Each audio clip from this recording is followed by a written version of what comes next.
Thank you. Please be seated.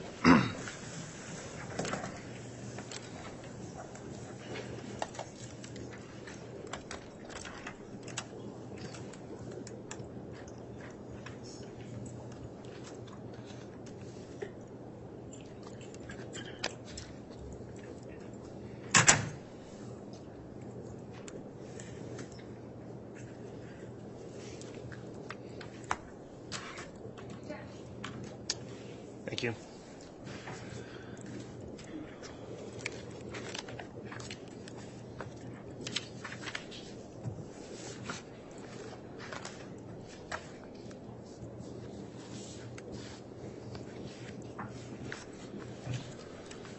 All right, good morning. We're back on the record on case CR 22-21-1624, State of Idaho versus Lori Vallow. This is a continuing time of jury trial. The state's still in its case in chief at this time. When we concluded yesterday, we finished with a witness. The court would note that I've been advised all the jurors are again present today and all have completed their juror affirmation. Is that correct, Mr. Bailiff? Yes, sir. All right, thank you for that information. Apologies for the late start this morning. I was meeting with counsel in chambers discussing some scheduling issues and other matters that came up, which we'll take up later today. I'll note on the record that the prosecution is here, all present. The defense as well as the defendant are present as well. And I believe we're ready to have the jurors brought in and have the state call its next witness. Is the state ready to proceed? Yes, Your Honor. All right, is the defense ready to proceed? Yes. Okay, we'll have the jurors brought in then and we'll have a next witness.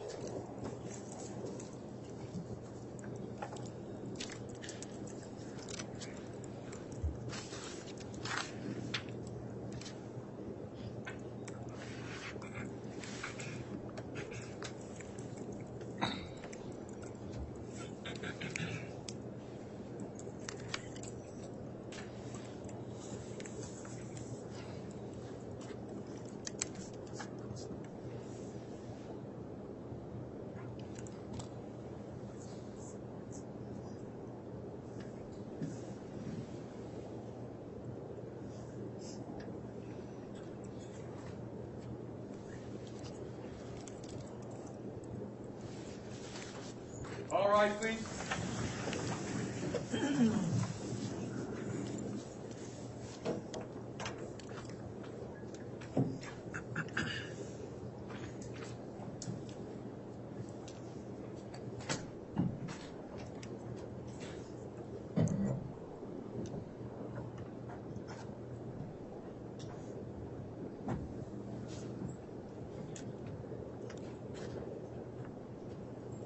Jury's out, President Kenneth, for Your Honor. Thank you, Mr. Bailiff. Please be seated.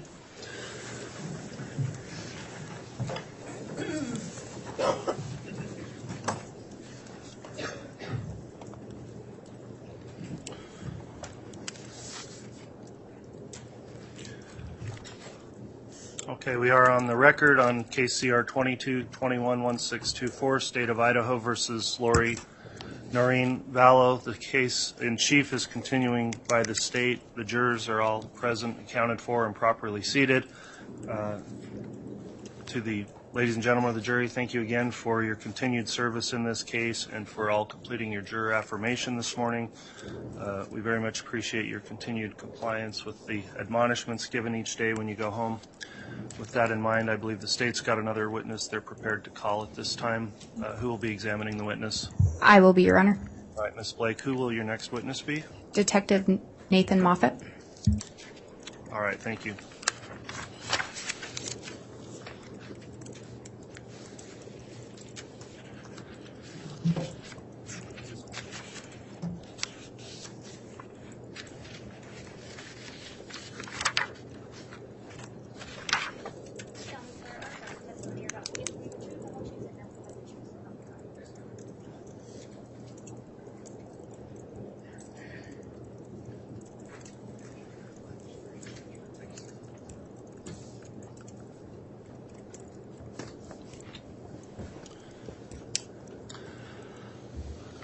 All right, Detective Moffett, before we get started, I just wanted to inquire, have you in any way viewed any of the trial testimony while this case has been proceeding? No, sir.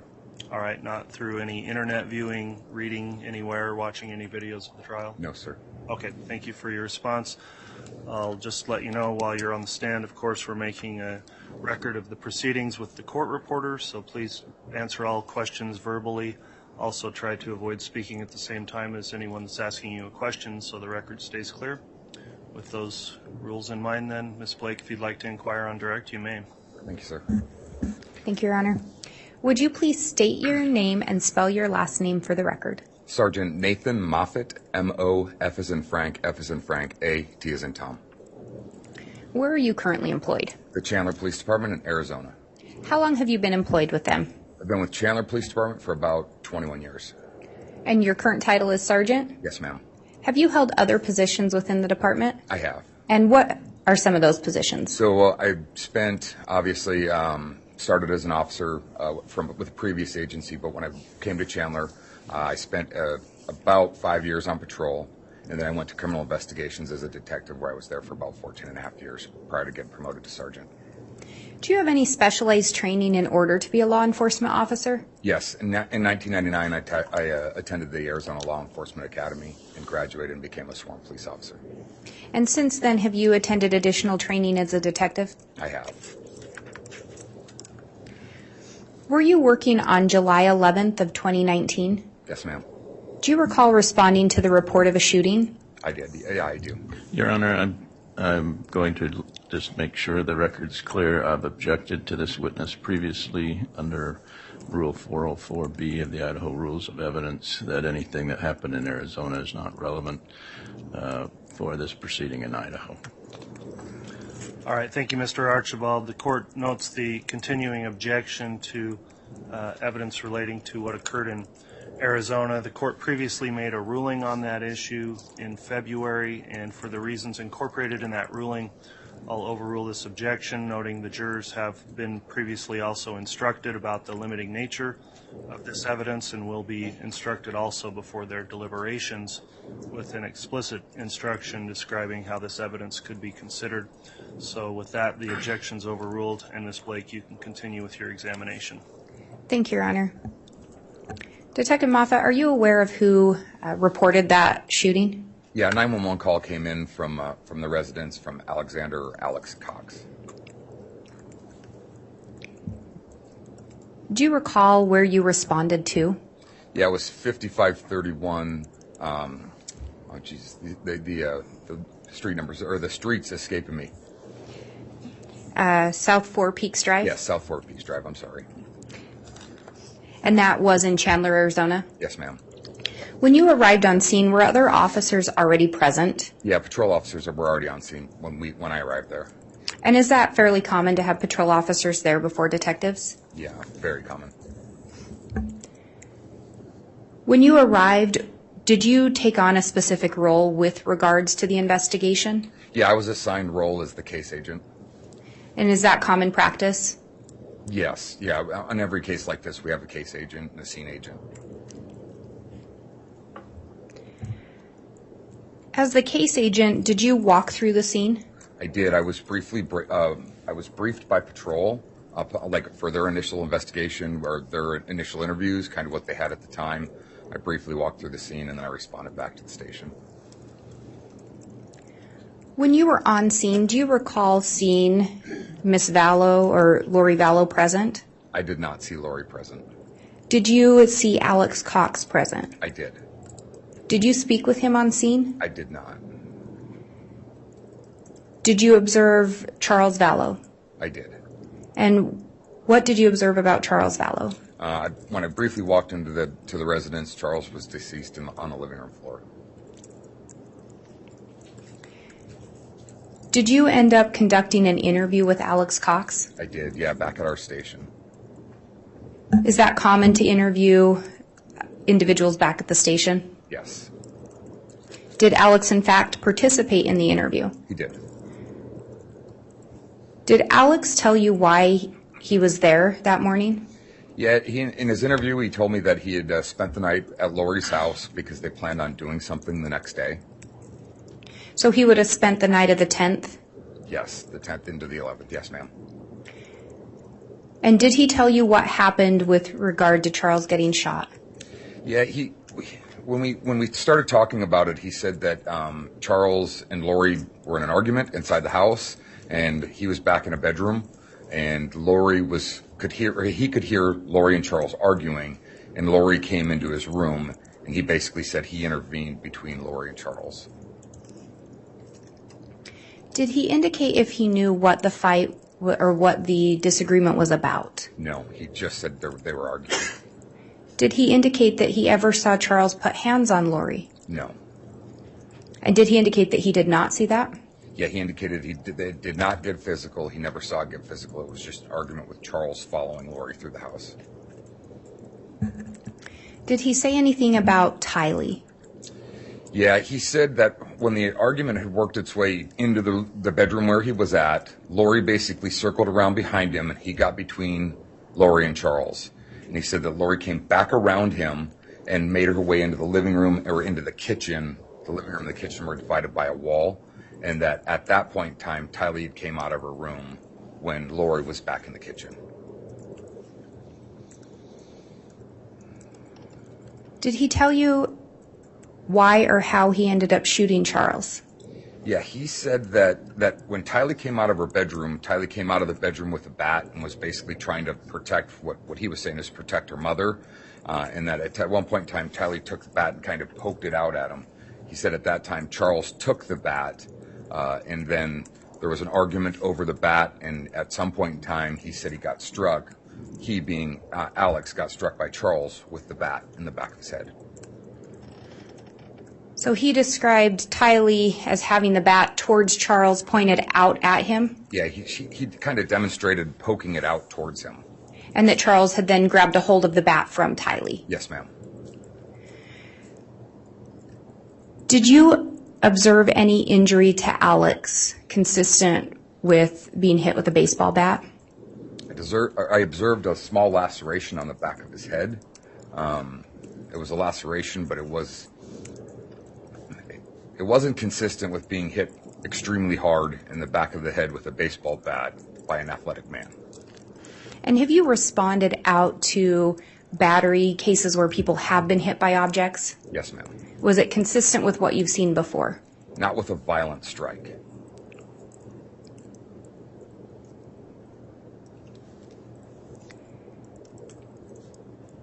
What did Alex indicate he had done after he shot Charles? So Alex basically says that the argument happens. He gets hit in the head with a bat, and he goes back to his room and retrieves a gun. And that he came back out into the living room to confront Charles because he was still in the house with the bat. Alex says he told Charles to drop the bat. Charles said, "What are you going to do about it?" And at that point, Alex says he came at him, and then Charles shot him. You said Charles shot him. Did you? I'm sorry, Alex shot Charles. And Alex claims Charles came at Alex. Yes. And at that point, did Alex tell you how many times he had shot Charles? He said he was not sure, but he said it was more than once. Did he tell you where he thought he had shot him on Charles' person? Yeah, he said center mass, so torso area. Did you ultimately determine that Charles had been shot center mass? Yes, Charles had 2 gunshot wounds, one to the chest, one to the lower abdomen. And after Alex had shot Charles, did he tell you what he then did? Yeah, after he shot Charles, he said he walked into the kitchen, washed his hands, because he said he had blood on his hands from his head, and then walked back into his bedroom, set the gun down, and then called 911. Did he tell you anything about where Lori and Tylee were when he shot Charles? He said he didn't know. He didn't know where they were at. Did he indicate that they were in the room with him? I asked a couple different ways, and he just said, "I don't know where they were at at the time of the shooting."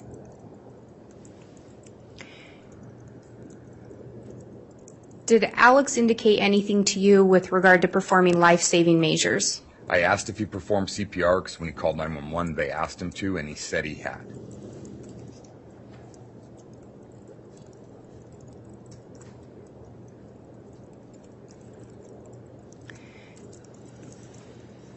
Did you ask Alex if he was there to help Lori? I did. So when I was conducting my interview with Alex, we took a break for a minute. I stepped out because Detective Inclin was interviewing Lori and Tylee, and when I talked quickly to Detective Inclin, who said that Lori asked Alex to stay the night at the house because he was there because she wanted him to be there to protect him from Charles.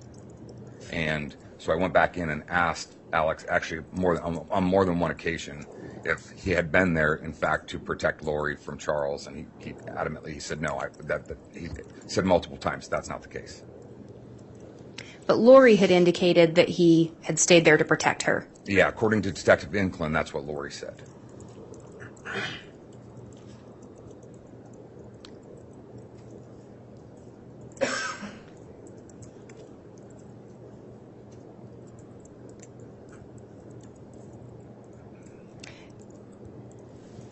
Did you ask Alex if he had called anyone else before he called 911?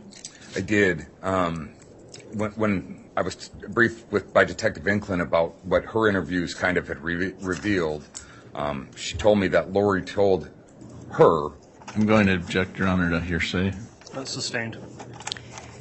Is it common that as the case agent you speak with other detectives? Yes, And do you speak with other detectives about the portions of the investigation that they are conducting? yes, And did you in fact speak with Detective Inclin regarding what she had learned from an interview with Miss Vallow? I did. Based on what she had learned from the interview, did you ask Alex whether or not he had called anyone? I did. And what did he tell you? He said he had not. Was it your understanding that that was inconsistent with what Lori had stated? It was. I'll object. The only way he can answer that is based upon hearsay. And Your Honor, it's not being offered for the truth of the matter. If it's not the truth, then it's not relevant. I'll sustain the objection.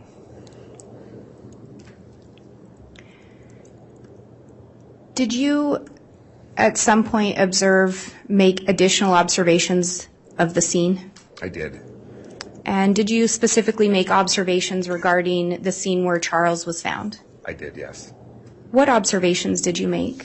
When we were back at the house after we completed our interviews, Detective Coons was processing the scene. I was present while they were processing the scene for evidence. We learned that there was in fact 2 gunshot wounds to Charles. One of the wounds, the exit or the trajectory was down, and we pulled that projectile. And I'm going to object, Your Honor. This testimony is based upon hearsay. He learned it from someone else. Your Honor, I believe he's talking about his observations of the scene.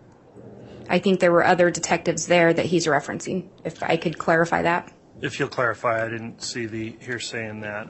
Go ahead and clarify, Ms. Blake, please. Thank you, Your Honor. Detective Moffett, did you go back and make observations at the scene? Yes, I did. And were there other detectives present when you were making the observations? There were. And so I think you were talking about looking at the exit wound. Yeah, so tell us what you observed. we were looking at basically the evidence at the residence. As I was saying, there was one bullet strike that landed in the baseboard. And then there was another bullet strike under Charles's body. And did you notice bullet strikes anywhere else in the residence? No, besides those 2, there were none. The bullet strike under his body, did that lead you to believe anything regarding the position of Charles' body when he was shot? Yeah, the bullets. I'll object, Your Honor. Speculation. Your Honor, I think he can answer what he believed. I think a little additional foundation would be necessary in regards to training before he could give that opinion. How long Sustain the objection on those grounds for now. How long were you a homicide detective? I did 11 and a half years in homicide and 3 years in family crimes before that. Have you responded out to gunshots before? Yes, several. Have you observed bodies that have been shot before? Several. Have you done trainings on bullet wounds, things of that nature? I have. I'm currently assigned to the executive board of directors for the Arizona Homicide Investigators Association. I've been for 11 years. We conduct about 100 hours of training a year. So I have hundreds and hundreds of hours of training in homicide and related items. And based on your training and experience, based on that mark in the floor, where did you believe Charles' body was when he was shot?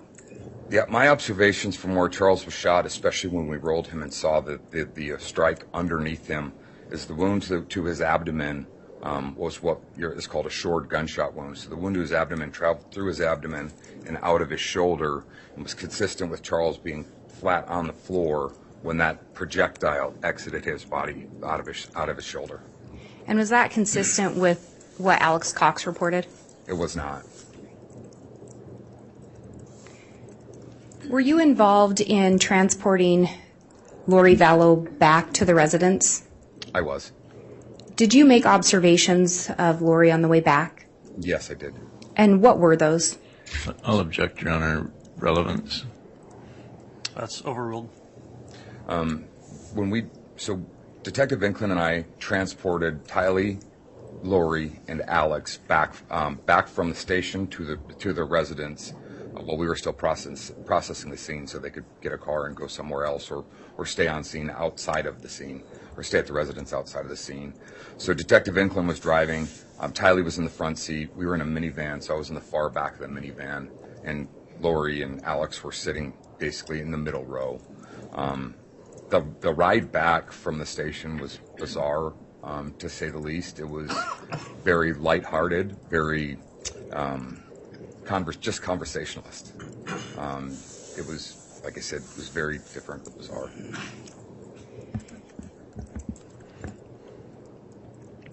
At some point, did you, in your well, let me ask this. Did you continue as the case agent? I did. At some point, did you switch and you were no longer the case agent?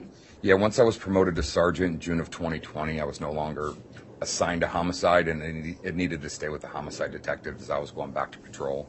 So Detective Duncan took over as case agent for me. So, and that was based on your promotion? Yes, ma'am. And Detective Duncan had been involved from the initial part of the investigation? He had since the day of the incident. And prior to you being switched as the case agent, did you learn anything with regard to an insurance policy? I did on I'll July. object, Your Honor, based upon hearsay.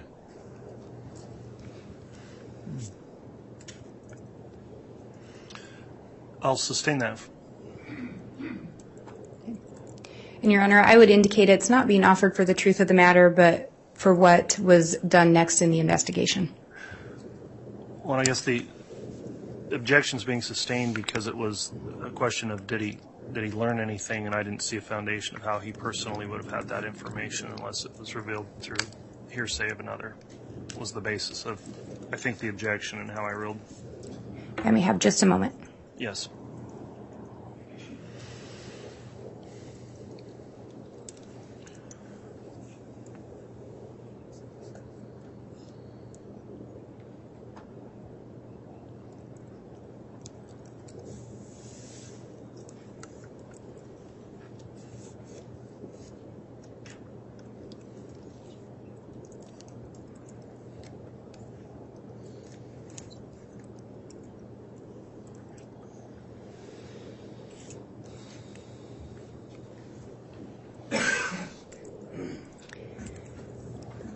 Detective Moffett, in your experience as a homicide detective, are finances oftentimes a motive for homicide? They can be, yes. And based on that, do you, as part of investigations, do you look into life insurance? We do. Did you, in fact, in this case, look into whether or not Charles Vallow had life insurance? I did. Did you learn whether or not he did have life insurance on himself? He did. He had a $1 million policy. At some point, did you learn who the beneficiary was? I did. And who is that? Well, when I contacted the insurance company, there was some confusion because had been a recent change of who the beneficiary was. So initially, they weren't sure. It had been changed from Lori to Kay, Charles' sister, at a point in time a couple months prior to this event, and the legal department was reviewing the forms at the time. Do you look into whether or not anyone attempts to make a claim shortly after someone's deceased? Yes. Did someone attempt to make a claim? Yeah, and when I contacted the insurance company on I'll July... object, Your Honor, to hearsay. Overruled. You can continue to answer. Thank you, sir. On July 17th, I believe it was on or around July 17th, I contacted the insurance company, and Lori had tried to file a claim on that $1 million policy. Did you learn whether or not that claim was paid out? I later did, and it was not paid out to Lori.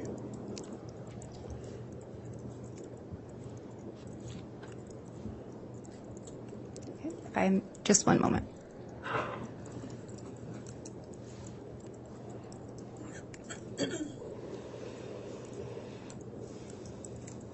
I have no further questions at this time, Your Honor. All right, thank you, Ms. Blake. Let's see, Mr. Archibald, will you be conducting cross? Your Honor, I've previously objected to this testimony as in its entirety, so I don't have any questions. All right, that'll conclude then the testimony of the witness. May the witness be excused or released from any subpoena? Yes, Your Honor. I would ask that the witness be released. Any objection? No objection. All right, thank you for your testimony this morning. You can be released.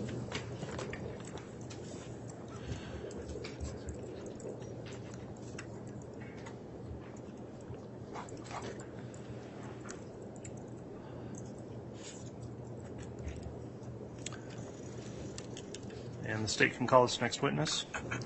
Thank you. The state calls Sydney Woodbury Shank.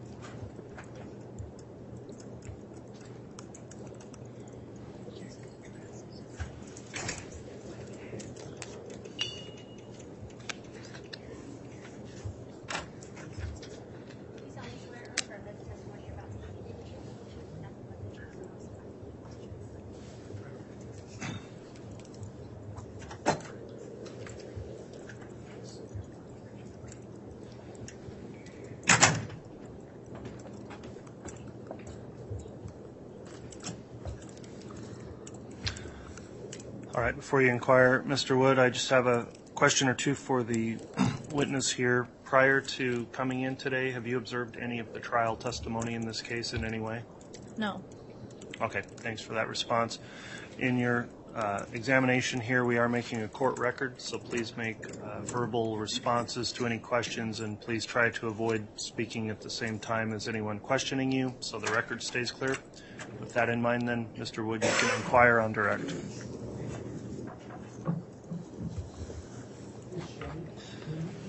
State your name and spell your last name. Yes, my name is Sydney Shank. Schenk. How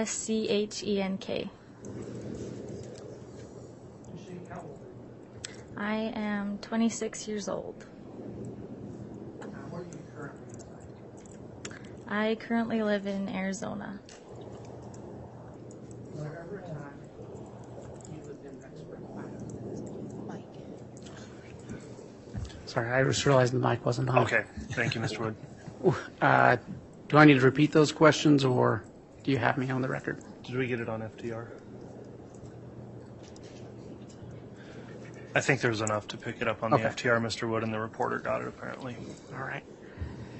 Was there ever a time that you lived in Rexburg, Idaho? Yes. When was that? It was back in 2019. Okay.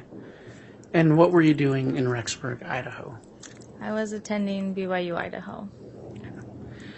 Were you working at the time? I was not. Okay.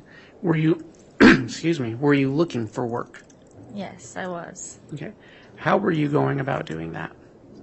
I had always nannied and babysat in the past, so I went on a website called care.com where you can place a job listing for nannying or cleaning services or senior care, like nursing stuff, and I had placed a listing to be a nanny.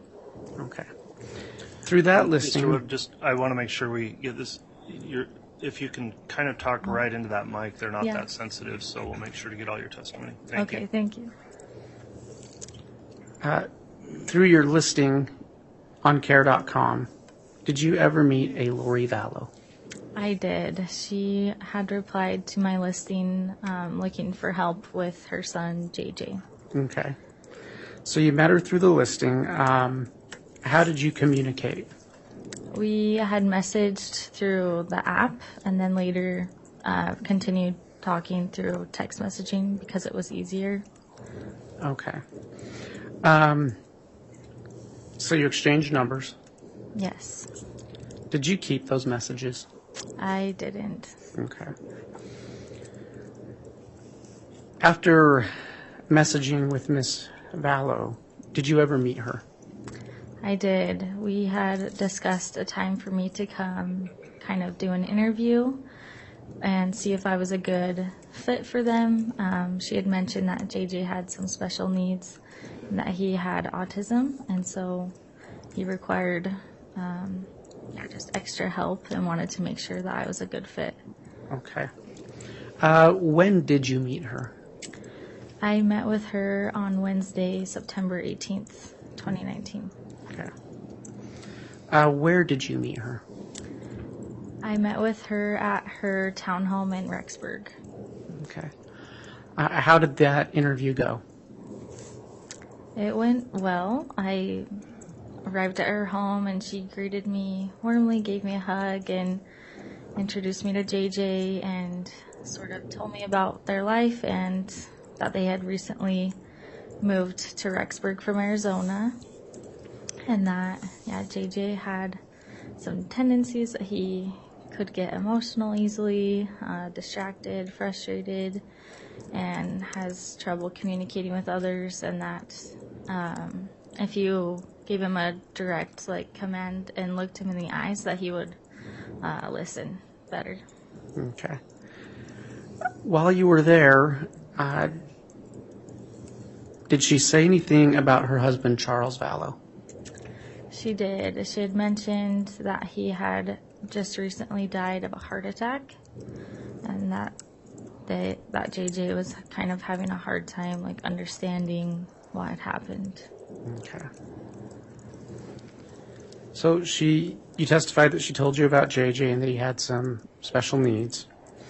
While you were there, did you see a teenage girl? I did not. Did she tell you anything about a daughter?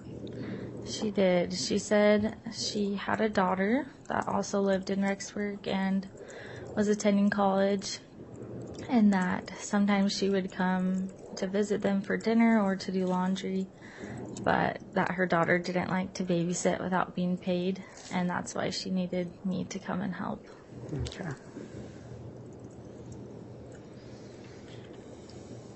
Through your interview, did she hire you to watch JJ? Yes, she did. We had discussed a time for me to come the next day. Okay. Really quickly, I'm going to take you back for just 1 second. When you spoke with her about her daughter, did she say which school her daughter was attending? She did not. Okay. Did she say college? From what I remember, yes. Okay. So she hired you to watch JJ. Yes. Did you ever have a chance to watch JJ?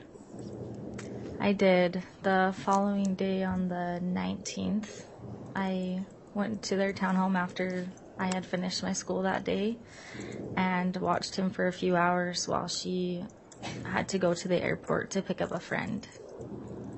Okay. Did she give you any special instructions for JJ that day?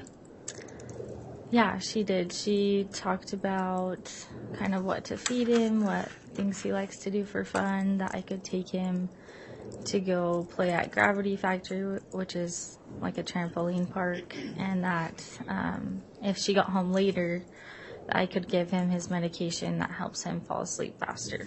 Okay. What do you remember about watching JJ that day?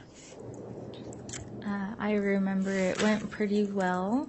He just played outside with the neighbor friends and kids for a while. I brought him in to feed him dinner, and then he went back out to play at their house. So I went back to her townhome and waited and kind of cleaned, and then I went to go pick him up, and JJ and his friend had gotten in some sort of dispute over not sharing toys, and so I had him come home. And when he came home, he was very upset and sad that his friend didn't want to play with him anymore. He got pretty angry and threw the ottoman and threw a chair, and I tried to calm him down best I could, but eventually he ran upstairs and just kind of wanted to be alone and hide. So I let him stay upstairs for a while and hoping that he would calm down, but he didn't. Okay. Did you have any other contact with Lori Vallow that night? I did. So when she came home, he was still pretty upset, and I kind of explained to her what had happened with the friend, and she calmed him down, and her brother was there, and her friend was there now, and she had paid me in cash, and we didn't really talk much about another time to babysit just because of the situation that happened with JJ, so she paid me and I left. Okay. Did you believe that you would be watching JJ again? Yes, it was sort of an unspoken knowledge that I was going to work full time, that he would need nearly daily assistance and babysitting, so. Did you have any further communications with Lori? I did. So a few days had passed after that, and I had texted her wondering when I could come work again. And she responded that JJ had gone to his grandparents for a month, and that she was in Hawaii for a month, and that after that month had passed, I could message her again and talk about a time to come back and babysit. So she said JJ was with his grandparents, and he would be for a month. Yes. Okay. Did you ever try to contact Lori Vallow again? I did. So that month had passed, and I reached out again, and she never communicated back with me again after that. Okay. Did you ever see JJ Vallow after September 19th? No, I did not. Okay. Your Honor, at this time, the state has no further questions. All right. Thank you, Mr. Wood. Cross-examination?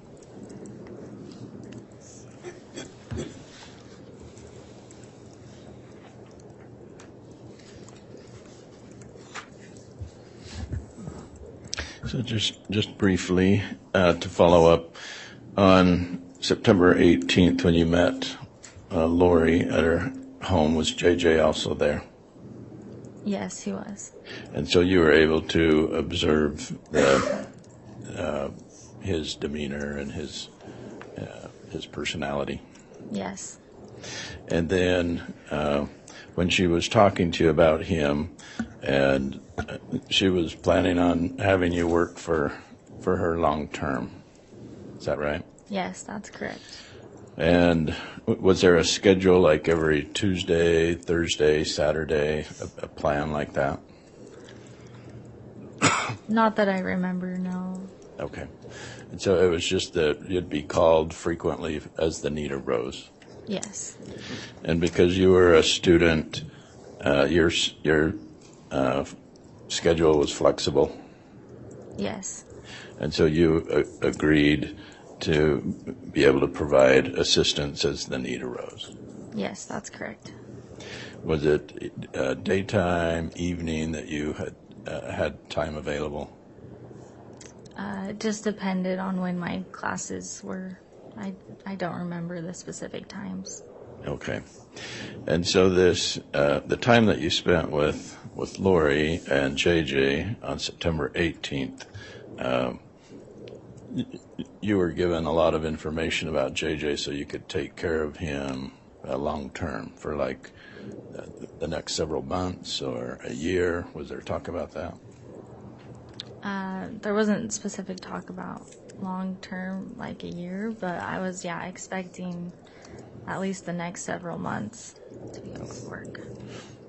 So you weren't planning on leaving town. You weren't graduating and leaving town right then that semester. No, not for a couple years. Okay. So with your talking with Lori, she was giving you information so that you could plan on how to take care of JJ long term. Yes. And with your knowledge of JJ's special needs, you agreed to that. Yes, I did. There was Lori didn't give you any indication, did she, that, hey, I'm just hiring you for this week and then never again? No, she didn't. Okay. All right. Thank you.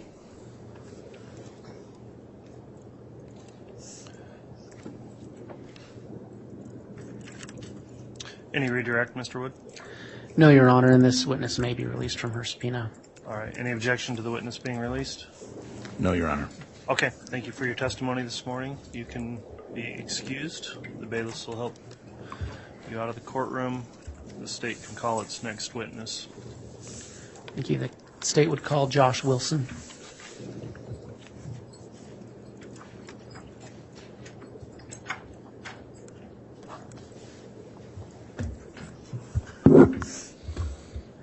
And, Your Honor, Spencer Rammel for the state.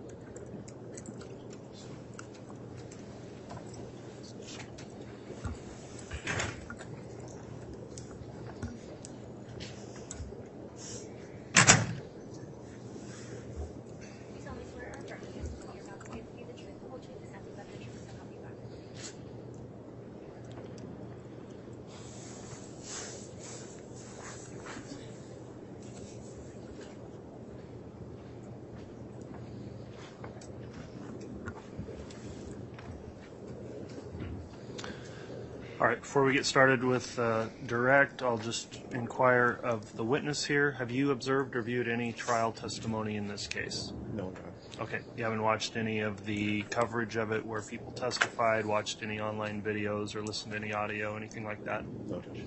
Okay, thank you for that response. I'll just indicate as you're testifying, please make verbal responses so we keep our record clear, and please try to avoid speaking at the same time as any attorney questioning you. So if you'll keep that in mind, then Mr. Rammel, you can inquire on direct. Thank you, Your Honor. Dr. Wilson, can I have you state your full name and spell your last name for the record, please? David Joshua Wilson, Wilson. And you go by Josh. Correct. Dr. Wilson, what is your current occupation? I'm the principal at Kennedy Elementary in Rexburg, Idaho. And how long have you been the principal at Kennedy Elementary? For 4 years now. Were you employed in that capacity in September of 2019? Yes. Dr. Wilson, as a part of your employment, do you oversee and have access to records involving students? Yes. Does this include weekly attendance records? Yes. Record of correspondence between parents of students and school employees? Yes. Did you review and provide documentation to law enforcement of a former student of Kennedy Elementary by the name of Joshua Jackson Vallow, or JJ Vallow? I did. Was he a student at Kennedy Elementary? Yes. Who was listed as a parent for JJ Vallow? Lori Vallow. Do you recall the dates when he was enrolled in the school? September 3rd of 2019 through September 24th of 2019. So we just talked about enrollment. Do you recall the last day he was physically present at the school? If I remember correctly, that was the Friday. the 20th of September. Did the school receive correspondence from Lori Vallow regarding his continued attendance at the school? Yes. Do you recall when that correspondence was received? Around the 24th of September. Okay. And do you recall the contents of that email? Yes. What were they? She had indicated that that they were removing JJ from school from Kennedy, and were sending him to Louisiana to be with grandparents. And did you follow up with Ms. Vallow that day? I did. How did you do so? I called her on the phone. And do you recall what she said, if anything? Yes. The conversation was that as soon as they got him enrolled in a school in Louisiana, that just have that school contact our school, and we would be happy to forward any records that we had on file to that school.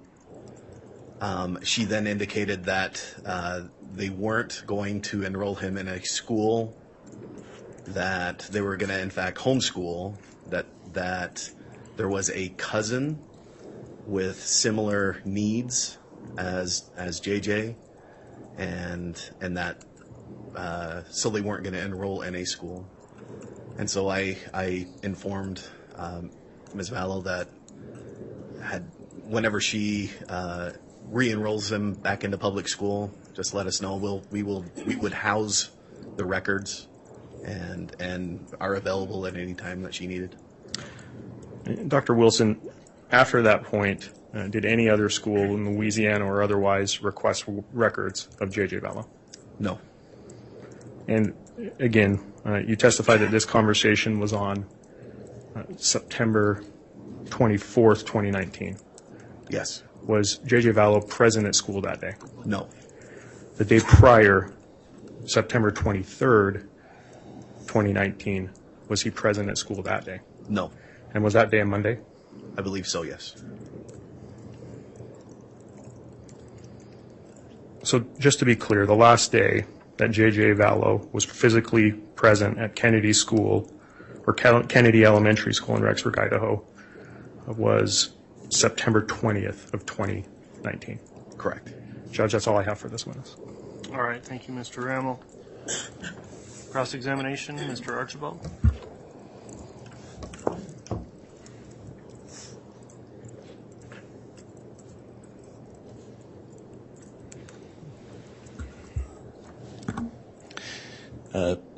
It's Dr. Wilson. Yes. Okay. Were you present during the enrollment of JJ? Yes. And you remember meeting him? Yes. And did you have a program for special needs children? We have, yes, we do. And did you receive special funding for special needs children? Is that right? Yes. And so when you met JJ and Lori, enrolling him, was there ever any discussion, I just want to enroll him for 3 weeks and then I'm going to withdraw him? No. The discussion was enrolling him long term. Correct. That a term, a semester, a year, do you remember how long she was planning to have him there? No, it was my understanding that they were enrolling and then going to be there for the long term. Okay. And so when you learned 3 weeks later that she was unenrolling him, did that surprise you? Yes. Okay. Because that was not what was initially talked about on September 3rd, 2019. Correct. Okay. Thank you, sir. Judge, nothing based on that. All right, with no redirect then, that will conclude your testimony. Dr. Wilson, any objection to him being excused or released from any subpoena? None from the state, Your Honor. Any objection from the defense? No, Your Honor. All right, thanks for your testimony this morning. You can be escorted out of the courtroom by the bailiffs.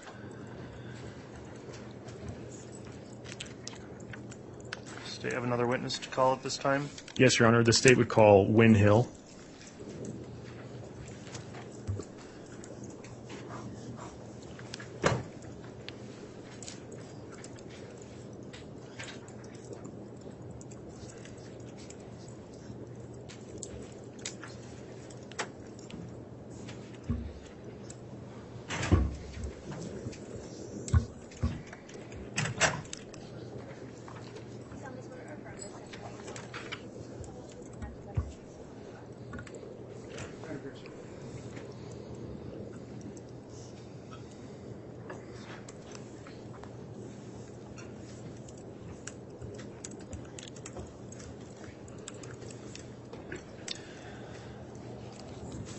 All right, the witness sworn now. Before we commence with direct examination, I just have a few questions for you. Did you review any of the trial testimony prior to coming in this morning? No, I haven't. Okay, you haven't watched anything about coverage of the case involving any testimony of any other witnesses? Nope. Okay. With that in mind, then, I'll just ask that as you're answering questions, please talk right into that microphone so we make sure to pick your voice up. Please make verbal responses to any questions so we have a clear record, and try to avoid talking at the same time as any attorney that's questioning you. So with that in mind, Mr. Rammel, if you'd like to commence with your direct examination, you may. Thank you, Your Honor. Mr. Hill, can I have you state your name, spell your last name for the record, please? Yeah, my name is Wynn Hill, Hill. Mr. Hill, where are you employed? I'm employed at Brigham Young University, Idaho. And how long have you worked at BYU, Idaho? Nearly 17 years. And can you tell the jury where BYU, Idaho is located? Rexburg, Idaho. Mr. Hill, what is your current role at BYU, Idaho? I'm the Dean of Students at BYU, Idaho. Does BYU, Idaho use a student management system? We do. Are you familiar with its student management system? Yeah, very familiar. How so? Well, I'm in the student life area, and in student life we have a management system that keeps track of our students, and it's connected to the larger school system as well. And what information does your student management system hold? Oh, everything, but things like application information, student directory information, educational records. And Mr. Hill, does your system allow you to look up current students attending BYU, Idaho? It does. Does your system allow you to look up past students that have previously attended BYU, Idaho? Yes. Does your system allow you to look up individuals who have applied but are not yet attending or have been admitted to BYU, Idaho? Yes. Did you check your student management system for a specific individual at the request of the Rexburg Police Department? I did. And was that in relation to a missing persons investigation? Yes. Who was that check for? They asked me to check for Tylee Ryan, Tylee Cox, Tylee Vallow, date of birth of 9/24/02. And do you recall when you did that check? Yeah, it was February 28th of 2020. And Mr. Hill, what was the result of that check? Yeah, there was no indication of any application started or any information on any of those names. So, Mr. Hill, to be clear for the jury, Tylee Ryan, date of birth 9/24/2002, has never applied to BYU, Idaho, and has never been a student at BYU, Idaho? Correct. Judge, that's all I have for this witness. All right, thank you, Mr. Rammel. Any cross-examination? No, Your Honor. Thank you. All right, thank you. That will conclude the testimony of this witness then. And, Your Honor, may this witness be released from his subpoena? Yes, any objection from the defense? No objection. Thank you, Judge. All right, thanks for your testimony this morning. The bailiff will escort you out.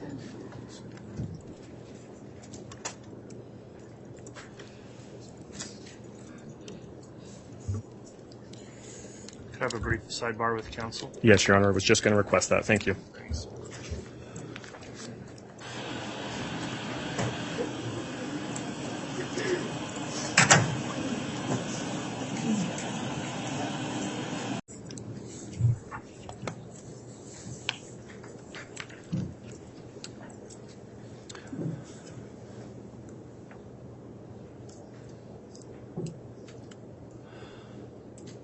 All right, we just held a brief sidebar to discuss the morning's schedule. The witnesses have been moved through pretty quickly this morning. There's another witness that's not quite here on the way, and we've also got a matter that needs to be taken up outside the presence of the jury. So for those reasons, a little earlier than normal, we are going to take our mid-morning break at this time, and then once we've concluded with that other issue and the witnesses arrived, then we will recommence with testimony of the state's next witness. So if all would please rise for the jury, we'll take the afternoon or morning break. Thank you. All right, please.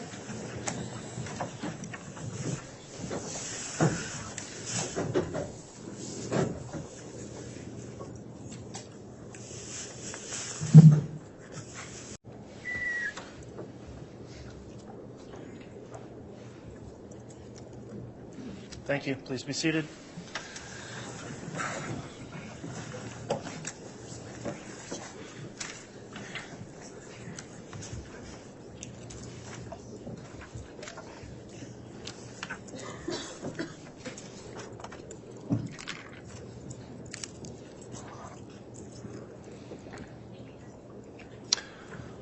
All right, thank you. We're going back on the record on case CR 22-21-1624. We are in the mid-morning break. The jurors are not present at this time. I understand the state's got its next witness to call.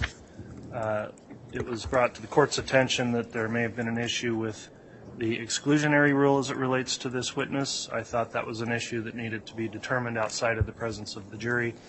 So, Ms. Smith, first of all, is the next witness you're calling the witness that may have had an issue with that? Yes, Your Honor, it's David Warwick. Okay.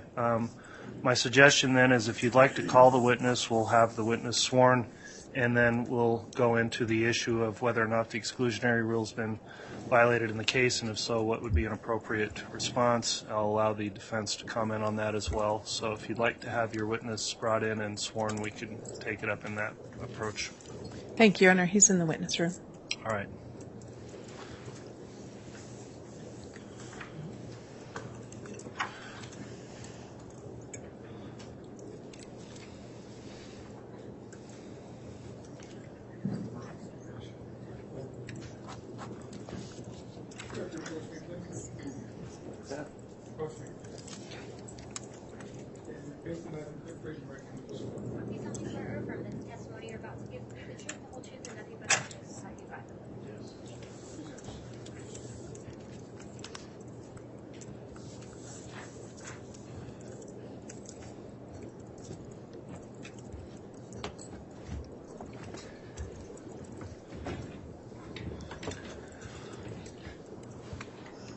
All right, Mr. Warwick, you've been sworn in this case and placed under oath. Before your testimony commences in front of the jury, there's an issue we need to take up.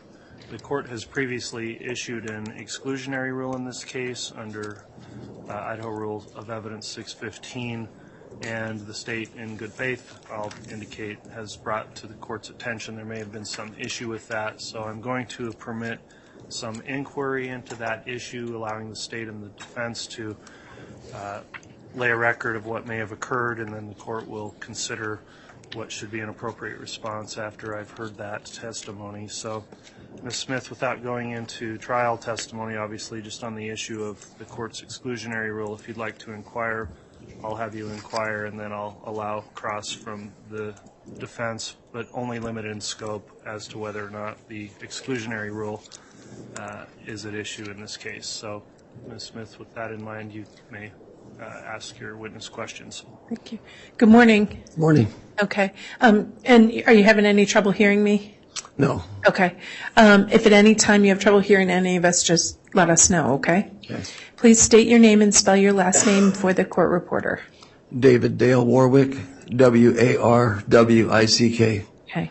And Mr. Warwick, are you married? Yes. And who are you married to? Melanie Gibb. Okay. How long have you guys been married? About 2.25 years. Okay. Do you remember when you got married? December 12th, 2021. Okay.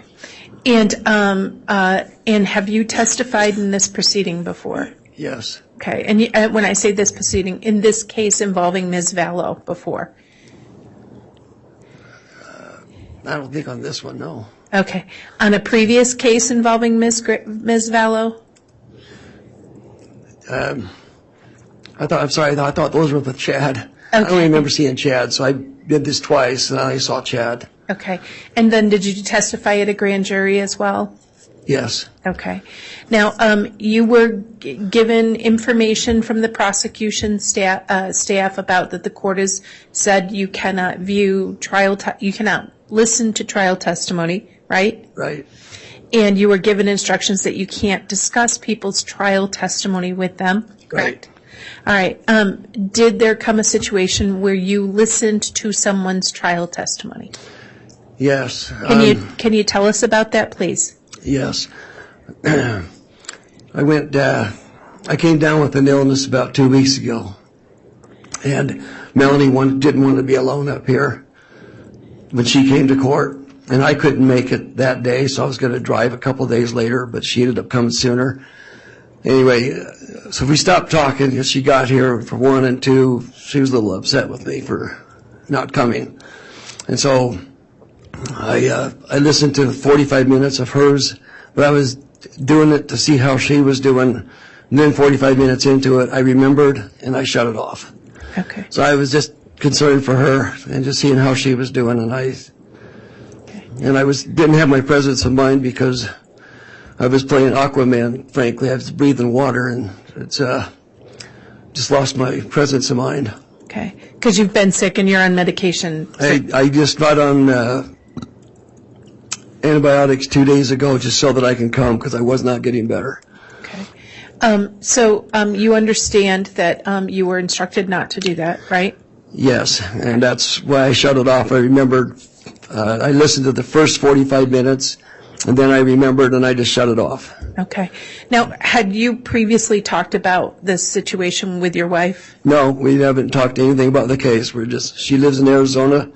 I live in Utah. Okay. We have a distant relationship right now due to family needs. And so I knew she needed some time, so I just left her alone. Okay.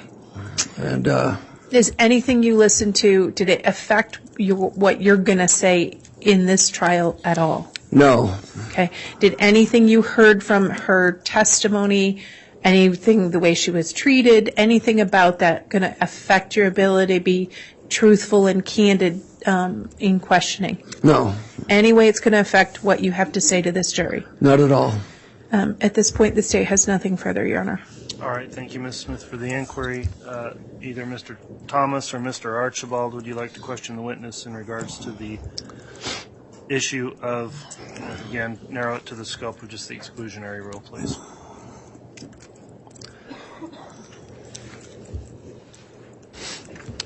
So after your wife's testimony, what did you two talk about? We didn't talk about it at all. We didn't talk at all. You haven't talked to your wife since last week? Nope. And that's normal for you two? Nope. So where is she right now? She's at home working in Chandler, Arizona. And how would you know that if you haven't talked to her? It's because that's where she lives, and I know she works. And she took a week off to come, and she needed to go back. She couldn't take any more time. So how do you know that she's not still here in Boise if you haven't talked to her? Well, I got a text from her saying that she was done and she was going home. Okay. But we didn't talk. We didn't talk anything about the case. All right. She just told me that she's going home. And so what did you learn from her testimony in the 45 minutes that you listened to it? Nothing. I'll be honest with you, I was so sick. I was listening to her tones and how she was feeling, and there's nothing that stuck out to me at all. I really wasn't listening for anything, And so you were listening for her tone of voice rather than what she actually said? Yes. And so how was her tone of voice? She seemed somber. Okay. And so that's what did you listen to the direct questions or the cross-examined questions? No, nothing on cross-examination. It was all the first 45 minutes. Whatever the first 45 minutes was about. And where would you have accessed that information? YouTube. So what other articles did you pull up on YouTube? They were just a couple relating to Melanie. And then when the one had the court, and so that's where I listened to the 45 minutes, and then that's when I recalled and shut it off. And who posted that on YouTube?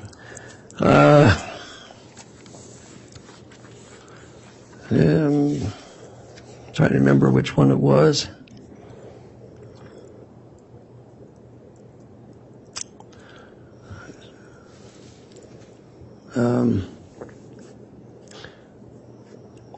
It was either Hidden Crime or something like that, or East Idaho News. I don't remember. I remember seeing headings. Okay. But they're right next to each other, and I'm not sure which one I. So what was the heading that you clicked on?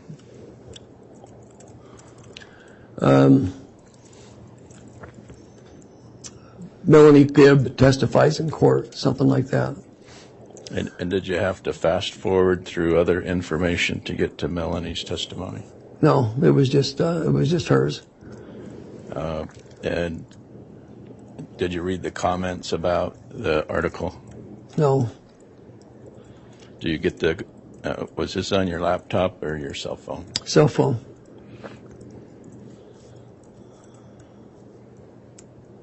And did you download it? No.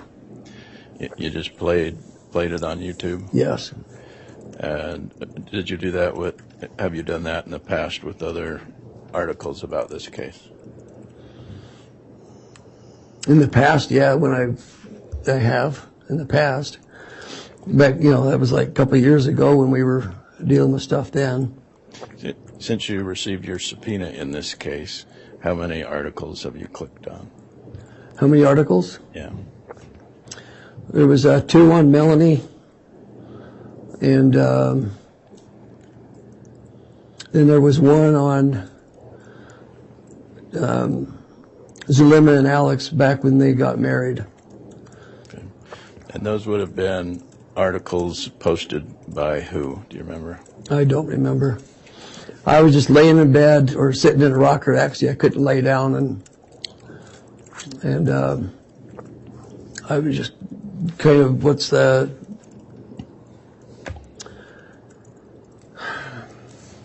trying to come up with the right word. Okay.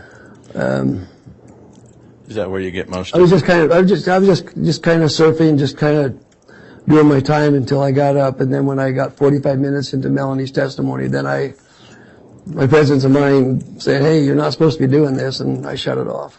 Okay. And I didn't pick it up again after that. And the other articles that you accessed, was that also on YouTube or some other format? Objection, vague. If we could get a time frame of when he's saying he accessed those other articles. I agree. If we can know when this occurred, Mr. Archibald, that'll be helpful. The question was, since you received your subpoena, you told me you had received some other, accessed some other articles, right? Did you remember? Yeah, they were all that same time frame, that same day. Oh, the same day that you listened to Melanie's? Yes, I was just... You accessed other articles? I was checking on my wife, just trying to find things on her. And then when I saw the court, I listened to that one. Okay. And then while she was testifying, that's when the consciousness set in and said, "You're not supposed to be doing this." And I remembered the order. Okay. And so since you received your subpoena, have you accessed other articles about this case? No.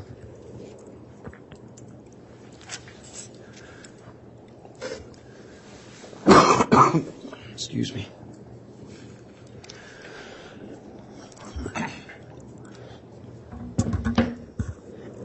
I have just a couple quick questions because I want to make sure I understand. Once you got can you hear me? Yes. Okay. So once you got your subpoena, and once the trial started, what have you looked at? or listened to about the trial? Melanie, and then that one about Zulema and Alex when they got together. Okay, so when you say an article about Zulema and Alex, was it about Zulema's testimony at trial? No. Okay. And when you say when Zulema and Alex, was an article referencing their marriage in the past? Yes. Okay. Yes. Did that article have anything to do with testimony in this courtroom? No. Okay. Did it have anything to do with the proceedings before Judge Boyce against Lori Vallow? No. Okay. So in terms of what you've listened to about what has gone on from the witness stand in this case, what have you listened to about the trial testimony in this case? Trial testimony? Yes, sir. Melanie. 45 minutes of Melanie, that's it. Okay. Did you read any articles about trial testimony? No. Okay. So I was just a little confused on cross-examination. Okay. Did anything that you've listened to with regard to trial testimony affect or have any impact on your testimony before this court? No. Okay. Is there anything that you've read about the proceedings before the judge that is going to affect your testimony in the courtroom? No. Okay. And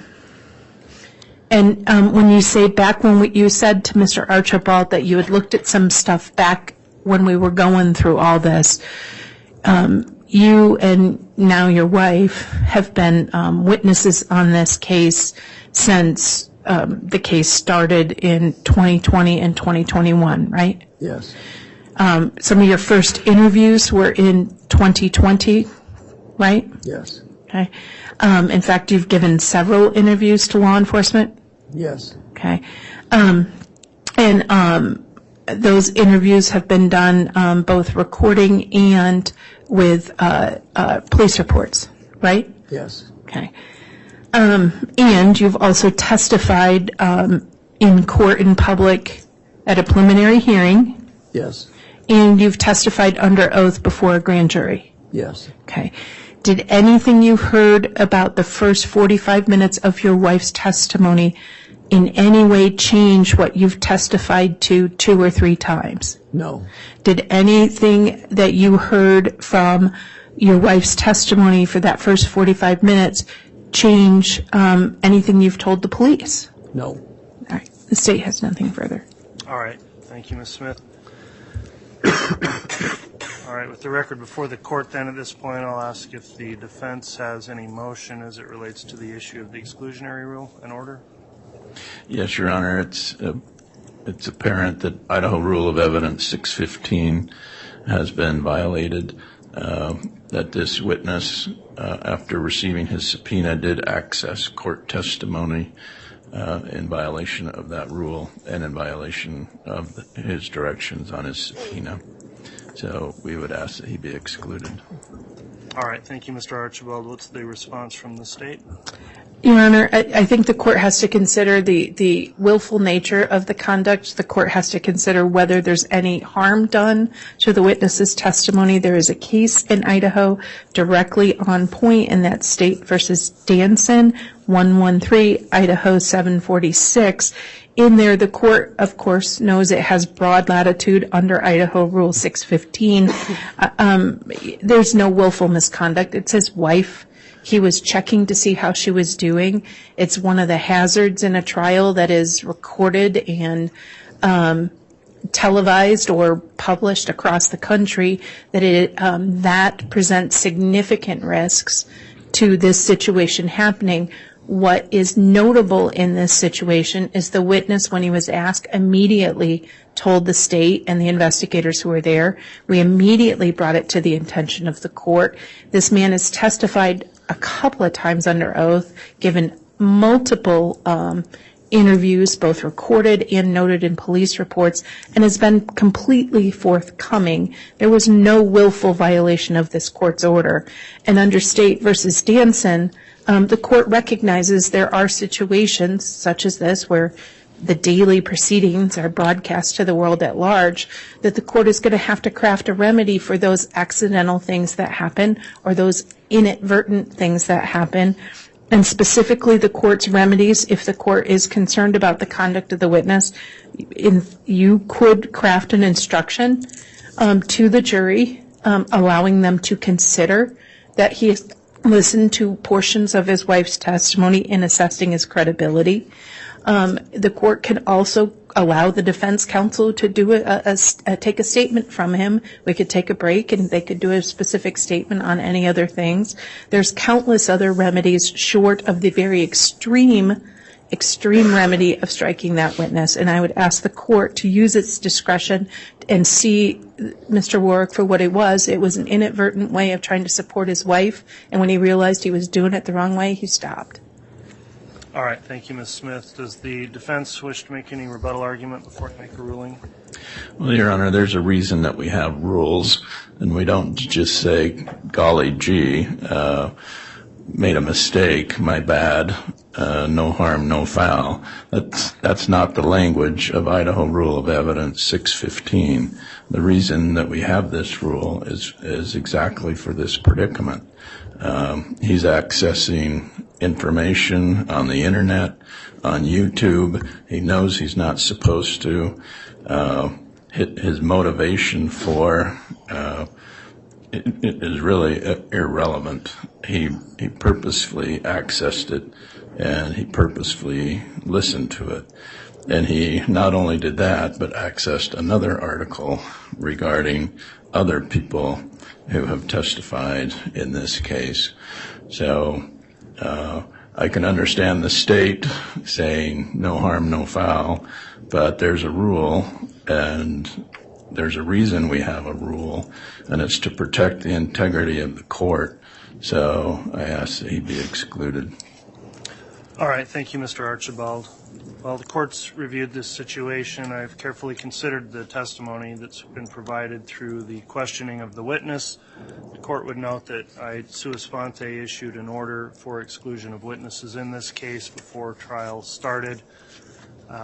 The citation of the state in the State versus Danson case, 113 Idaho 746, does set out the analysis of the rule. Talks about, first of all, it is correct that it is within the trial court's discretion to determine the nature of any sanction that may be imposed. That also cites the State versus Christensen case, 100 Idaho 631. In the Danson case, they talk about 4 potential sanctions that could be considered, and number 1 would be citing the witness for contempt. So Mr. Warwick could be held in contempt of court for willfully disobeying a court order. Number 2 is permitting comment on the witness's noncompliance in order to reflect on his credibility. Number 3 is what the defense has requested, refusing to let the witness testify. Number 4 would not really apply here, which would be striking the witness testimony. We don't get to number 4 because the state voluntarily disclosed this to the court before the witness was called. The witness voluntarily disclosed the conduct to the state before the witness was called as well. So I have to look, I think, at the level of both conduct and whether or not this is going to interfere in the fair administration of the trial and the credibility of the witnesses who testify before this jury. In looking at the options there, I don't consider that contempt would be an appropriate response given the record before the court. So I'm looking at the other 2 options as either permitting comment on the noncompliance or refusing to let the witness testify. In this case, the state has gone through a series of questions indicating that the witness at this point states this is not affecting his testimony or what his testimony would be. The reason for the exclusionary rule, as noted in that case law, is it's to reduce the possibility of a witness shaping their testimony to conform with or rebut prior testimony of others. I don't believe at this point the conduct rises to the level to require the excusal or that the witness not be permitted to testify. What the court will do is a sanction, and I do find that the conduct was willful conduct. I think it was a willful disobedience of a court order that Mr. Warwick knew was in effect. The court's going to allow the defense, in this case, as the appropriate sanction, to permit a comment on the witness's noncompliance with the order in order to reflect on the witness's credibility. So to the extent you want to bring up what's occurred with his failure to obey the exclusionary order, that is going to be permitted on cross-examination and liberally permitted in order for the defense to allow the jurors to be aware of the conduct of the witness prior to testifying in the case.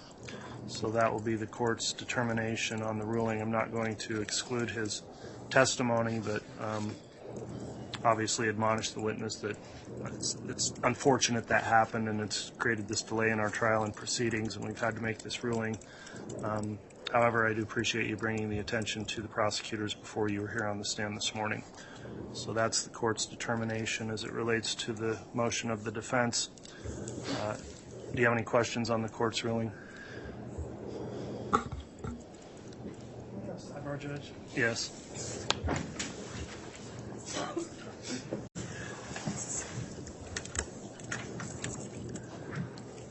All right, we just held a brief sidebar. The court has issued its ruling on the exclusionary rule violation. Does the defense have any questions on the court's ruling or request any clarification? Mr. Archibald? No, Your Honor. Thank you, Mr. Archibald. Any questions from the state? No, Your Honor. All right, with that in mind, then let's have the jurors brought back in and we can commence with testimony. Do you need water? Oh, Okay. thank you.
All right, please.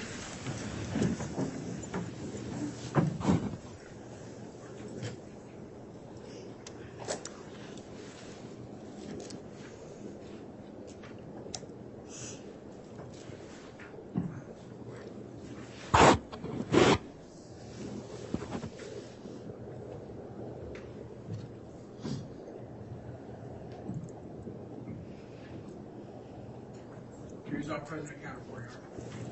All right, thank you, Mr. Bailiff. Please be seated.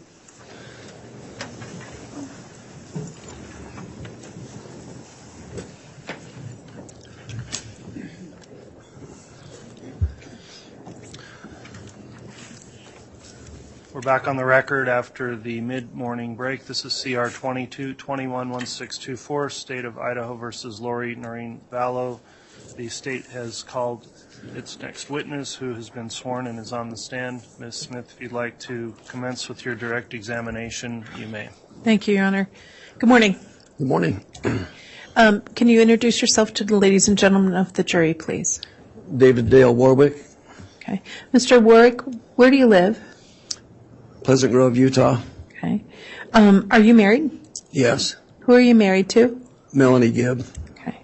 How long have you been married to Melanie Gibb? about 2.25 years. Okay. So if I'm doing the math, what year was that? 2021? 2021. Okay.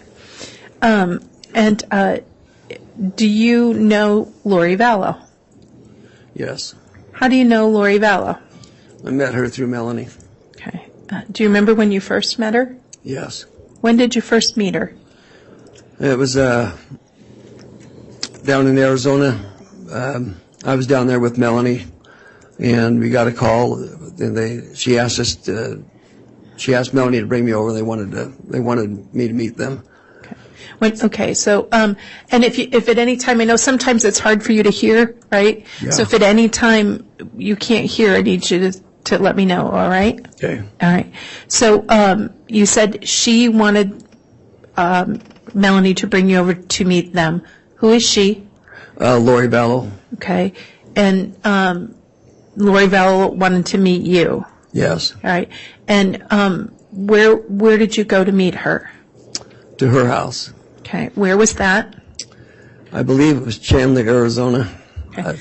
Was it in Arizona? Yes, it was in Arizona. Okay. Was she married at the time? No. Okay. Was she widowed? Yes. Okay. Who had she been married to? Charles Vallow. Okay. How close in time was this to that you met her? Was it to the time that Charles died? I met her the first week of August, and I just knew Charles had died previously to that, but I wasn't sure how. Okay. I didn't know them. Okay. So the first week of August of 2019? Yes. Okay.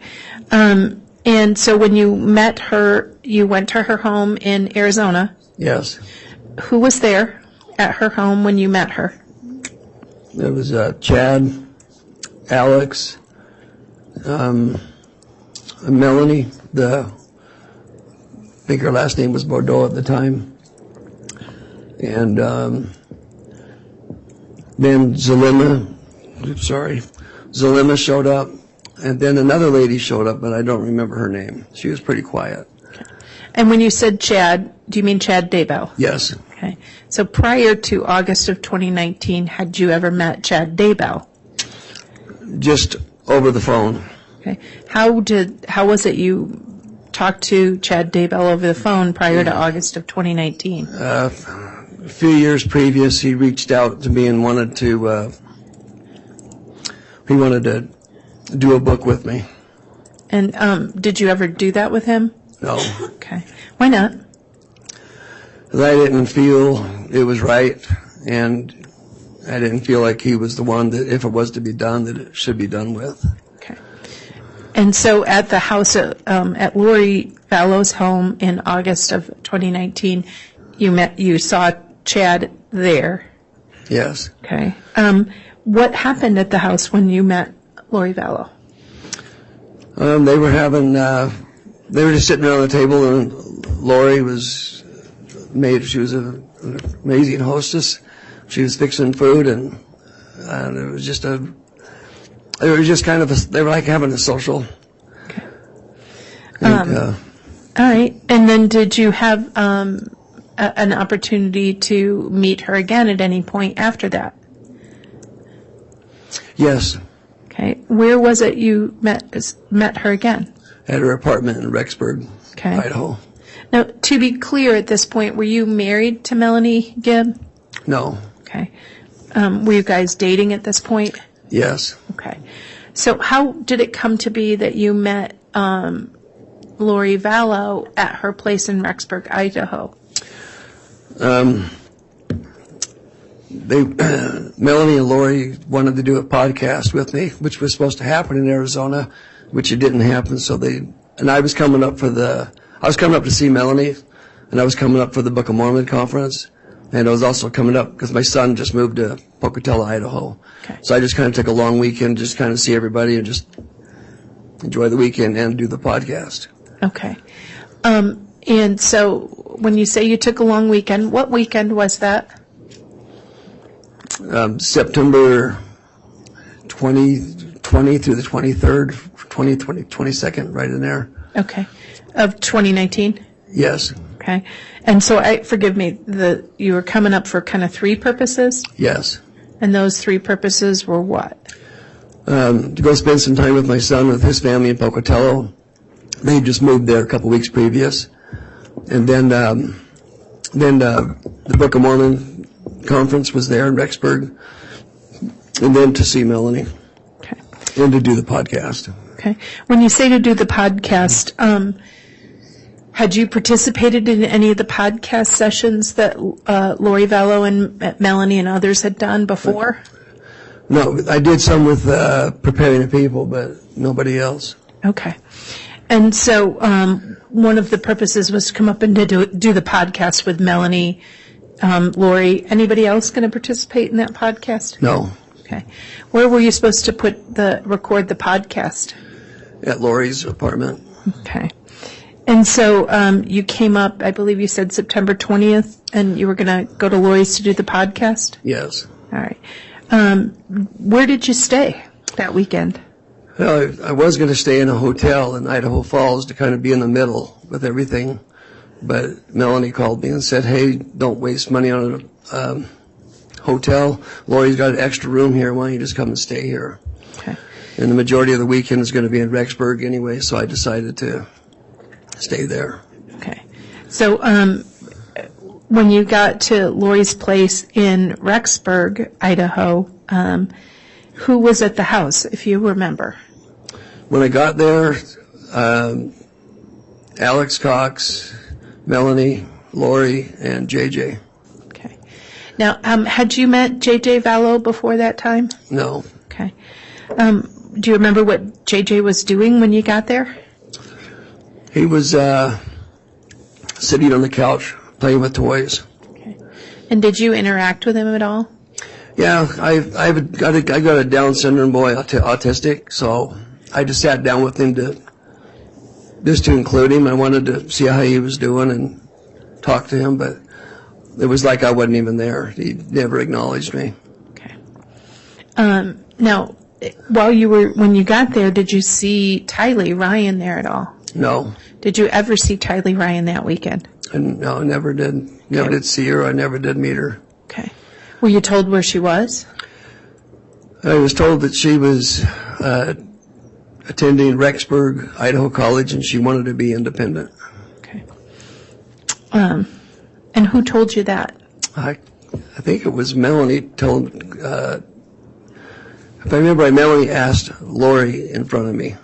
Okay. And then who told you that Tylee was attending college in Rexburg and wanted to be independent? Yes. Who said those words? Lori. Okay.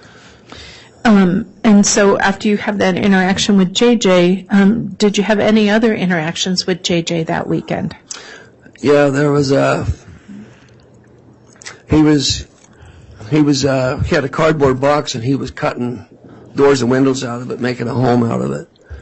So I got next to him again and just tried talking to him, and but it was the same experience. Okay. He was very focused on that and didn't acknowledge me at all. Okay. And did you ever see him engage with anyone? I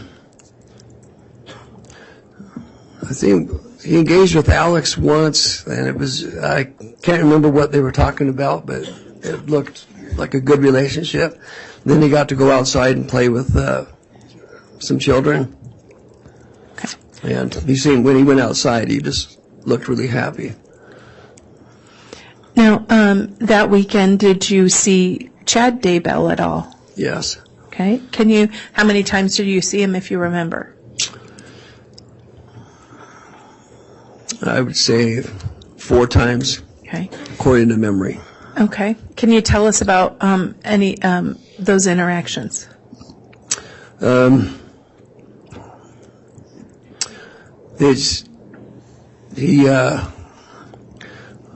when he was trying to teach me about some of their beliefs. Okay. About the gathering of the 144,000 and then Satan having powers to push people out of their bodies and then the spirits being stuck. I don't know how far to go with this, but it was just some... It's okay. I'll ask questions. Okay. And that's fair. And that's exactly right. If you're not sure, we'll just do question, answer, okay? Okay. All right. Do you need some water or anything? Yeah. Okay. I saw you licking your lips. All right. Now, you indicated that he started talking about beliefs and that, and the 144,000, right? Yeah. That's what you said. Who was present during this conversation? Melanie and Lori. Okay.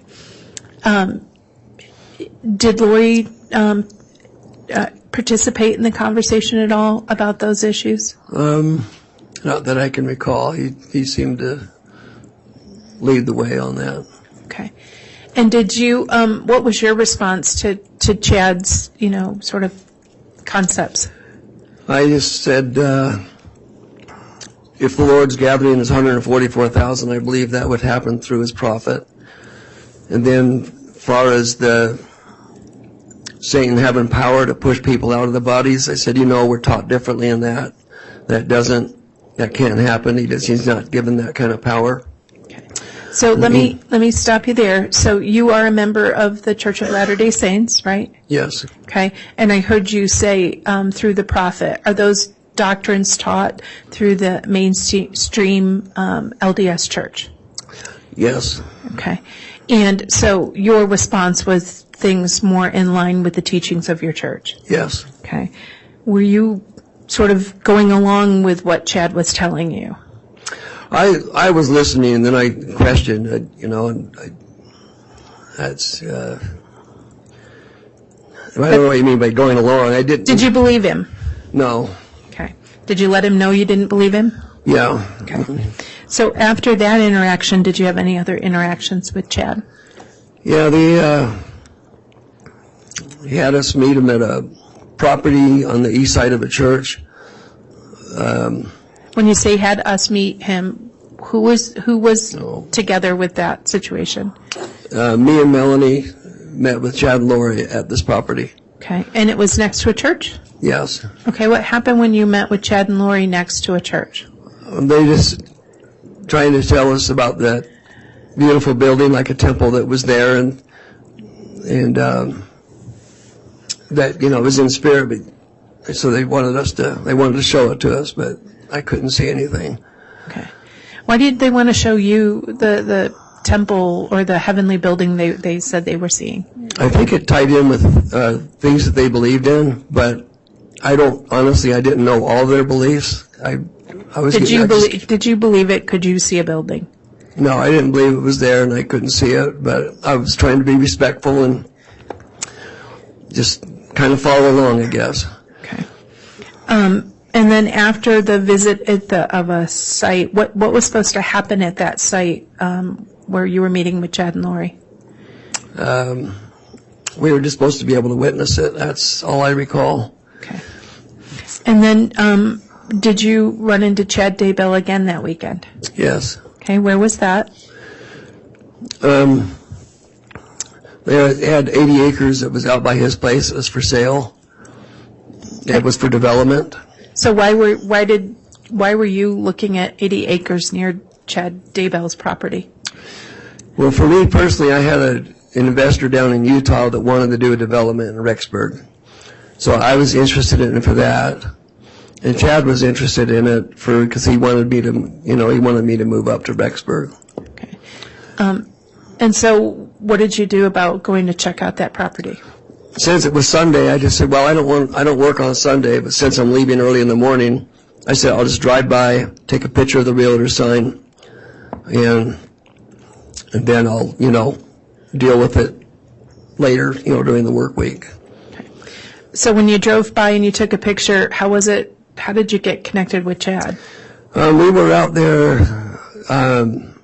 Alex Cox led us out to the property. So we were just standing out in the field and just talking. And then Chad and some brother that he was serving within the church, they left I guess they were clerks or something, and they just left and came over to the property. Okay. And he said this guy was a realtor, and he said, I just want to, if you have any questions or anything, he can help you with it. Okay, so who's he? Was that Chad with the realtor? It was Chad with the realtor, but I don't remember the realtor's name. Okay. And what was your response to Chad coming and showing up with the realtor at the property? I just said, I don't do business on Sunday. I don't want to talk about it. I'm not here for that. And, because I didn't know they were coming. They just showed up. Okay. So after that interaction, did you see Chad Daybell again? No. Okay. Did you ever see Chad that weekend at Lori's apartment? Yes. Okay. Tell us about that situation. That's where he came. That's where he was coming over and teaching me some of their beliefs. Okay. Did you ever see Chad with JJ that weekend? No. Okay. Did you ever hear about any interactions between Chad and JJ? I heard that he had a scuffle with JJ, and that's how he got the scratch on his neck. But I don't remember what that was about. Okay. And when you say he got a scratch on his neck, who got a scratch on their neck? Chad did. Okay. During the times you saw Chad, what was his interactions like with Lori Vallow? They were really loving with one another and affectionate. Okay. Now, at this time, were you aware that he was still married to Tammy Daybell? Yes. Okay. Did the fact that he was married come up at all? Yes. All right. How did that happen? I asked him I just asked him how his marriage was with the Tammy and if she was a good wife, and he said he had no complaints, that she was a good wife, but he said her time was coming up, and that him and Lori were gonna, go do the things that they had committed to do for God. Okay. So when you say her time was coming up, your Tammy's time he was... said he had a dream that she was going to pass away before he was 50 or by the time he was 50. Okay. And so that was Tammy was going to pass away before Chad was 50? Yeah, by the time Chad was 50. Okay. The dream was I think he said 3 years previous. Okay. And that,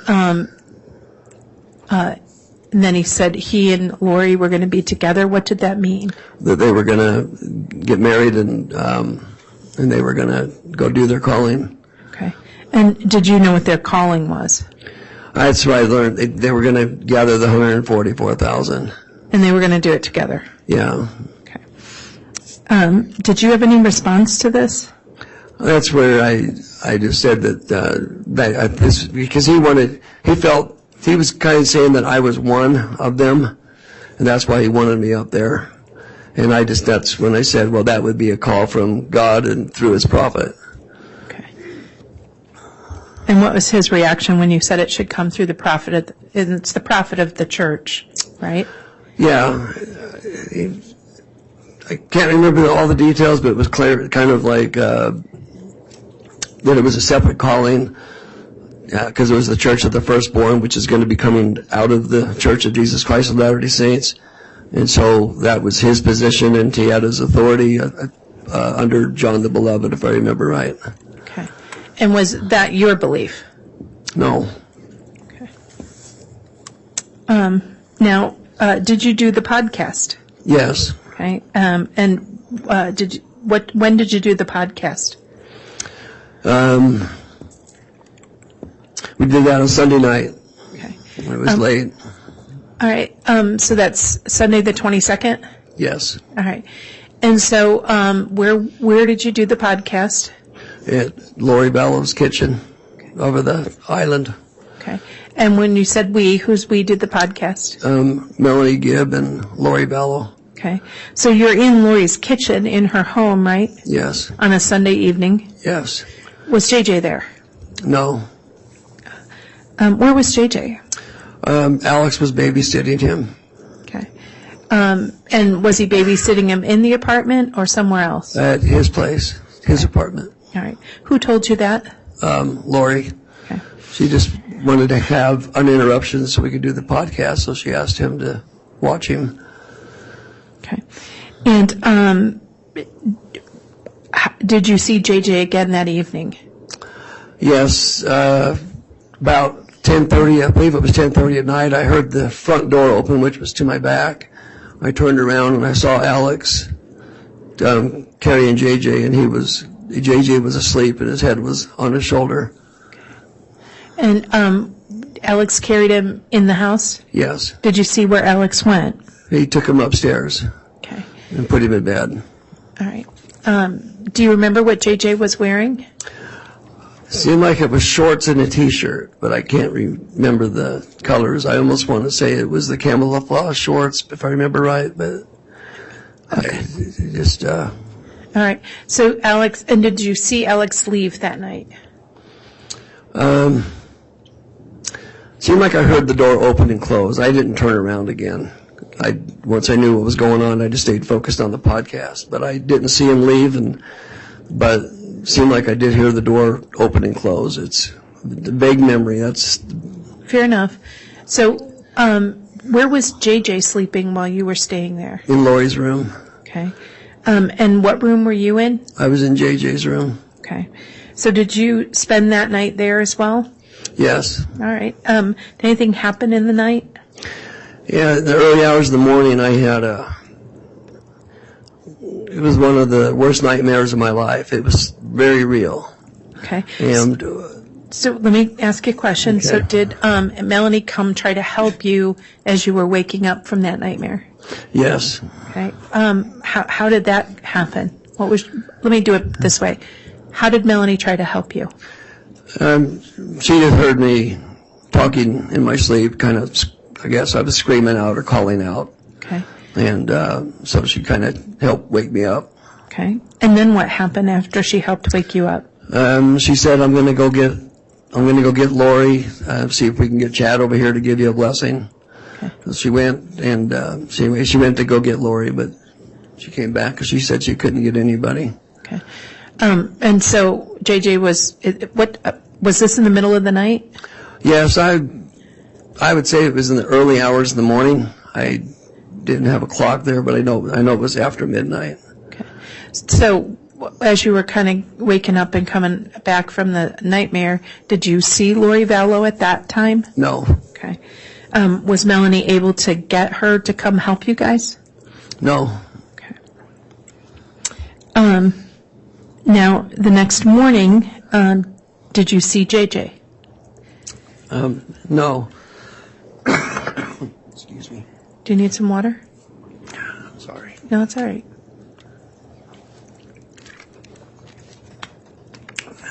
You okay? Yeah. All right. And so when you woke up the next morning, did you see JJ that morning? I did not. Okay. Did you make any inquiries about JJ? Yes, I did. We went downstairs to say goodbye, and Lori was there, and she just said that JJ had an episode, and he climbed up on the cabinets, and then he climbed up on top of the fridge, and then he climbed up on top of the upper cabinets and knocked over her picture of Christ. And she just said that he was out of, she couldn't control him. So what did she say she did? She called Alex and had Alex come and get him. Okay. So when she said she had Alex take JJ, what did you do? Well, before she told me that Alex took JJ, I said, well, I'd like to see him because I wanted to make sure he was okay. Why? Well, because I didn't see any signs of the cabinets. There was no damage on the cabinets. There was no scuffs on the stainless steel fridge. And I just was trying to understand what was going on here. But I also, if JJ did have a problem, I'd like to give him a blessing. Okay. And so then you ask her where he was. Yeah. And what did she say? She said Alex. She had Alex come and get him.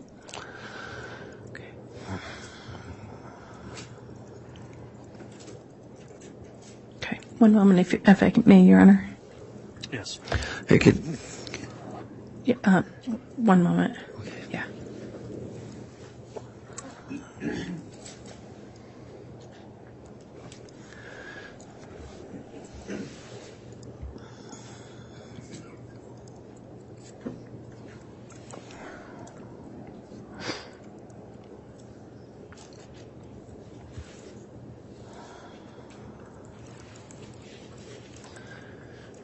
Just to make sure I was, and I may have forgotten to ask, the date that Lori Vallow said she sent JJ with Alex was what?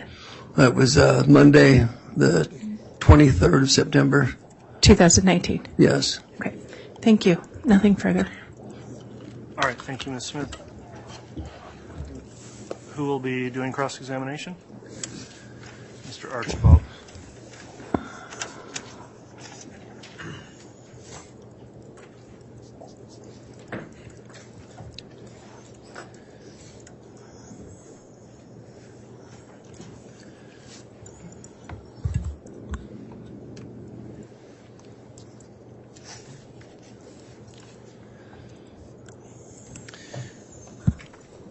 So, Mr. Is it Warwick or Warwick? Warwick.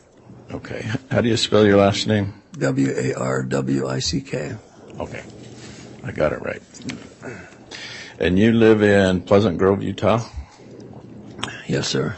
And your wife, Melanie Gibb, lives where? Chandler, Arizona. Okay. And you two married in December of 2021? Yes, sir. So in this weekend of September 2019 that you've talked to us about, were you still married to someone else? No. Was Melanie Gibbs still married to someone else? What's that? Was Melanie Gibbs still married to someone else? No. Okay. Both of you had been divorced by the time of September of 2019? Yes. When did you start to see Melanie before your divorce went through? Objection relevance? Overruled. We were seeing each other at advance. Okay.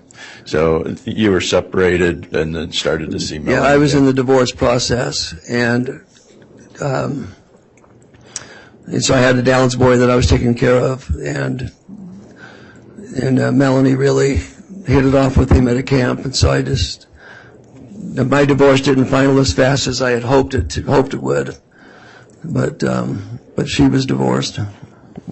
Mr. Warwick, also I'll ask you to please wait until he's completely finished his question before you answer, just because it helps our court reporter keep the record. I'm sorry, I thought I was still on the same answer. I apologize. Fine. Thank you. And what do you do for a living? I'm a general contractor. And have you also done podcasts on religious topics? Yes. And so that's how you and Melanie Gibb were interested in each other, because you had the same common interest in religious topics? That would, yes. And is that how you met Lori Vallow? Well, I met Lori through Melanie. I would say it was the same intent. Okay. And that's how you met Chad Daybell as well? Yes. And that's how you met Alex Cox? Yes. And how would you describe Alex? He was a fun-loving guy. He was very humorous, and he can be genuine and he can be lighthearted. And that's how you also met Zulema about the same time in late 2018 or 2019. I met Zulema at Lori's the first time. And so that was August of 2019. Yes. Okay. And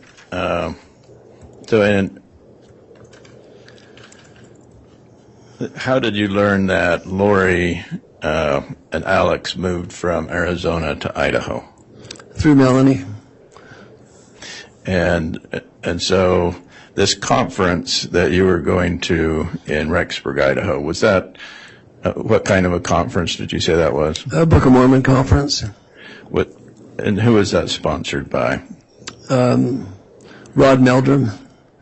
So that wasn't part of your church, that was just a private conference? Yeah, they were members of the church, and Rod was, it was his conference, and the people with Preparing a People were doing the filming for him.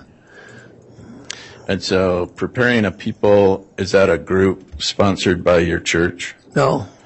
So who is it sponsored by? Just a bunch of people getting together? They're just the private owners. Okay. And when you say you get together to do podcasts, what does that mean? When you sit down and discuss a topic or be interviewed. And who's the designated audience for this podcast? Who are you trying to sell it to?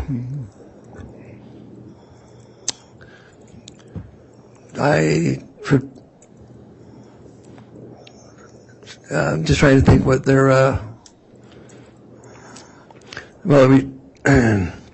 it was mainly to the saint for the Latter-day Saints. And so have you ever made money on these podcasts? No. So the podcasts are for education and not money? Right. And where would your podcast be downloaded to? Objection, Your Honor. Relevance. I understand it's cross, but relevance. All right. I'll allow some more here, Mr. Archibald, but it needs to tie into direct, if you could. Well, you told the prosecutor you were doing podcasts with Preparing a People. That's what you told the prosecutor. Now, they're interviews. I don't know if podcast is the right name. Melanie and Lori called theirs podcast. Preparing the People, I think they just called theirs, they just did weekly things where they would highlight topics. And then they would ask people to come in, and then they would just kind of go into that topic and, scripturally and experience with it. And so your purpose in doing these podcasts was just to talk about your religious beliefs? Yes, and to build faith. We did most of the ones I did with Preparing the People. Well, sorry, I'm saying too much. No, it's not that you can't continue to answer. It was just avoid talking before Mr. Archibald's done. So we don't have but I just didn't know where to end it, so that's why I stopped. Sorry. So we don't have two people talking at the same time for the court reporter, if you would. So thank you. Okay. And is there a group called Preparing a People? No. What is Preparing a People? They host conferences, and they invite speakers to come in and vendors. And have you been a speaker at some of these Preparing a People events? Yes. And the reason that you've been a speaker is because of what? Because of my conversion to the faith, and because of the doctrines that I came to understand. Okay. And to build faith. And so you've participated in these podcasts, or sometimes they're called firesides. Is that right? Yes. And you've given talks or speeches about the second coming of Jesus. Is that right? About my dreams and visions.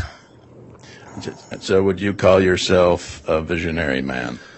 Well, others have called me that. I don't call myself anything. So on your speeches or your podcasts, have you shared your visions with other people? Yes. And you've had visions of secret combinations taking place in Washington, D.C. Judge, Yes. I'm going to object at this point. I fail to see the continued relevance of this. Goes to his credibility, Your Honor. The state brought this up, not me. It is, I think it's appropriate. Judge, I'm sorry, what? Well, I haven't ruled yet. I know. I apologize, Your Honor.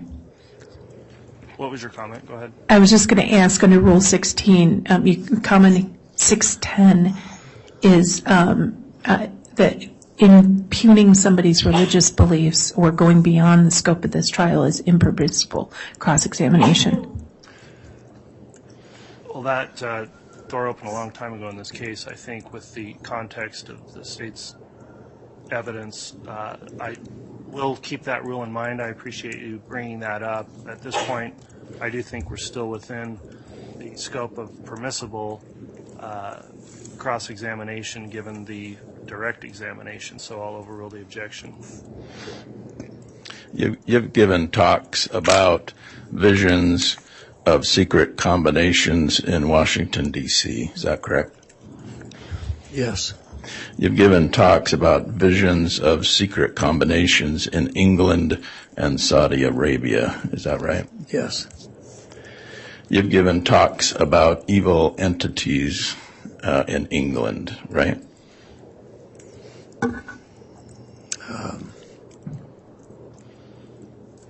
No, I'm not sure where that one's going. Okay. You've seen visions of Russia and China invading the United States. Yes. You've seen visions of Russia and China attacking the United States military and defeating us in 3 days. Yes.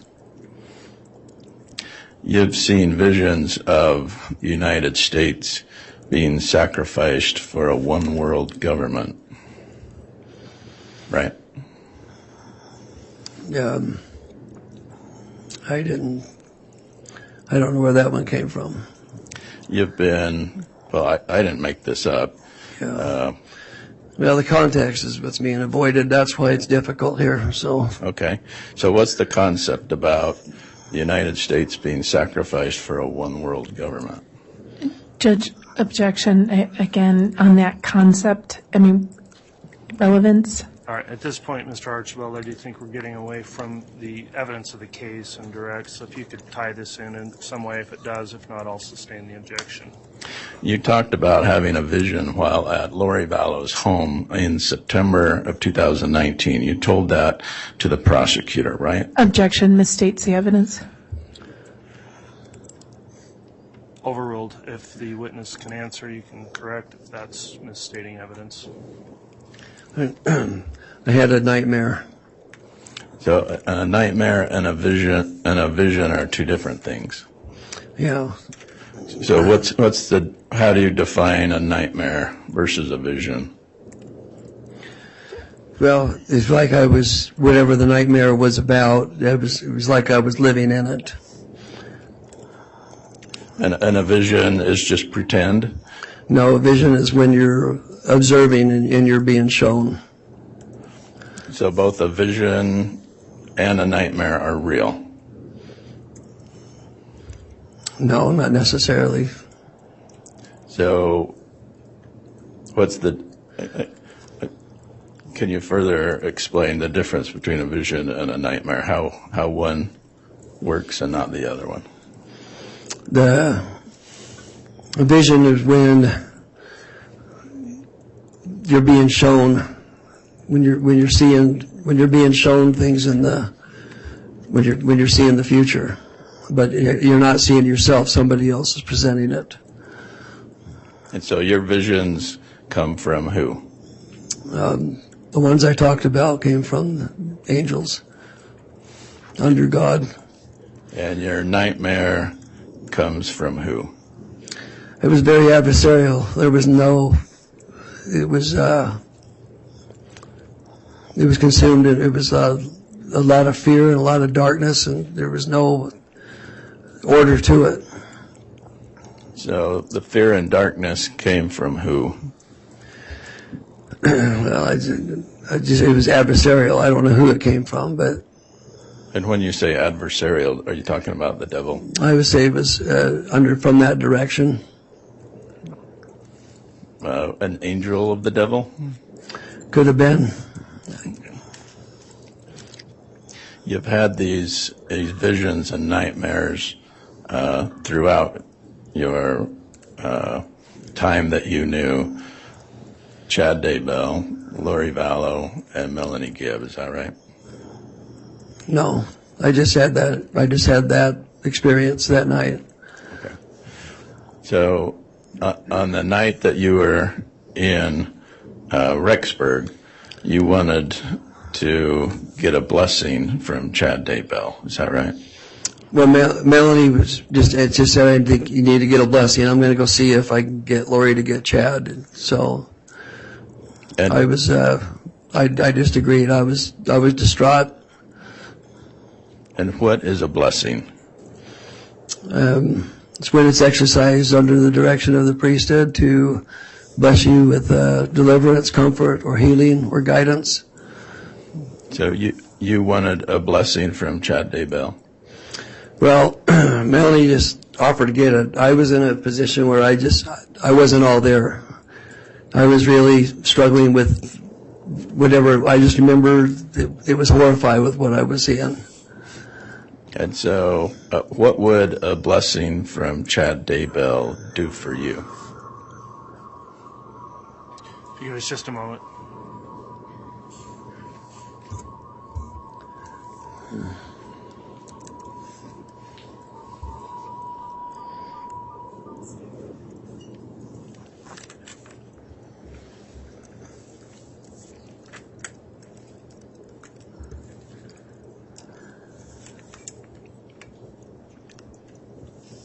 All right, thank you, Madam Clerk.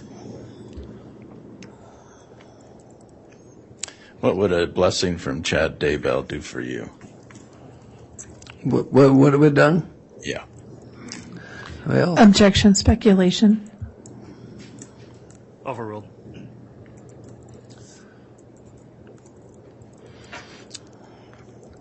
I would have hoped for peace, but it wasn't my idea. Melanie was just trying to get help. And you and So Melanie... I'm sorry. Sorry. You and Melanie were in the same room when this nightmare happened? Yes. And you were sleeping in JJ's room? Yes. And you were woken up by your nightmare? Yes. And then you woke up Melanie? She woke me up because I was, she could tell that something was going on, so. And so you agreed. Maybe we woke each other up, I don't know. And so you agreed to seek help from Chad Daybell? Yes. And did Chad Daybell come? No. When, had you seen this scratch on Chad's neck from JJ? He pointed it out, but it was pretty minor. You didn't see the scuffle, but Chad... No, I didn't. But Chad told you about it? Yes. And when Chad told you that his wife's time was up, that he had a dream she would die, did you believe that? I wasn't certain to what to believe at that point. He was teaching about the 144,000. Is that a concept you're familiar with? Yes. And tell us what you understand that to be. All I understand is during the time of the tribulation that God's going to have 144,000 that will cover the earth to gather his elect and to help gather his people and help deliver them from the trying circumstances. And have you wanted to be part of the 144,000? No, I mean, it would be an honor, but it's nothing I was seeking.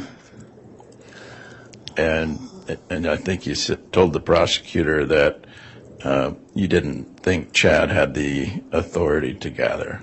No. Who do you think has that authority? The prophet of the Church of Jesus Christ of Latter-day Saints. And who is that? Well, now it's President Russell M. Nelson. Okay. So that's where your disagreement with Chad Daybell was who had authority to do that. Yes. Had you ever heard of the Church of the Firstborn before? I just see it in the scriptures, but. Yeah, where in the scriptures? Doctrine and Covenants. And what's the Doctrine and Covenants? It's a canonized scripture of the Church of Jesus Christ of Latter-day Saints. So is the Church of the Firstborn is that in the Holy Bible? It could be. Is it in the New Testament or the Old Testament? It could be. I'm not recalling all this right now. Is the Church of the Firstborn mentioned in the Book of Mormon? I don't know. And who is John the Beloved? A close disciple of Jesus Christ.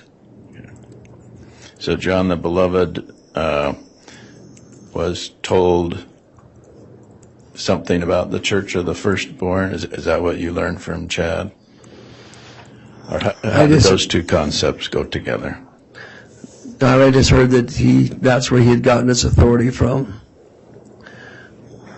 That's where Chad had gotten his authority from? Yes. And these are the kinds of things that you talk about on your podcasts? No. What do you talk about on your podcast?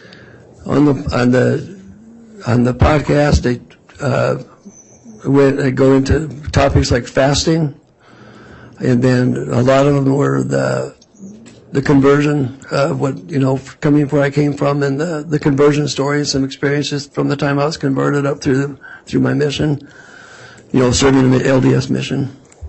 And so, but they were in the context to build faith. They weren't in the context of seeking these things.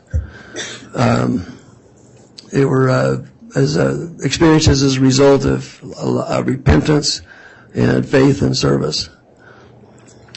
And so when you agreed to do a podcast with Chad and Lori and Melanie on Sunday night in Rexburg, Idaho, what was the topic of that podcast? First off, it was just Melanie and Lori. Chad was not part of it. Okay. And so what was the podcast with Melanie and Lori about?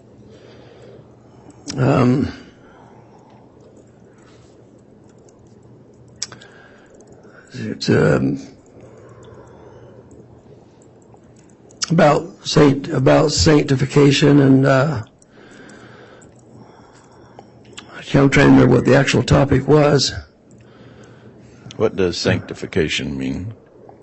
Well, it's when as you repent and serve God, and as you prove faithful to Him, your heart, the Lord changes your heart, makes you clean, makes you whole, and endows you with greater faith. And your audience for this podcast was, again, who? It was preparing of people, and there was camps, the preparedness camps.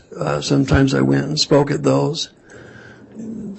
So I just a lot of it was not really venues. It was more like camps and organized firesides, family reunions, and I would be invited to either speak or or invited to do an interview and cover a topic.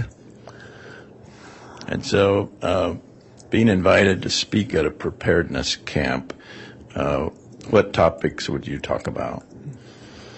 Judge, I'm going to object. I understand it's cross your honor, but at some point it becomes irrelevant. I'll sustain the objection on relevance. I think we're beyond the scope of tying into the evidence of the case at this point, Mr. Archibald. So, your whole purpose was to get ready for the second coming of Christ in these podcasts? No. What was your purpose? Whole purpose was to build faith and to help identify stumbling blocks to faith, and also to help identify the fruits of faith, and to help identify how involved our Father in heaven is with each one of us when we're truly trusting in His Son, Jesus Christ, and seeking His will. Now, were you, when you left Lori's apartment on September 23rd, 2019, you indicate that you were anxious to go visit your son in Pocatello? Yes. And did Melanie go with you there? She did. And that's the time that you say you did not see JJ? Yes. And did you call the police? No, I didn't. Did not. All right. You didn't have any reason to, right? I didn't see any reason. Lori was one of the most sweetest, kindest, fun-loving. She was I really enjoyed her. She was a wonderful woman. This stuff kind of hit me that weekend, and I just wasn't, anyway, I just didn't see it was like what they're teaching doesn't match what I see in their character. And so I kind of left a little confused and puzzled and trying to discern. Well, their character was good, right? Yeah, I saw goodness, yes. And I didn't see any reason to suspect. Yeah. All right. Thank you, sir. Thank you. All right, that'll conclude cross-examination. Any redirect by the state? Yes, briefly, Your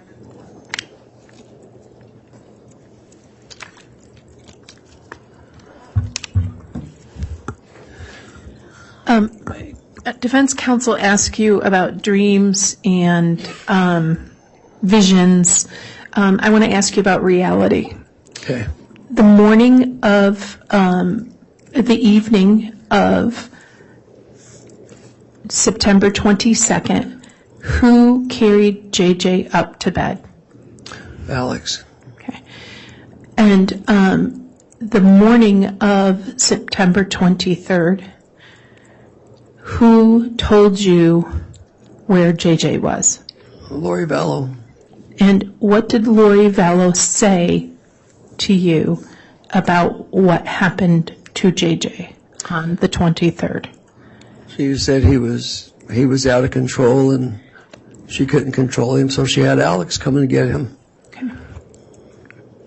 And when she said he was out of control, did she give you specific examples, real examples of what she said out of control meant? That's when she said that he climbed the cabinets in the fridge and the upper cabinet and pushed over her picture of Christ that sat on the top of the upper cabinets. And did you see any evidence with your own eyes that any damage had occurred that would be consistent with JJ climbing the cabinets? No, I didn't see any scuffs on the fridge, and I didn't see any bent door hinges and the crown molding. That's the way it's fastened. It would have popped off if he would have gotten up there. Okay. And so when she said that, what did she say she did with JJ? She just called Alex and just said that you need to come and get him. I can't handle him. Okay. And then she said she sent JJ with Alex. Yeah. Nothing further. All right, thank you. That'll conclude then the testimony of this witness. Is there any objection to him being released from any subpoena? The state would ask that he is. No objection. All right. Mr. Warwick, that concludes your testimony today. Then you can be escorted out of the courtroom by the bailiffs, and you are released from any subpoena that you're currently under. Thank you.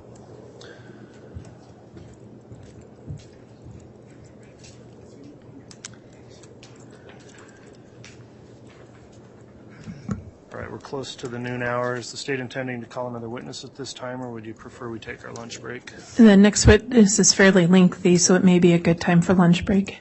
Okay, let's go ahead and take the lunch break, and then I will have a quick sidebar with counsel just on scheduling if we could, and we will try to be back on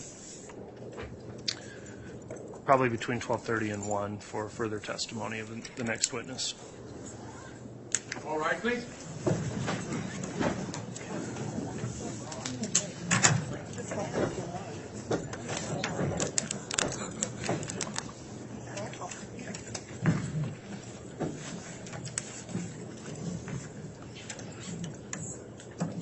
What's that? What did I say?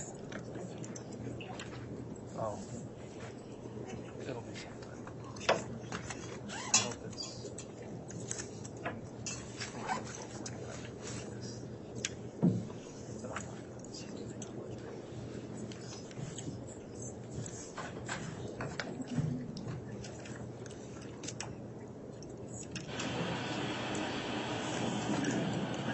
Thank you. Please be seated.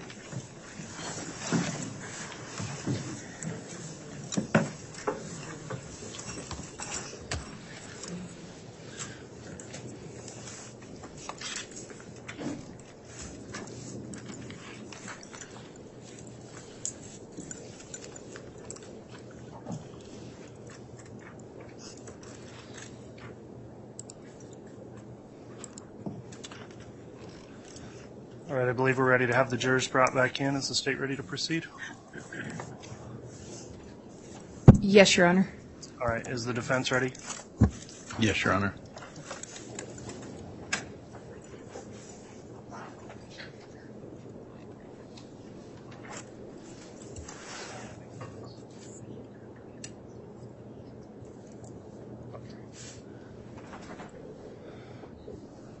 Let me have just a quick sidebar with counsel, please.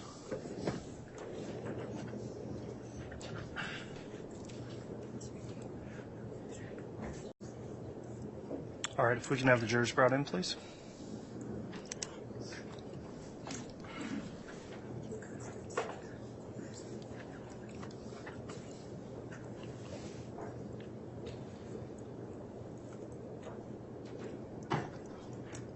All right, please.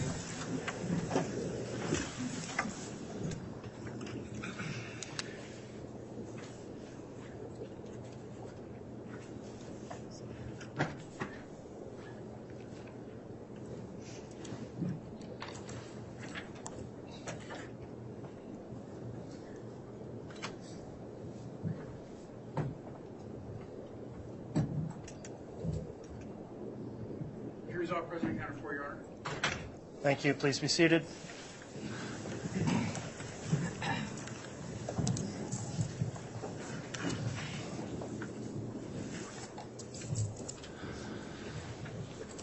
Okay, we're back on the record on case CR 22-21-1624, State of Idaho versus Lori Vallow.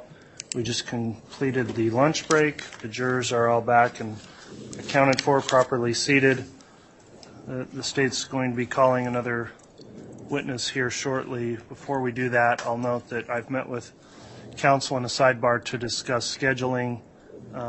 Essentially, the state's case in chief has been moving forward a little more quickly than may have been anticipated, and in order to avoid some gaps in trial time in the middle of days next week, there's been a proposal that we not have trial tomorrow on Friday and then start back up again with a full week on Monday.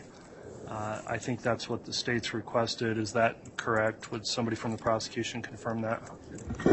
Yes, Your Honor. The case is moving much more quickly than we thought, so it won't delay the end of the trial at all by doing that. So that's our request. Okay. Thank you, counsel.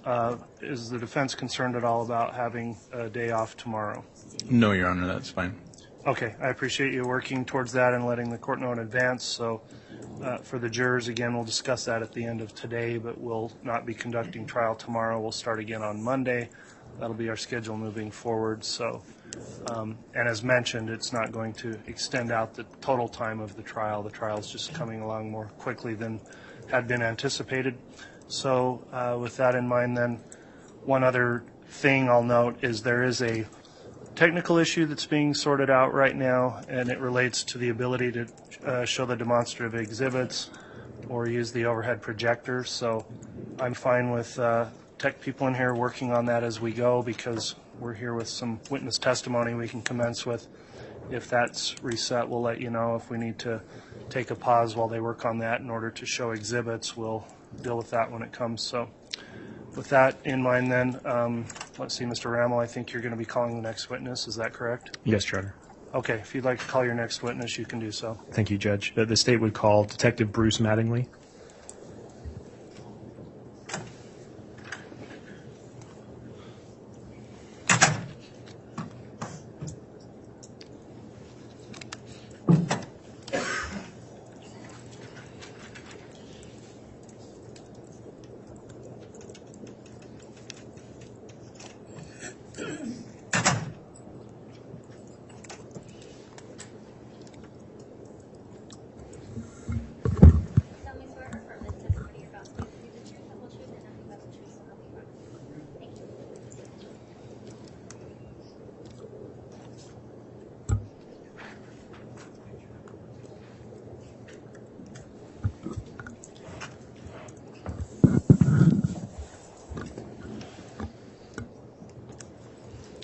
All right, before you commence with your examination, Counselor, I'd like to just inquire of the witness who's now sworn, Detective Mattingly. Have you viewed any of the trial testimony in this case since it started? No. Okay, with that in mind then, I'll just ask you to please speak directly into that microphone. Try to avoid, make verbal responses to all the questions so we can keep the record straight, and try to avoid talking at the same time as anyone questioning you. Keep our record clear again with those rules in mind. Mr. Rammel, you can go ahead and inquire on your direct. Thank you, Your Honor. Detective, can I have you state your full name, spell your last name for the record, please? Thomas Brewster Mattingly. Last spelling is Mattingly. And Detective, where are you employed? Fremont County, Idaho Sheriff's Office. And how long have you been employed in that capacity? 22 years. And how long have you been employed in law enforcement overall? Sorry, let me restate. Overall in law enforcement, 22 years, and as a detective for the last 6 years. Okay. And are you post-certified? I am. I hold a master's certificate at Post. You testify that you're a detective. Can you quickly tell the jury about your current duties and responsibilities as a detective in Fremont County? Yeah, current duties for me in our county is anything that comes across my desk or assigned as a detective, which mostly will be felony cases, and then with that also assisting with other deputies in their investigations or things that they are assigned to. And also I work with evidence, logging that in, logging it out, and also with that will be death investigations. Detective, I'm going to draw your attention to January 3rd of 2020. Were you working as a detective for Fremont County at that time? Yes, I was. What were you working on that day? We were executing a search warrant at Chad Daybell's property located at 202 North, 1900 East in Fremont County, Idaho. And Detective, were other agencies involved? Yes. Was FBI ERT on scene? Yes, they were. Detective, were you involved in the initial search and collection of evidence from that residence? Initially, yes. And after the execution of that search warrant, did you take possession of items found at that location? I did. And can you explain to the jury how that came about? Yes, the ERT team collected the evidence, and then they gave that to my lieutenant, Joe Powell. And Joe Powell and I took those items to our station in St. Anthony, and we put them into evidence, and then after that I logged it into evidence. And you have detailed evidence logs of what you logged in? Yes, each item is numbered sequential and with a description of what those items are. Detective, who has access to your evidence lab? So that'll be 3 people. That'll be myself, Detective Vince Kayakakamanu, and Detective Jim Fabinich. Jim Fabinich. Spelling of... Yeah, Jim Fabinich. Spelling of his last is Fabnich. Could you spell the other detective's name also, the last name? I can. Kayakakamanu. Kaiakakamanu. All right, that's what I thought.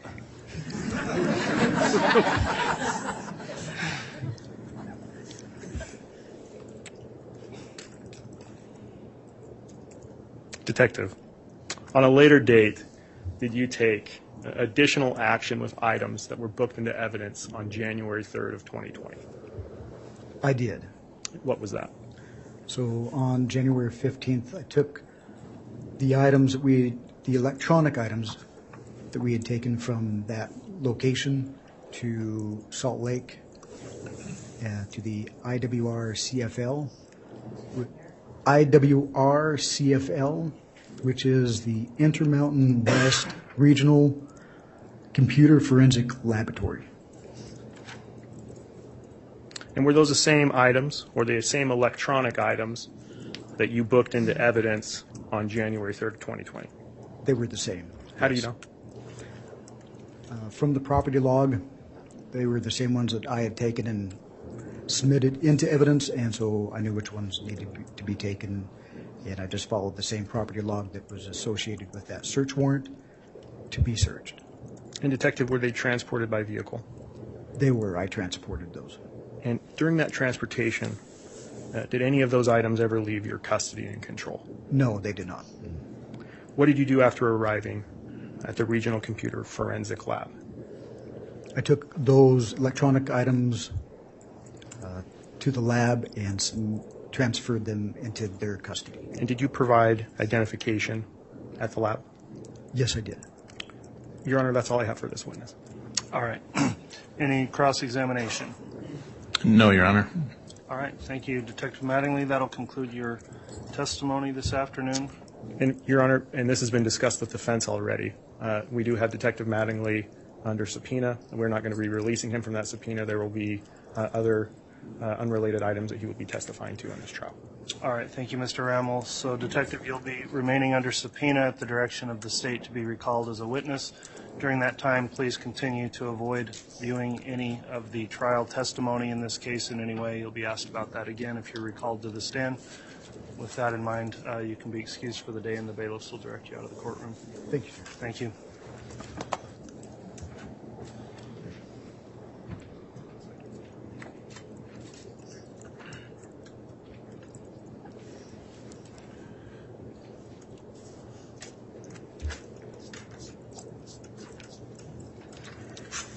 Mr. Hamill, you can call your next witness.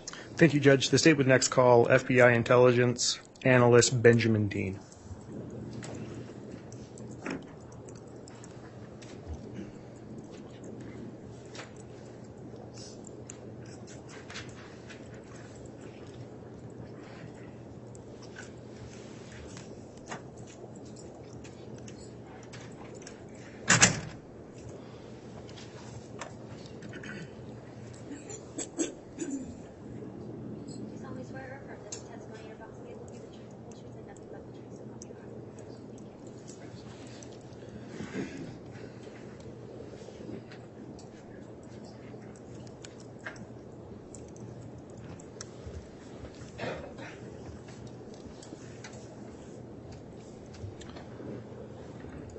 All right, sir, before we begin with your testimony, I'll just inquire, have you in any way viewed any of the testimony that's occurred during the trial in this case?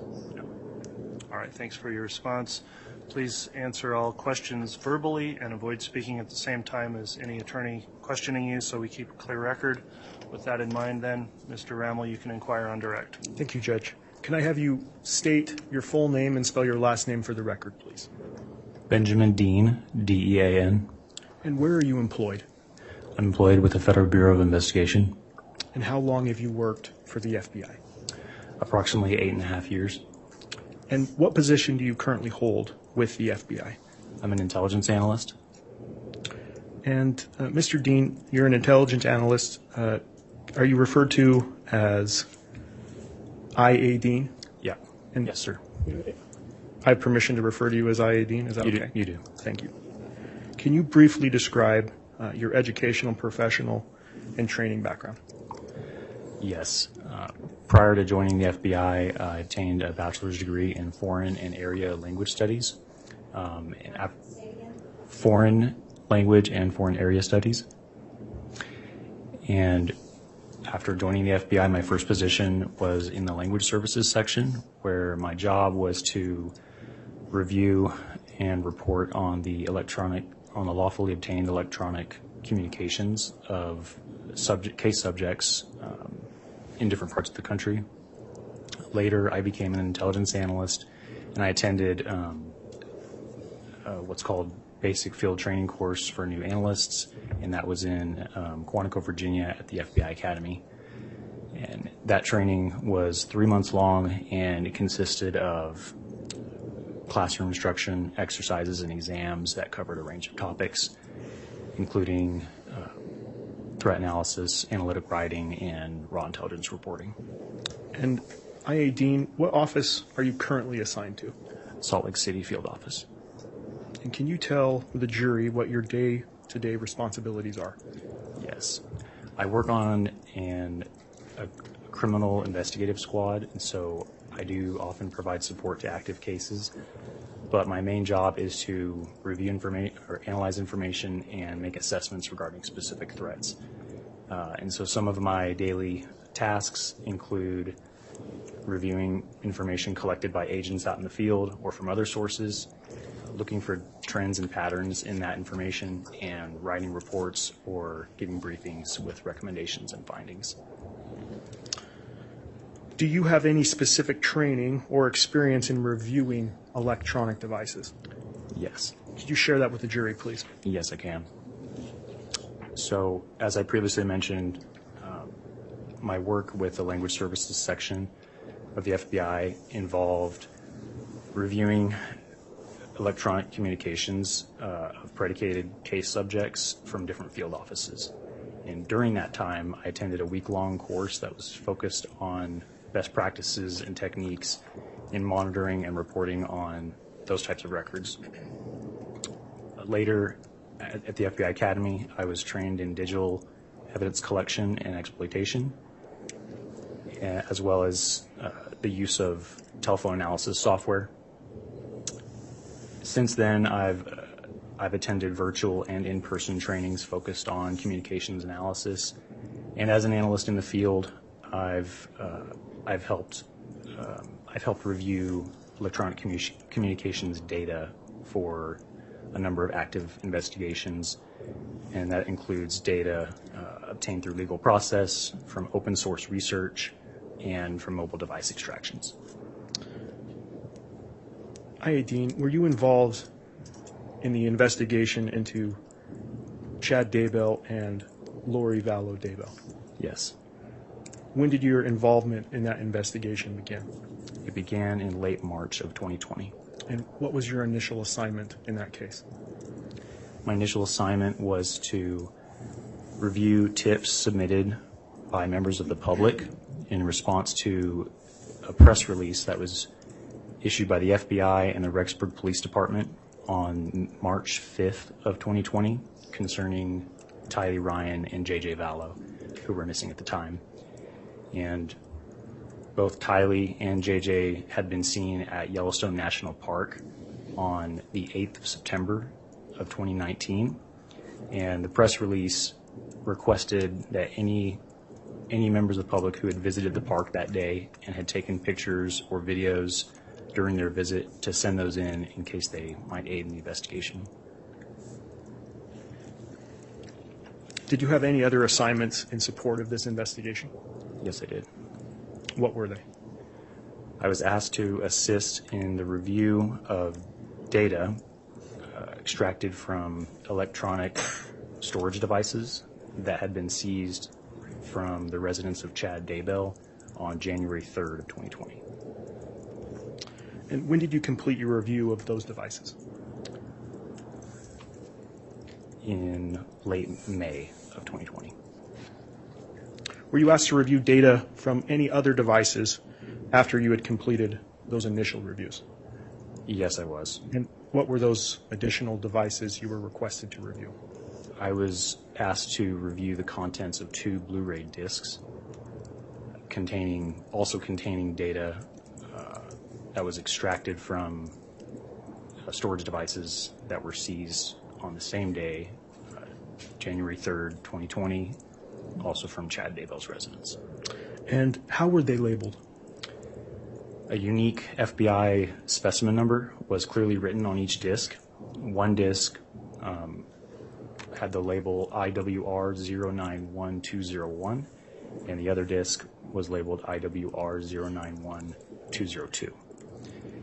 Also, both discs had clearly written on them the words "working copy." I-18, I'm quickly going to draw your attention to the second disc. Testified IWR091202. You analyzed that disc? Yes, I did. Were you able to attribute that device to a specific user? Yes, I was.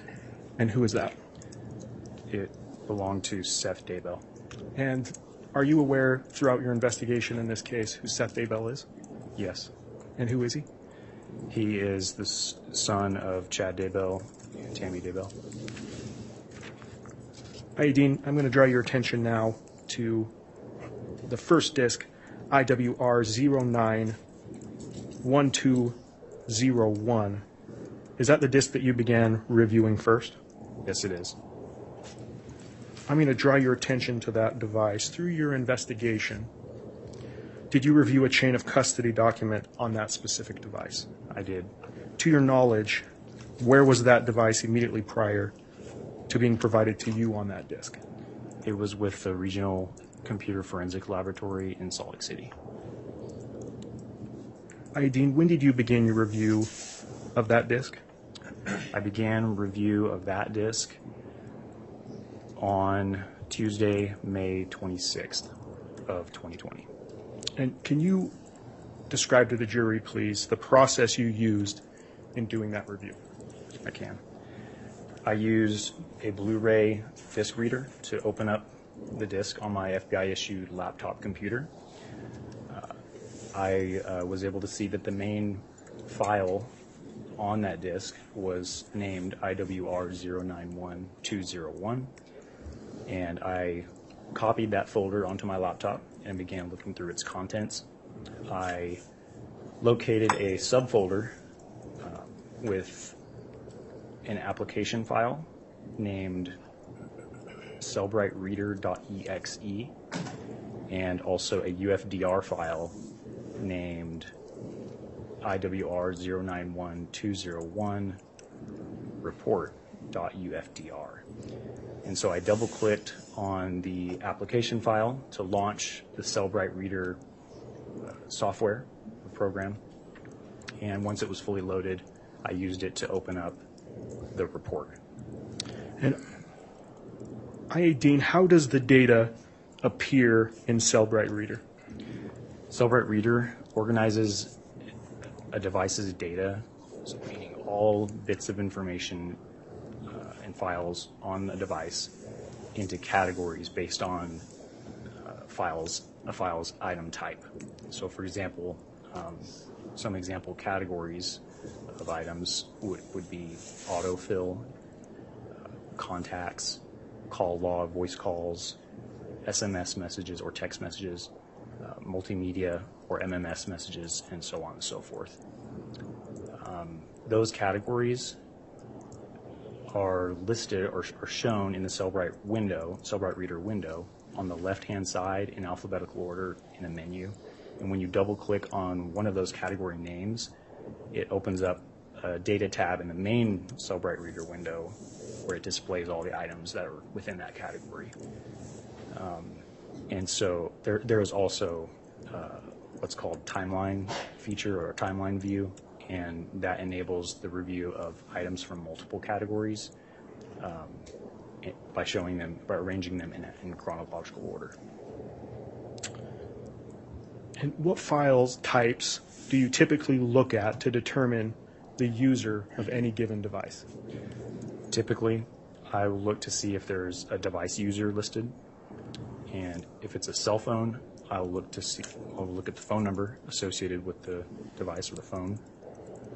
I'll also look at the content of any communication items that I can find on the device, and also if there's any images on the device, I'll look at those as well to try to determine a primary user. And Ayadine, did you look at those file types for this device? Yes, I did. When reviewing those items, did it become apparent to you what type of device this was and who the user of the device was? Yes, it did. It was clear to me that I was reviewing a cell phone belonging to Tammy Daybell, who was the wife of Chad Daybell. And that was clear to me for a few reasons. And can you list those reasons to the jury, please? I can. First, the device user was listed as Tammy. Second, the phone number associated with the device was the same phone number that appeared on other records and documents obtained in the investigation, and that was attributing that number to Tammy Daybell. There were incoming messages on the device, so text messages, multimedia messages addressed to Tammy, I should say. And there were outgoing messages on the device that were either introducing herself as Tammy or, in the case of emails, signing off as Tammy. Ayadine, any posts or photos that you viewed that aided in your belief that this was a device belonging to Tammy Daybell? Yes, there were. I found device notifications which alerted the user of the phone anytime there was a new Facebook post to a Facebook group named Daybells and Murs. And also, there were communications on the device with members of the Daybell family, including the Daybell children, and all of whom were named as contacts in the device. And the content of those communications suggested that the user of the device had a close family relationship with the Daybell children. Anything else? Yes, there were images on the device. There were photographs of Tammy Daybell, both by herself, with Chad Daybell, with their kids, and with their grandkids. And also, I did observe that all outgoing communications from the device, so voice calls, text messages, multimedia messages, there were no outgoing communications after the 18th of October of 2019. And why is that date significant to you? It's significant to me because I know that to be the day before first responders discovered Tammy Daybell deceased in her home. And Ayadine, for the record, do you recall the phone number associated with this device that you have attributed to Tammy Daybell? Yes. And what is that number? It is 801-669-4368. Ayadine, I want to draw your attention now to September 9th of 2019. Did Tammy Daybell's phone receive any text messages that day? Yes. Were there any messages sent to Tammy's phone that day that caught your attention? Yes, there were. And what was the phone number from which those messages were sent? 208-690-9374. And was there a contact name stored on the phone for that number? Yes, there was. And what was the contact name associated with that number? Chad. Dean, throughout your review of this device, have you reviewed other messages sent by the contact saved as Chad in that specific device? Yes. And based on your review of those other messages sent by this phone number, who did you believe that number belonged to? I believe it belonged to Chad Daybell based on my review of the other messages. And why is that? There were several reasons for that. First, the phone number ending in 9374 was a match for the phone number that appeared in other documents and records obtained in the investigation to that point, and associating that number as one of the phone numbers used by Chad Daybell. So that was one indicator.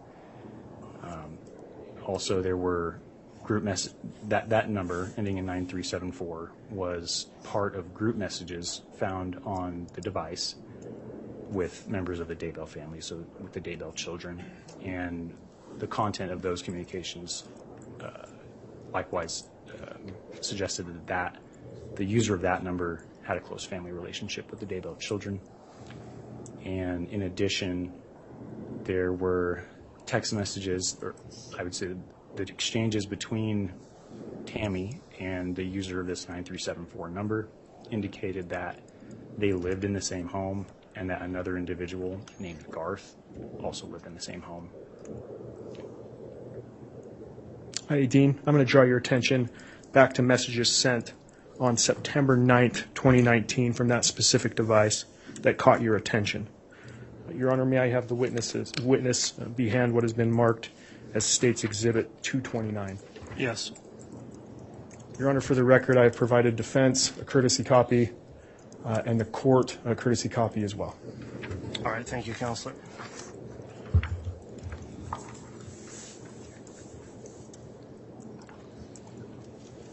I'll give you a moment. Thank you, Dean.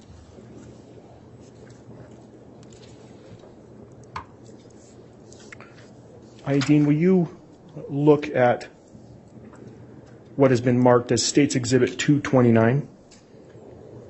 What is this? This is a copy of text messages exchanged between Chad and Tammy on 9th of September 2019. And how do you know this?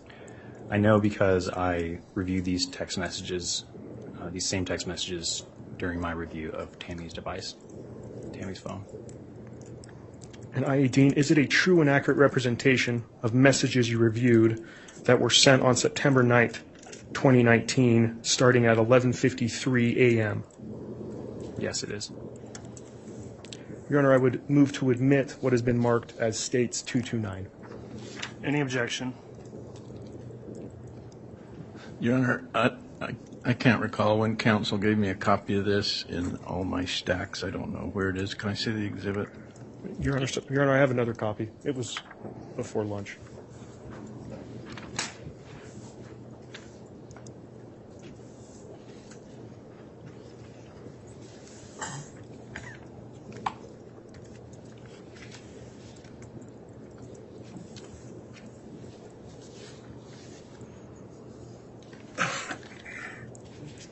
That's fine.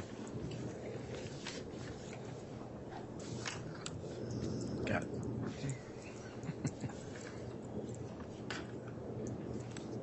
I found it. Can I have the extra copy back?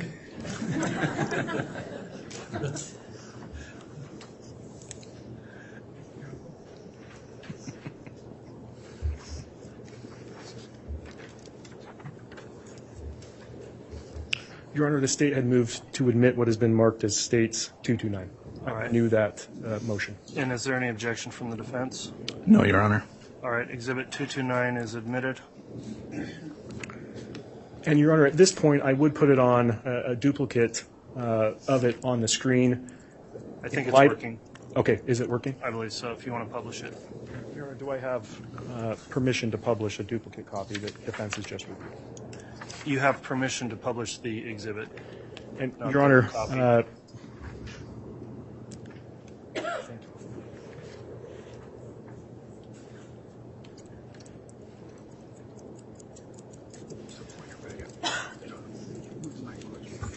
and Your Honor, I guess I'll defer to Mr. Dean if he can read those messages. If not, if he could be provided a courtesy copy that he can read from. All right, it's on his monitor as well. So I think Mr. Dean, are you able to read what has been marked as State's Exhibit 229? Yes. Okay. Will you please read aloud the messages in this exhibit, including the timestamps and the contact name associated with these messages? Yes. So starting with the first one, 9/9/2019, 11:53:27 a.m. from Chad.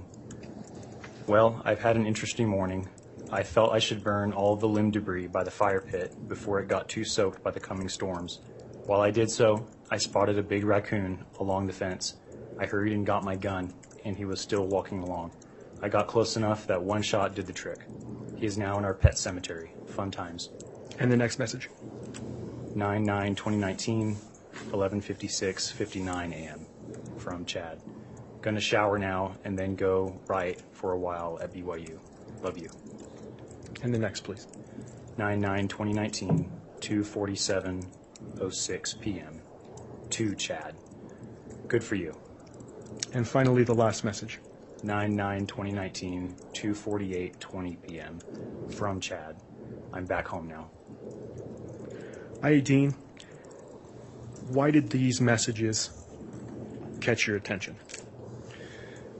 The first message in particular stood out to me because it was longer and more detailed than any of the other messages exchanged between Chad and Tammy that I had found or that I would later find on the device.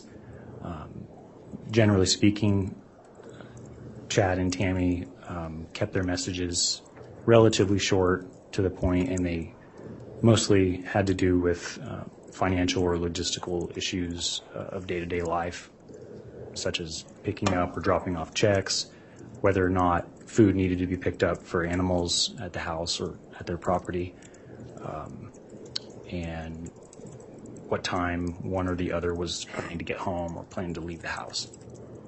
This message appeared to be the first and only time that I could see from everything on the device, wherein Chad texted Tammy a rather detailed and step-by-step explanation of his day's events in sort of a narrative style. And I.A. Dean, based on your investigation, including your initial assignment in this case, did the date of this message catch your attention? It did. Why? If you recall from earlier in my testimony, my initial assignment for this case was to review tips submitted by members of the public in response to the joint FBI Rexburg PD press release from March 5th of 2020 concerning the whereabouts of Tylee Ryan and J.J. Vallow. And both Tylee and J.J. had been seen at Yellowstone National Park on the 8th of September of 2019, and so that press release was requesting members of the public who were at the park that day and had taken photos or videos to send those in so that they could hopefully aid in the investigation somehow. After reviewing hundreds of tips containing information, photographs, video footage taken from across Yellowstone National Park on or around that date, the 8th of September 2019, I was well aware that that was the last day that Tylee Ryan was seen alive. And so upon reading this text message, sent from Chad, wherein he claims to have built a fire, shot and killed a large animal, and buried it on his property, I became concerned because I recognized that it was sent the day after Tylee Ryan was last seen alive. And I.A. Dean, what did you do after reviewing this information? I relayed the information to the case agents. Thank you. Your Honor, this is all I have for this witness. All right, thank you, Mr. Rammel.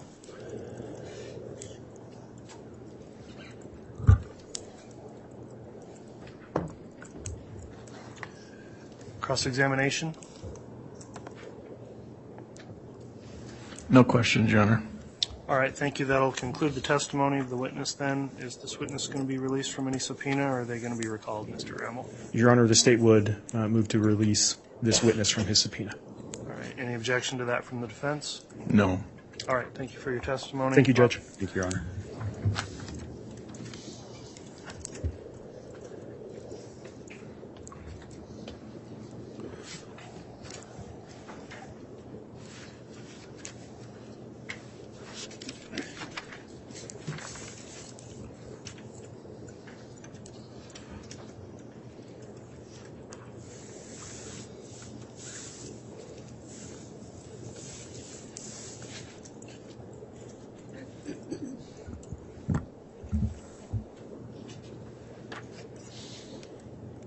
All right, does the state have a next witness to call? Yes, Your Honor. The state would call Detective Sergeant Dave Stubbs. While he's coming in, may we have a brief sidebar? I just want a couple housekeeping issues real quick. Yes.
All right, if we're ready to have the, you indicated who the witness is going to be. They could be.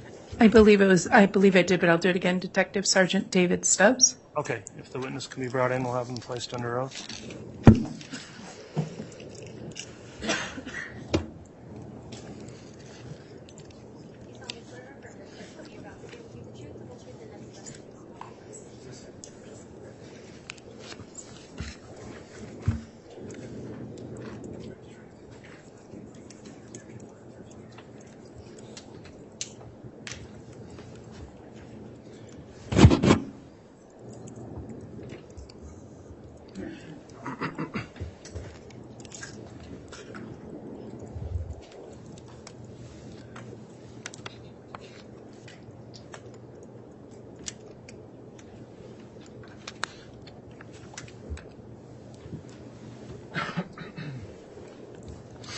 All right, before we get started with your testimony, Detective Stubbs, I'll just advise you we're making a court record here, so please avoid talking at the same time anyone else is talking. Make verbal responses to any questions you're asked.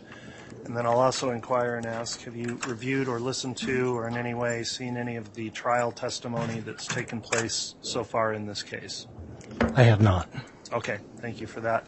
With that in mind then, Ms. Smith, you can inquire of the witness on direct. As a preliminary matter, Your Honor, the state, well, let me do it this way. Sir, could you please introduce yourself to the ladies and gentlemen of the jury and spell your last name? Yes. I am Detective Sergeant David Stubbs with the City of Rexburg Police Department. I spell my last name Stubbs. And, Your Honor, to ease his testimony and in agreement in part with defense counsel, the state is going to move to admit various certified copies and business records that relate to this and other witnesses' testimonies. And I believe the state has supplied the business records notice to the defense and has supplied notice to the court as is allowed. And so the state's first request would be to admit State's Exhibit 103, the Amazon certified business records received from Amazon involving Alex Cox and providing information attributable to emails from multiple users.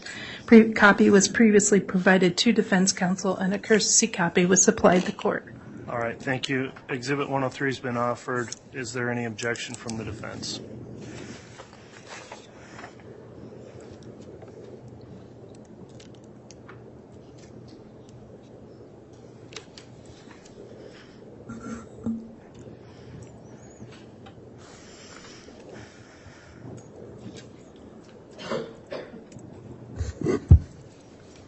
No objection.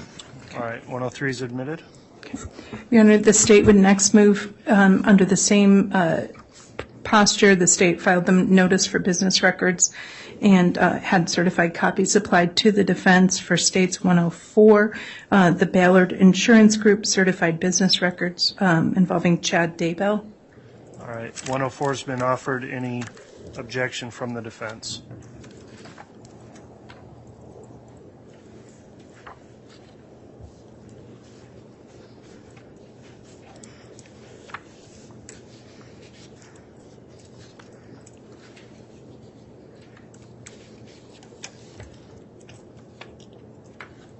No objection.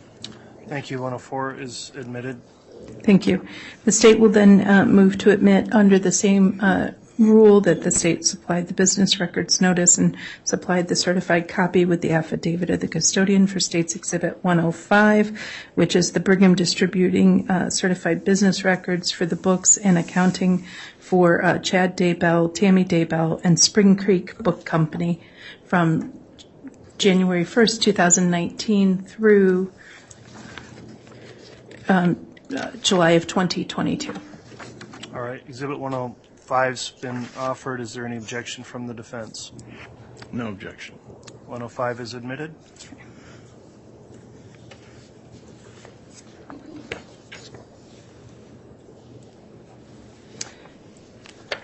The state would move to admit State's Exhibit 106. It is the certified records from the Expedia Group reflecting the travel records and various account records of Lori Vallow. Any objection on 106? On these certificates, this affidavit of records, the actual pages aren't attached to it. I'm just looking at the affidavit of records. Is that correct, counsel?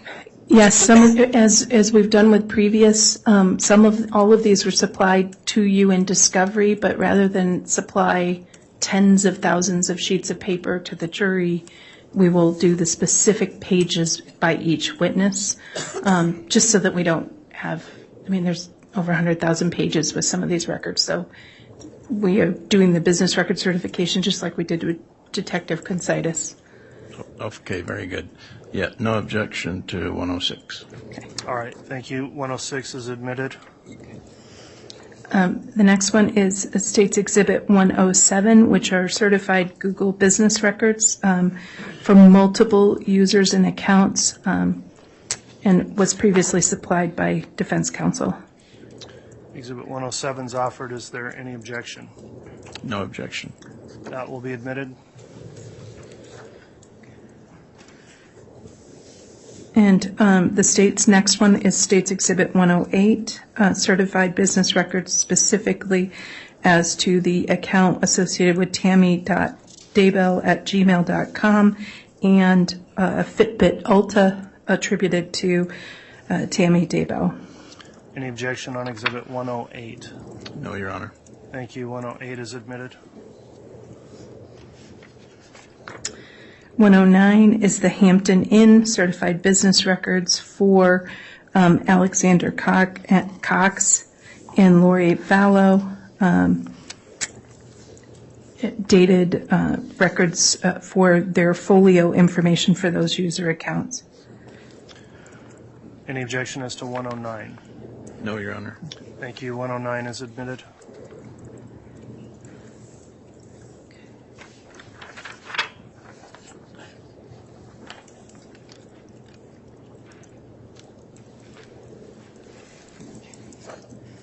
Moving forward in the exhibit list, Your Honor, the state is moving to Exhibit 123, which is the certified business records for Rise Broadband for an account attributable to Seth Daybell, but with a service address of 202 North, 1900 East, Rexburg, Idaho. All right, 123 has been offered. Is there any objection?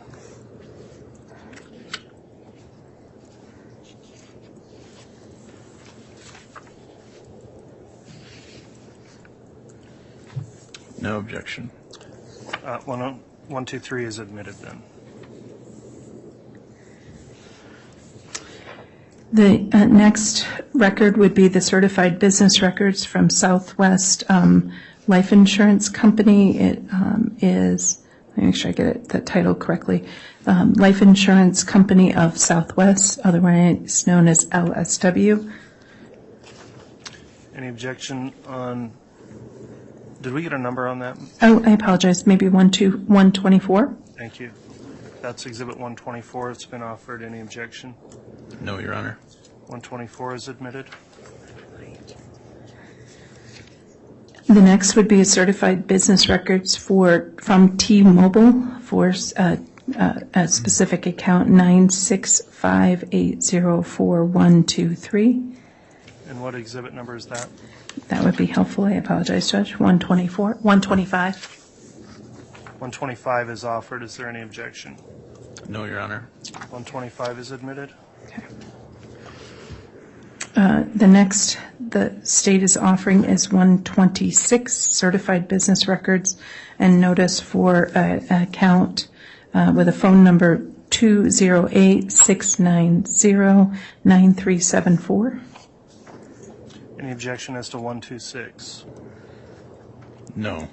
Exhibit 126 is admitted.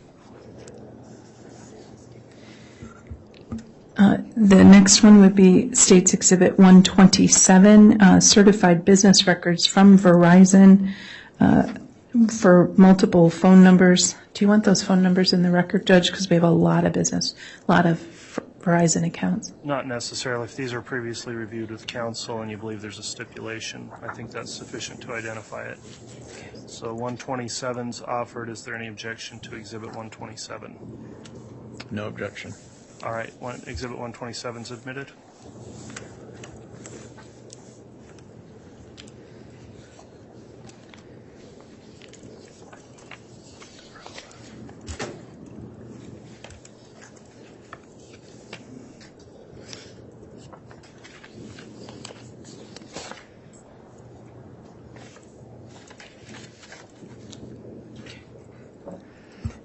The next one, and I apologize, apparently they got out of order, would be 120, and I apologize, Judge, for Lincoln National Life Insurance, certified business records. All right, Exhibit 120 is offered. Is there any objection? Those are the business records for the life insurance policy for Joe Ryan. No objection. All right, Exhibit 120 has been admitted.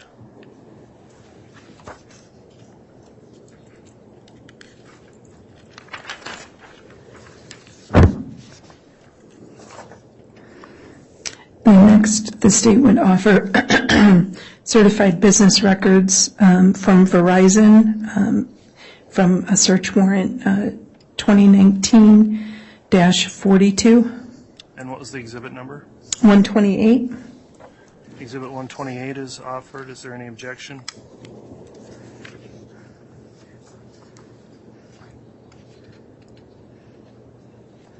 No. All right, 128 has been admitted. The next would be State's Exhibit 129, certified business records for a search warrant 2020-41. Any objection as to Exhibit 129? No. Exhibit 129 has been admitted. The next one would be State's Exhibit 130 for additional Verizon certified business records for a search warrant and associated data 2020-47. Any objection to Exhibit 130? No, Your Honor. It's admitted.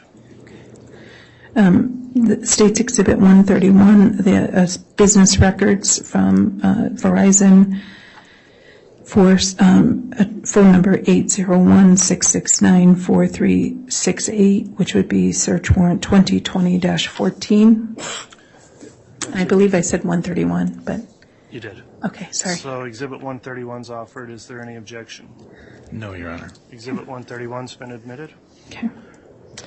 The next one is State's Exhibit 132 from Verizon, additional certified business records for cell phones, 20 associated with search warrants, and the phone number 480-341-9585. All right, that's Exhibit 132 offered. Any objection? No. Exhibit 132 has been admitted. The next one would be State's Exhibit 133, additional certified business records for 4 different phone numbers attributable to and associated with some returns for 2020, search warrant 2020-28. Any objection as to Exhibit 133? No, Your Honor. That exhibit is now admitted.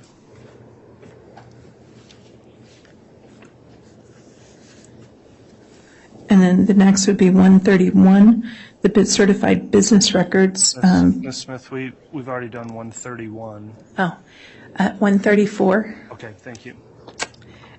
Clearly should have had more coffee at lunch, Judge. I'm sorry. Exhibit 134, the Verizon certified business records for search warrant and 2020-46, and the records for 2 different phone numbers. Exhibit 134 is offered. Is there any objection? No, Your Honor. That exhibit is admitted.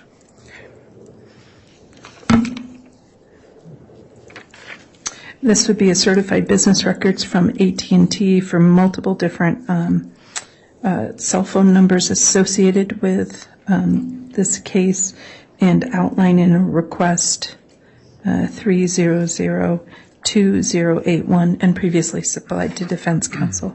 And what was the exhibit number for that? 135. Exhibit 135 is now offered. Is there any objection? No. That exhibit's now admitted.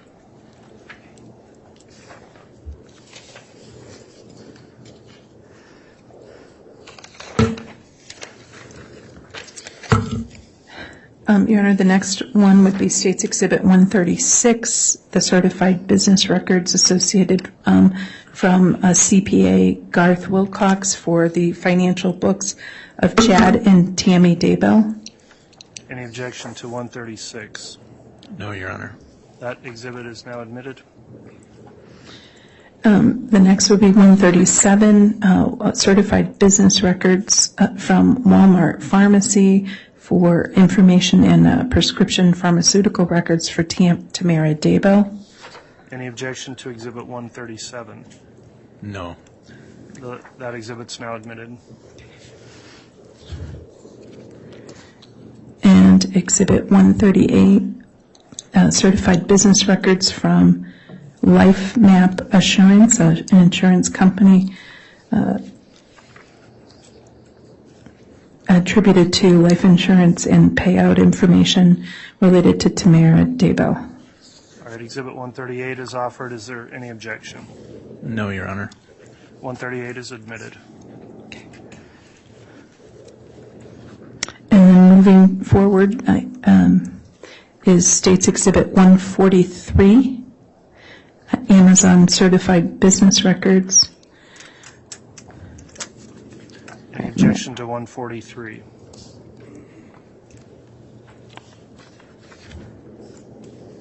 Large stack.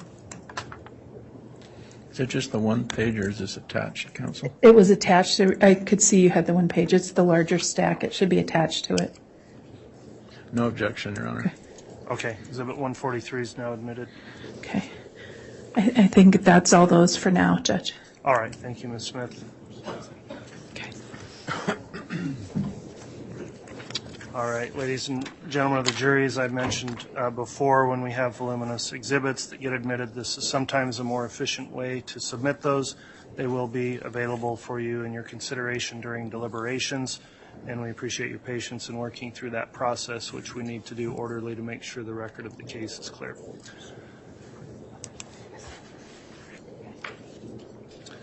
All right, at this time you can inquire on direct then, Ms. Smith. Thank you, Your Honor. Thank you, Detective Sergeant. Sorry about that. Sir, can you tell us a little bit about your background? Yeah. I have been involved in law enforcement for the past 30 years.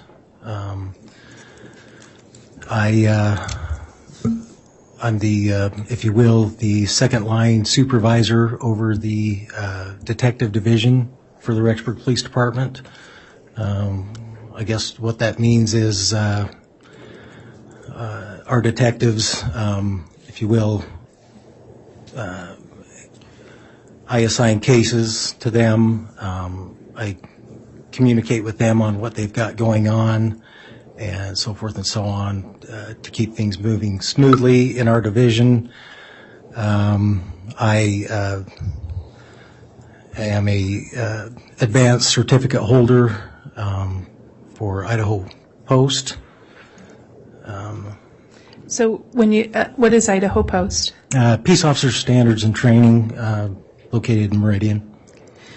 So you're a detective sergeant and you're a supervisor. Do you have any specific training in terms of the actual investigative techniques used in your department? So over the last, I would say about 12 years, I have, if you will, specialized in computer forensics, cell phone forensics, cellular data,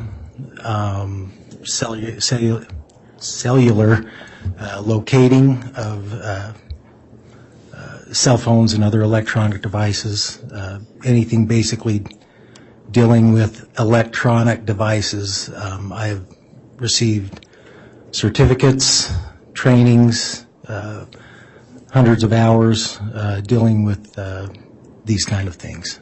So these kind of things, that means like the collection, the storage, the analysis of evidence obtained from electronic devices? That would be correct. Okay. Do you have any idea how many electronic devices you've looked at, used, and analyzed? I would have to say hundreds. Okay. I can't give you an exact number. Okay.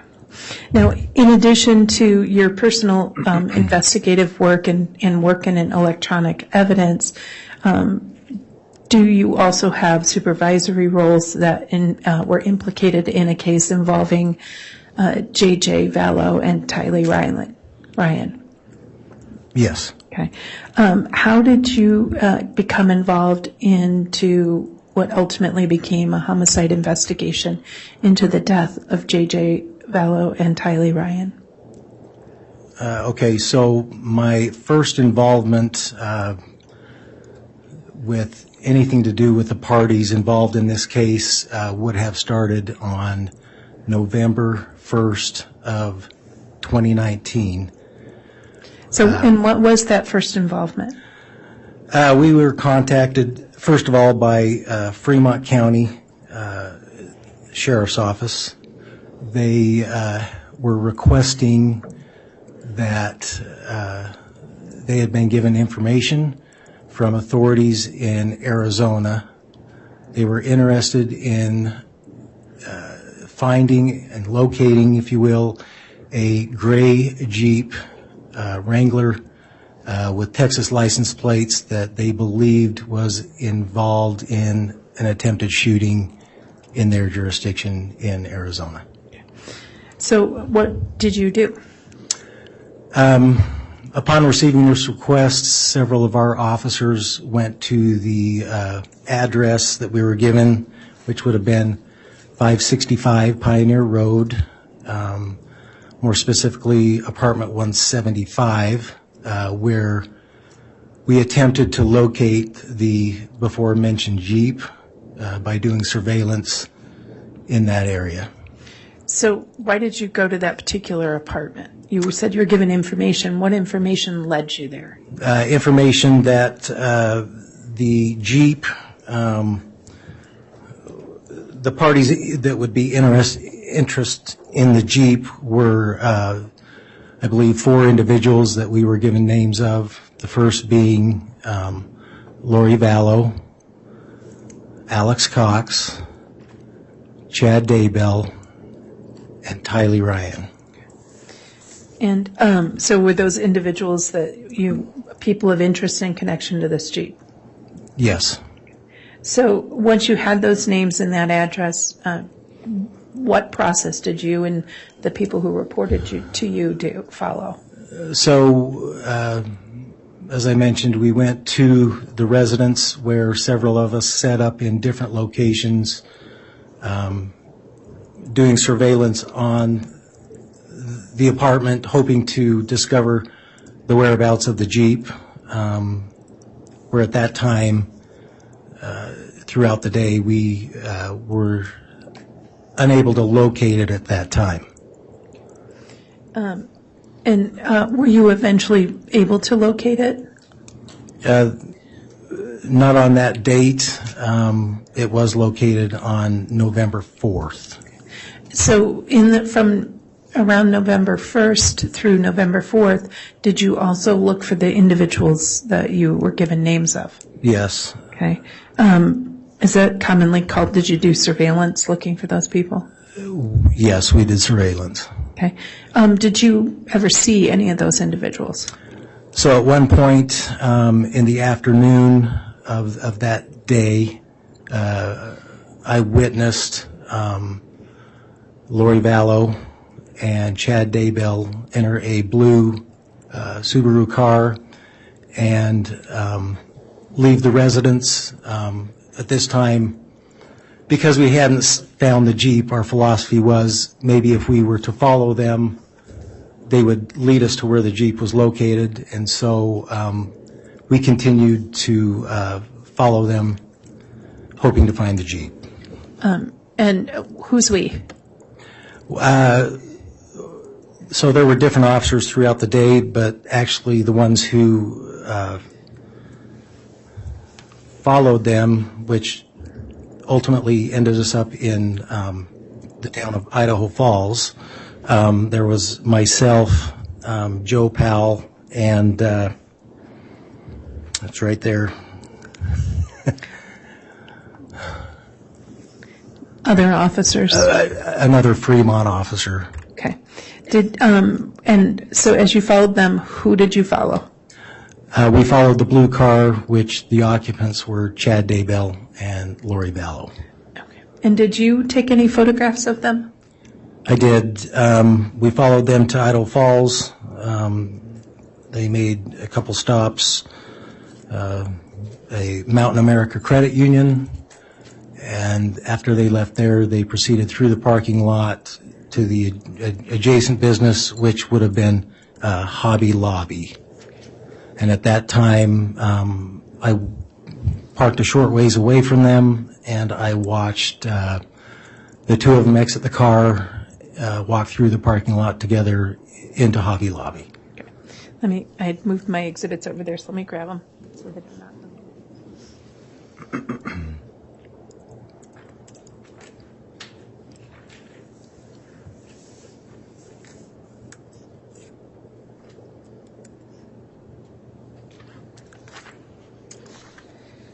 And forgive me, I think you said you had made the observations. Did you actually photograph them as well? Yes, I took some photographs of them walking toward the store. Okay.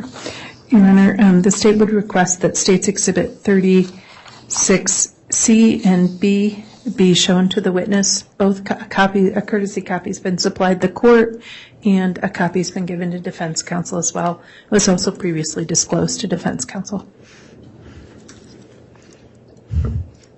They can be shown to the witness. Thank you.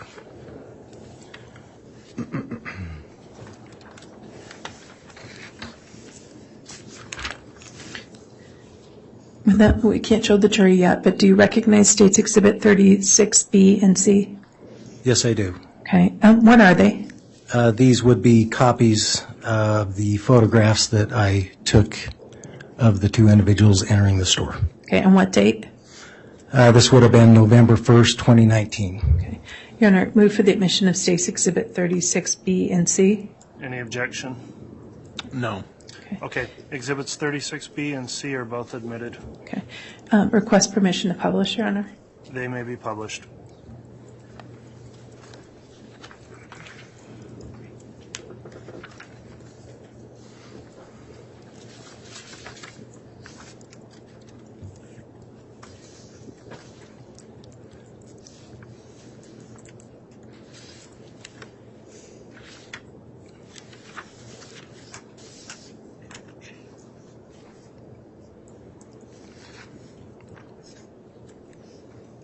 Confident it's user error, Your Honor?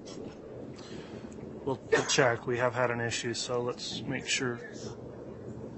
What's that? I don't need to hear it. I was just making sure it was. Oh, yeah. Sorry, no name.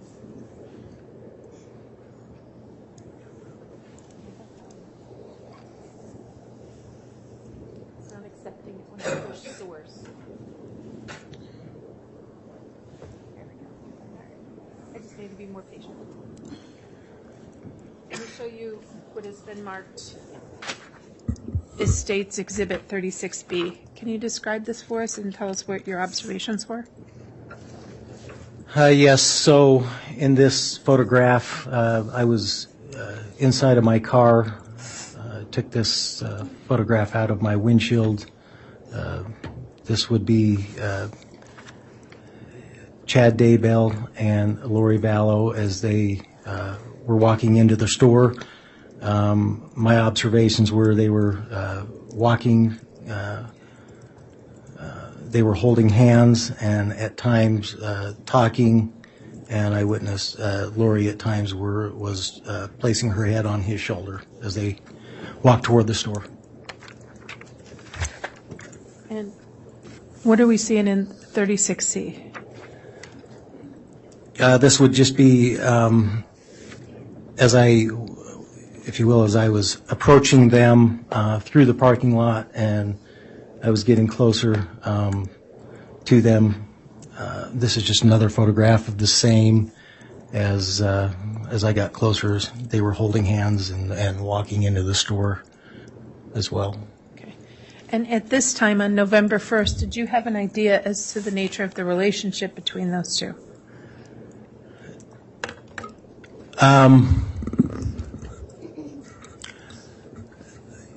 I had been told that they had possibly been together. Okay. And so you indicated that the Jeep was later found? Yes, 3 days later on the 4th, which was a Monday, it was located at that residence, the before-mentioned residence. In which particular apartment? In the parking lot outside of apartment 175. Okay. And when it was located, was that vehicle seized? Yes, we had been requested to recover the vehicle for Arizona. Okay. And did the Rexburg Police Department do that? Yes, we had the vehicle towed to our secure impound lot. Okay. And who was identified, if you remember, who was identified as the owner of that vehicle? I believe the owner, at least on the registration, was Joe Ryan and Tylee Ryan. Okay. And so on November 4th, when the car is towed, did anybody call the police looking for the car? So from that time until really my next encounter with them, there were no inquiries as to where the car had gone. We had even tried to reach out and say that we had taken the car, but were not able to get a hold of anybody, and nor did anyone inquire that their vehicle was missing. Okay. And Tylee Ryan was a teenager, and it was known to be her car? Yes, it was known to be what she would drive. Okay. Now, you said your next encounter with them. What was the next encounter with them? So after this encounter involving the Jeep, again on August 26th, we had received information. I'm sorry, what date? September 26th. We had received information that a child. I'll object, Your Honor. Hearsay. That'll be sustained. Okay. You said there was another encounter with them, so the Jeep was seized November 4th, and forgive me, I may have misheard. The registered owner on that car was Charles Vallow and Tylee Ryan? No, I believe it was Joe Ryan and Tylee Ryan. Okay. And then after November 4th, what was the next contact you had with anyone involved in the group you discussed? That would have been September 26th. Okay. September 26th of 2019? Correct. Okay. What occurred then? We had been requested to again go to that particular residence where we were asked to do a welfare check on a child by the name of J.J. Vallow. This request was at the request of his grandmother. Understood. So did that request for the wild child check on J.J. Vallow happen before the Jeep was found or after the Jeep was found? The welfare check was after the Jeep was found. Okay. And the Jeep was found November 4th?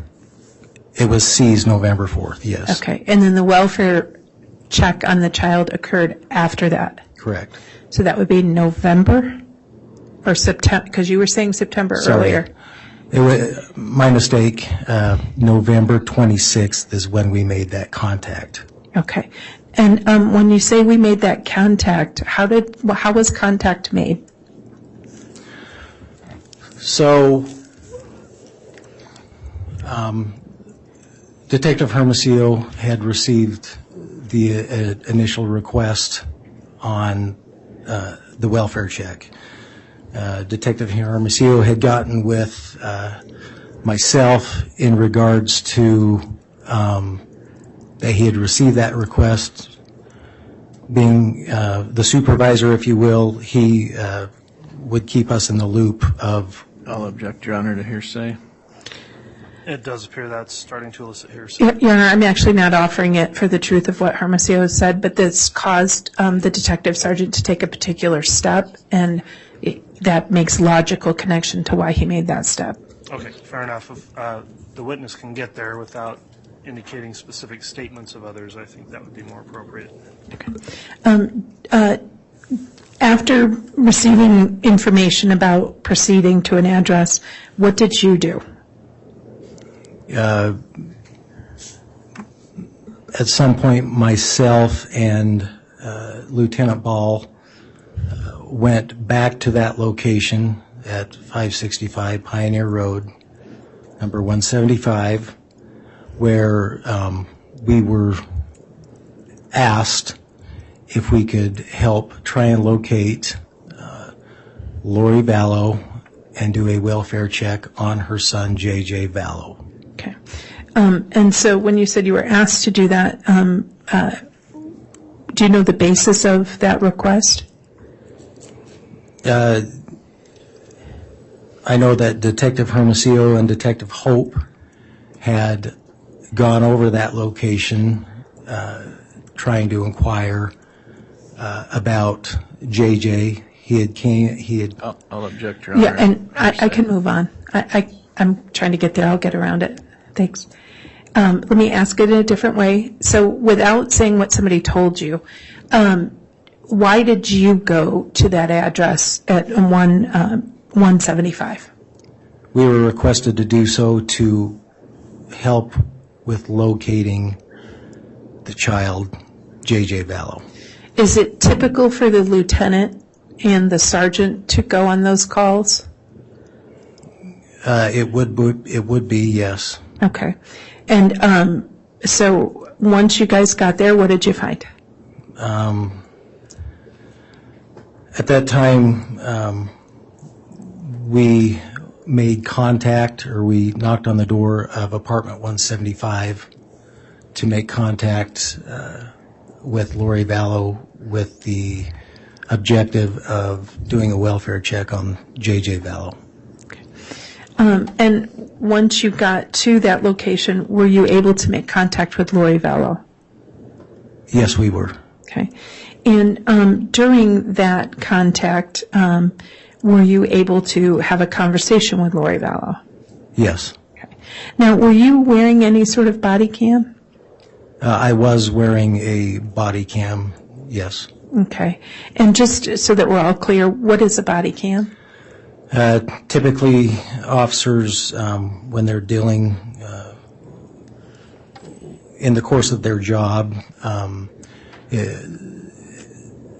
wear body cams so that encounters that we have with, if you will, the public can be documented for not only the safety of the officer, but the safety of the public we deal with.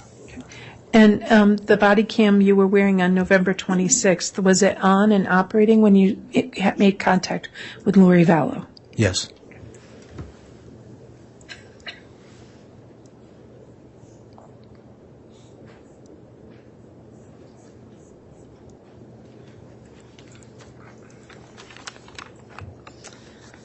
And in anticipation of testifying today, did you review or prepare and review a thumb drive with a copy of that recording? Yes, I did. Okay. And that recording, was it a true and accurate copy of the recording of your body cam of your initial contact with Lori Vallow on November 26th? Yes, it is. Okay. May I ask that the witness be given State's Exhibit 59, Your Honor? Yes.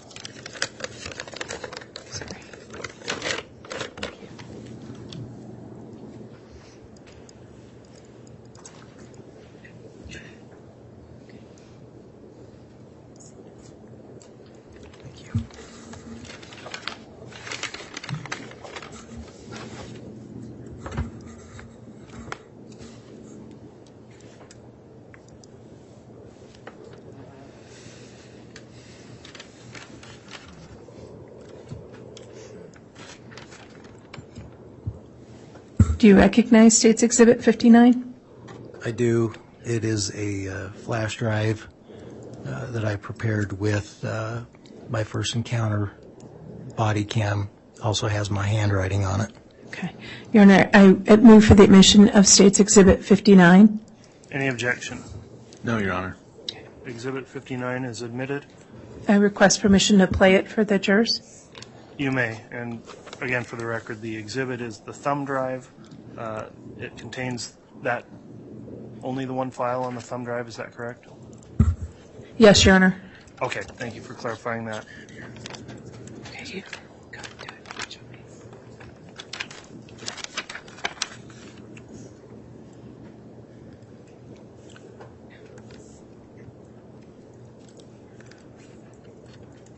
And Ms. Smith, do you happen to know the length of the footage? I don't want to be wrong. Detective Sergeant, what is it about? How long is it? Probably about 5 minutes. Okay. All right, thank you. Or less. Thanks. Thank you. Find out.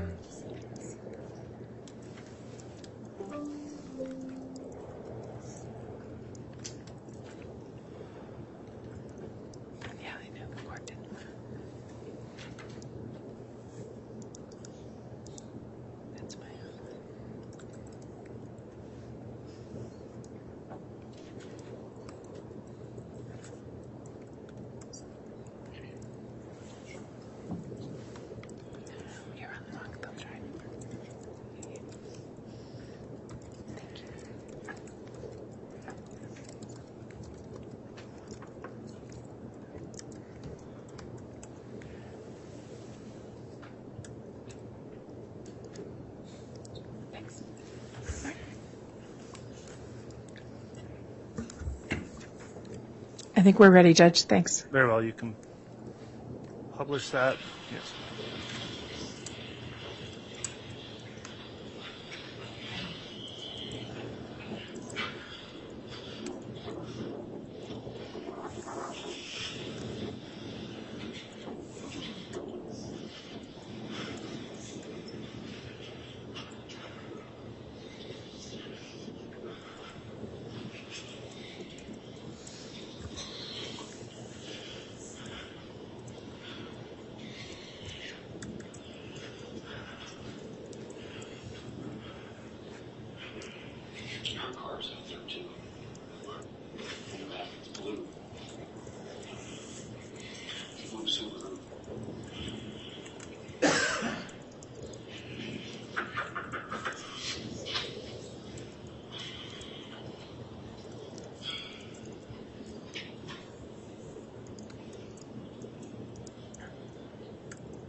Concerned because it just was kind of weird. It is very weird. I've had to move around a lot. One of my brothers is trying to kill me. Not the brother that was here. Obviously, he's kind of my protector. My other brother was in with my husband who was trying to kill me for my $2 million life insurance.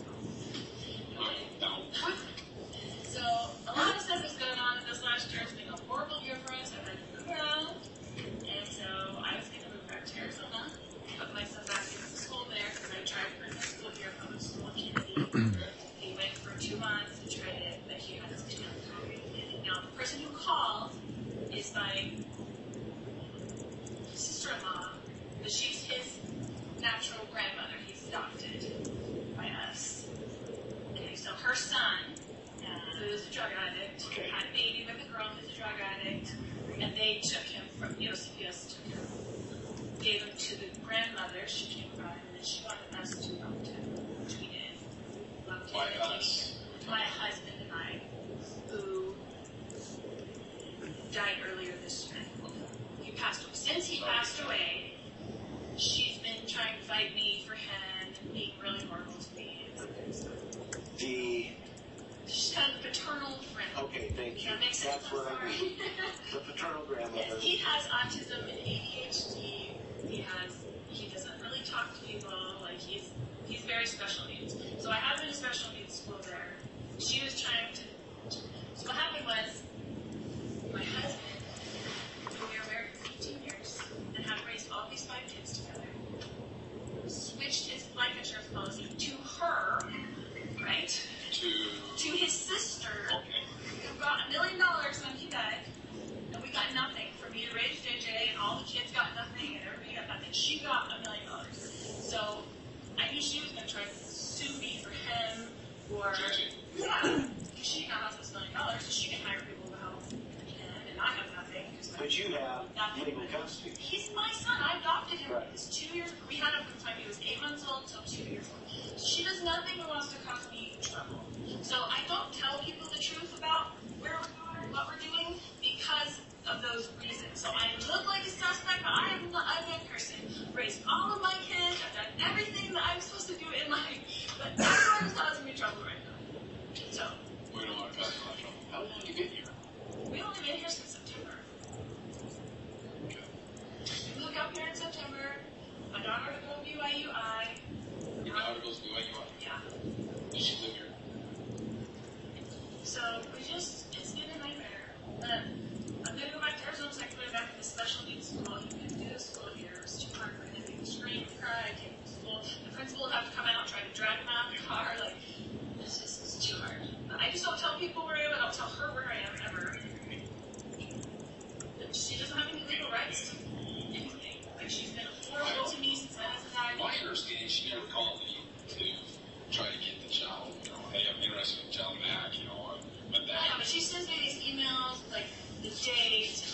like she's putting up court stuff, you know, like she's documenting. I haven't heard from him in all this time, and so I've told her that he's going to. See, we haven't heard any of that as far as. I'm just saying she's doing this as part of that, is my understanding.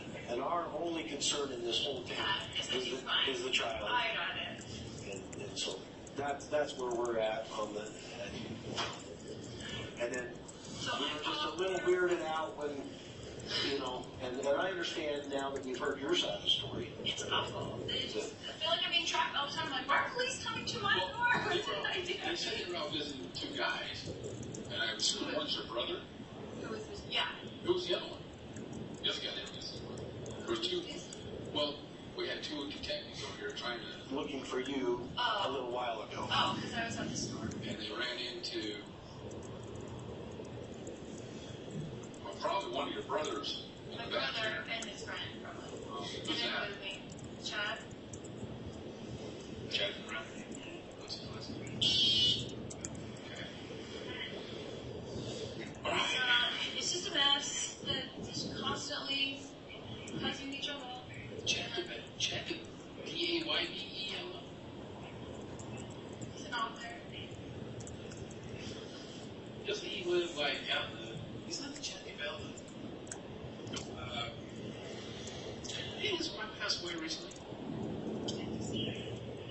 Is that him? I don't know. But it sounds familiar as an offer. He's got a couple of daughters. Okay. All right. What? Do you need anything else? Sorry to bother you. Thank you. We don't mean to be a problem. I'm sorry that people are constantly knocking on my door and looking for me, and I just don't want to be found. So. I mean, you had problems with that. What happened? Well, the reason I'm living is because the brother that was going to kill me that found emails and texts with my ex-husband, my husband at the time, kept showing up here, so he found out where I was, and he was knocking on my door. No, this was your brother? He showed up here and was knocking on your door. He lives in Kansas. And you said something about you were getting threatening emails? Well, no. Just after my husband passed, I found emails and texts between them that they were planning all this stuff to get rid of me. Well, that's why I'm moving back. I'm moving, and I'm not going to be in a place. I'm going to live with my friend, Melanie. Don't tell anybody her name yet, because I don't want anything in my name. I put the apartment in my name, but I've been staying over here with my brother because he trusts me. About me, so. Back up. You know, you can call him. Take care of it. Well, that's what I'm saying. I just, like, it's just a nightmare. I mean, I canceled the insurance policy since my husband passed, so there's no money. What are they going to do with JJ? Like, what do people think? Yeah.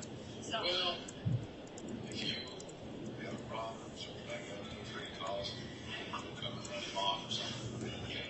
All right. Okay, get out of here. Second one. Thank you. See ya.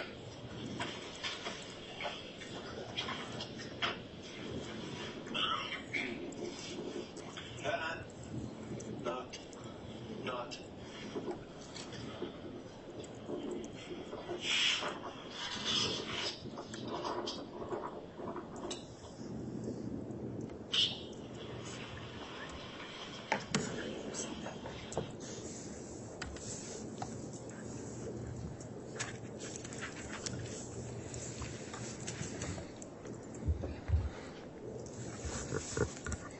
So, Detective Sergeant, Judge, at what point do you want to do a lunch break? Do you want me to finish this part? I mean, not lunch break, an mid-afternoon break. I think anytime now in the next 5 or 10 minutes would be fine, or now if you'd like. Well, I can finish this section and then there will be another video to play so we can break between the two. Let's do that. Okay, thank you, Judge. So what parts of that conversation stood out to you that caused you to take additional steps? So at this time, when we made this contact with Lori, there were certain things that I knew already. First being that when we addressed Chad Daybell, she referred to Chad as her brother's friend. However, at this time, number one, I had seen the two of them affectionate together in the parking lot of Hobby Lobby. Number two, at this time, we also knew that they had previously been married. Did anything about any concerns about somebody in the apartment? So she had stated that Alex, her brother, Alex, was in the apartment. A lot of my attention at that time, if you were to notice the stairwell to my right, I had concern because of what had previously been told to me by other officers about officer safety. And I'll object, Your Honor, to hearsay. I'll overrule that. Okay. What was your concern for officer safety? As mentioned in the video, Officer Hermosillo and Hope had contacted Chad and Alex outside. They were concerned with the answers that were given to them. I'll object, Your Honor, to hearsay. If I can connect, the next question is, what was it about you that led you to be that led you to be concerned for officer safety in the apartment that we saw in the video? And the only way he can answer that is by referring to what others told him. That's my objection. All right, there is an objection based on hearsay, or that it would elicit hearsay. What's your response to that, Ms. Smith? Your Honor, in this instance, the statements go to this witness's state of mind. It also explains some of his observations inside the apartment, and I'm not technically offering it for the truth of what Detective Hermosillo said, is to explain what his observations were and his reaction to the situation he was in inside that apartment. All right. The court does find that in this instance the hearsay objection will be overruled based on the response of the state, so you can re-ask the question if you want, or if the detective remembers, he can answer. Okay. Do you remember the question? Why don't you refresh my memory?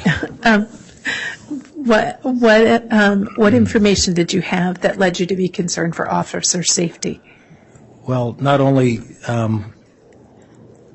were we dealing with a situation where one of these individuals possibly was involved in an attempted shooting in Arizona, was one of our concerns for officer safety.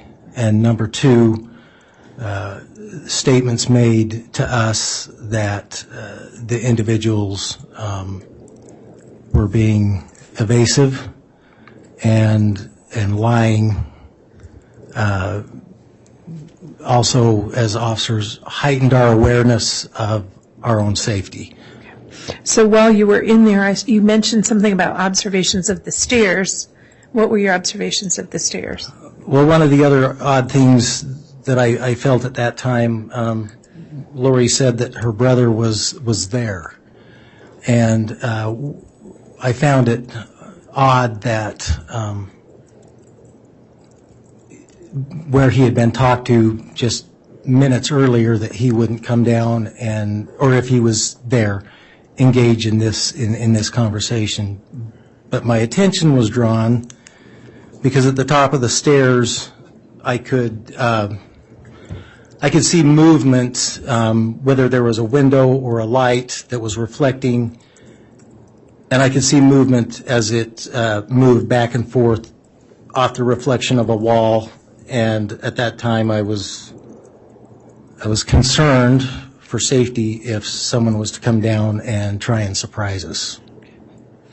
And so at the end of the conversation, there was something about follow-up that was going to be done? When you left Lori Vallow's apartment that day at that first visit, what information where is law enforcement going to act on? So she expressed when we talked to her that she had given the information by phone to one of my coworkers to how to contact her friend Melanie Gibb, who she claimed JJ was with, and work out some kind of a welfare check so we could check on the safety of the child. And so at that point, that's when you and Lieutenant Ball, and who else was in that video from the law enforcement end? That would have been Officer Kellen Wetton. Okay. So that's when you, Officer Wetton, and Lieutenant Ball left under the belief that there was going to be contact with Melanie Gibb? Yes. Okay. Your Honor, this would be I have another video after this, so. Okay, let's go ahead and take our mid-afternoon break. We did take a fairly long lunch, so we'll try to shorten this one up if we can somewhat, but it does take time to get all of our jurors situated and comfortable to return, so we'll come back in just hopefully 15 minutes or so. All right, please.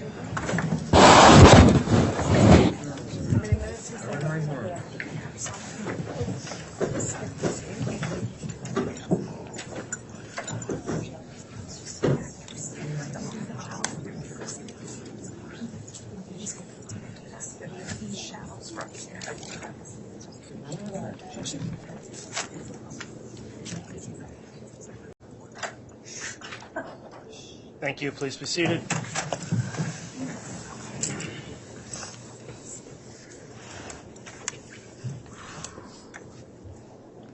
All right, we can have the jurors return.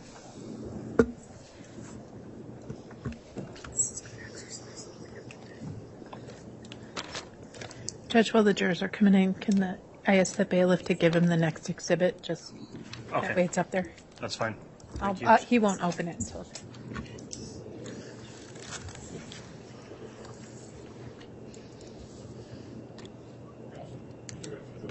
Oh, those can go to the clerk. I think we're done with those.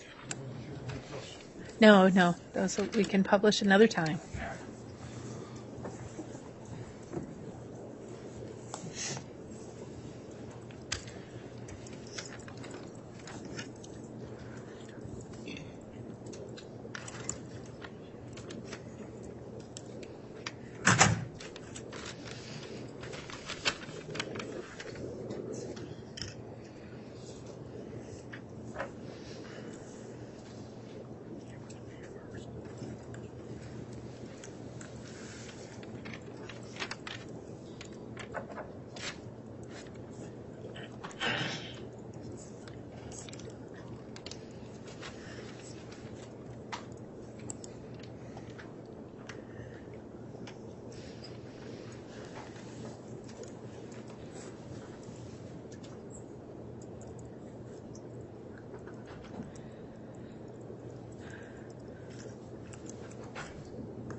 All right, please.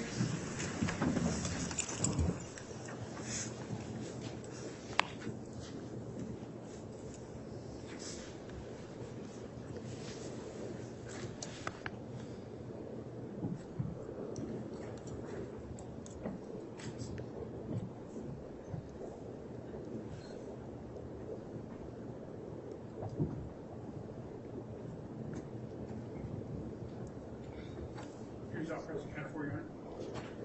Thank you, Mr. Bailiff. Please be seated.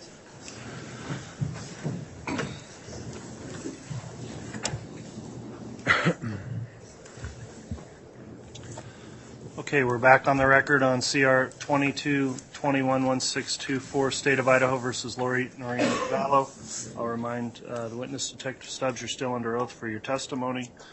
We took our mid-afternoon break, and we'll continue with your direct examination at this time, Ms. Smith. Thank you, Your Honor. Detective Sergeant, did you end up going back to Lori Vallow's apartment that day? Yes. Okay, and that was, to be clear, November 26th? November 26th, 2019. Okay. And why did you go back to Lori Vallow's apartment? So in our original encounter, as you saw in the previous video, she had said that she talked with one of our detectives and was arranging a conversation with Melanie Gibb with us concerning the welfare of J.J. Vallow.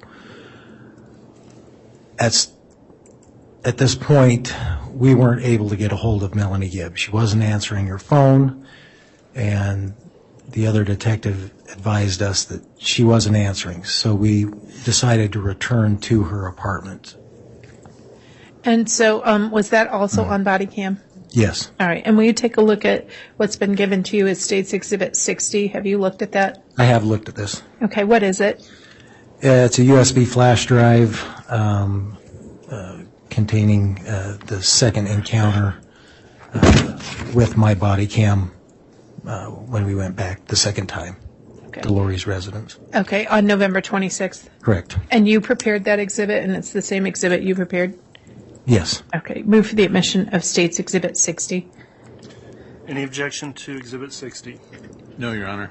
All right, Exhibit 60 is admitted. And I request permission to publish, Your Honor. You can publish it. Thank you, sir. Appreciate it.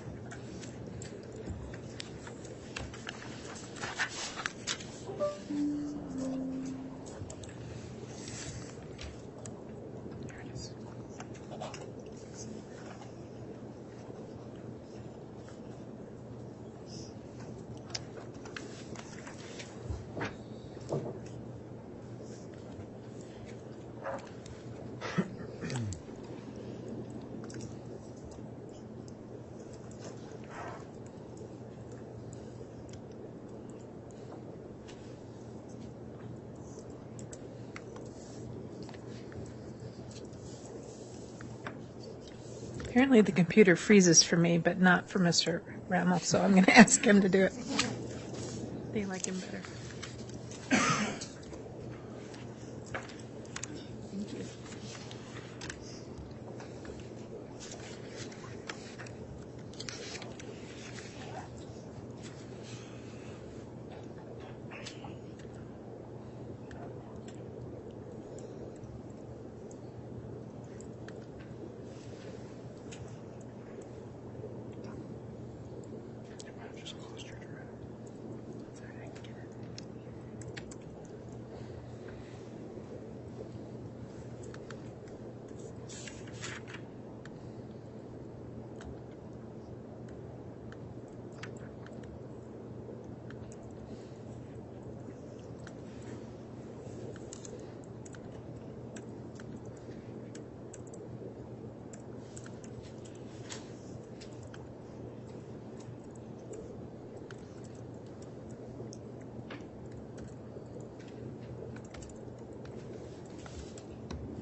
he would call and have Melanie get a hold of Hope and just do a verification. Because apparently she's not answering the phone down there.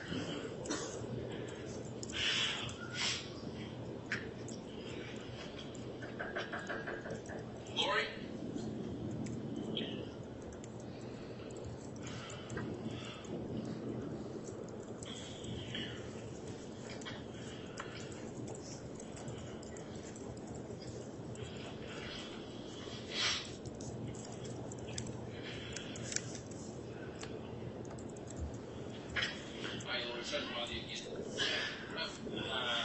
Melanie, Well, they were going to Frozen 2 today, so they may be up for this. could you get a hold of her at some point and say, can you please call back the officer that's been trying to call you? Sure.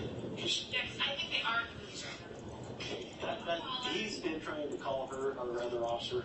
She's not answering. But if they're at the movie, that's... Probably at Frozen 2 right now. Yeah. Because that's one thing he wanted to do. I'm frozen too. I don't know if I can handle a whole picture here.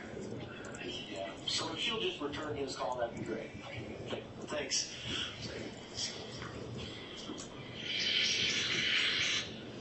Yes, sir.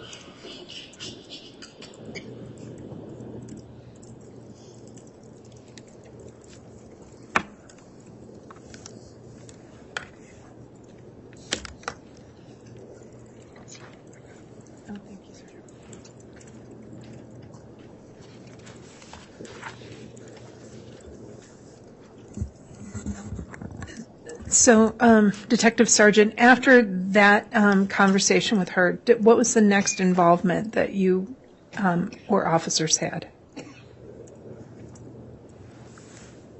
What was your next involvement after that conversation? As far as that day? That day. I'm sorry? That day? That was our last encounter with her that day, yes. Did you have any contact with her after that? No. Okay. And then what steps, if any, did your department take in response to that visit? Well, due to the information she provided to us this day, we were able to get a hold of Melanie Gibb, later that afternoon, evening. She advised us that she did not have JJ, she was not in Arizona, and they had not been to the movies. She said she was currently... I'll object, Your Honor, to hearsay. Sustained. So did the conversation with Melanie Gibb...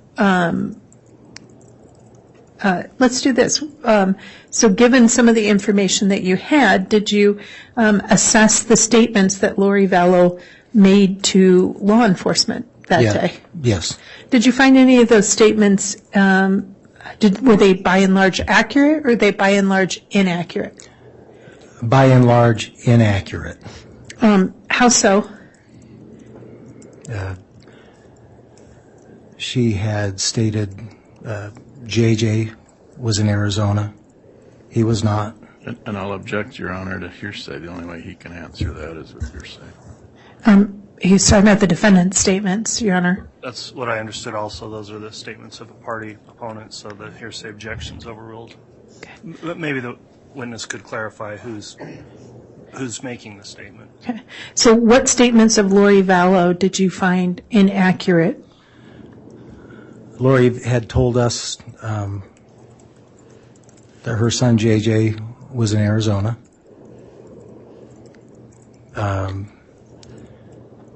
Lori Vallow had told us that her daughter was attending BYU, Idaho.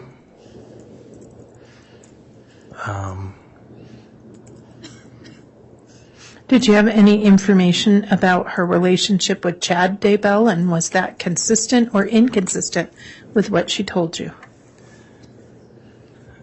Like I before mentioned, we already knew that her and Chad were married at that time. Did you do any research into whether somebody had traveled to Rexburg in an attempt to kill her? Yes, Lori stated to us that her brother had come to Rexburg to her apartment in an attempt to kill her for a life insurance policy. Did your investigation reveal whether or not that brother had ever even been in Rexburg? And I'll object. The only way to answer that is through hearsay. That's sustained. Okay. Did you investigate the various statements that Lori Vallow made, and did your investigation into those statements result in you and members of your office department taking steps? Yes. Okay. So what statements were investigated that Lori Vallow, what additional statements were investigated that Lori Vallow made to you?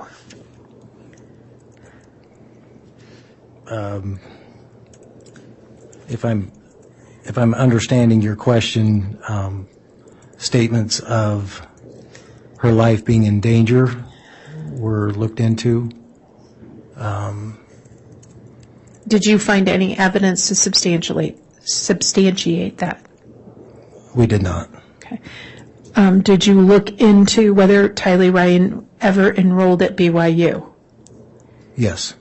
Did you find any evidence to find that Tylee Ryan enrolled at BYU? No. Did you look into whether she was enrolling JJ in a special needs school in Arizona? Yes. Did you find any evidence to say that she had in fact re-enrolled JJ down in Arizona in a special needs school? We did not.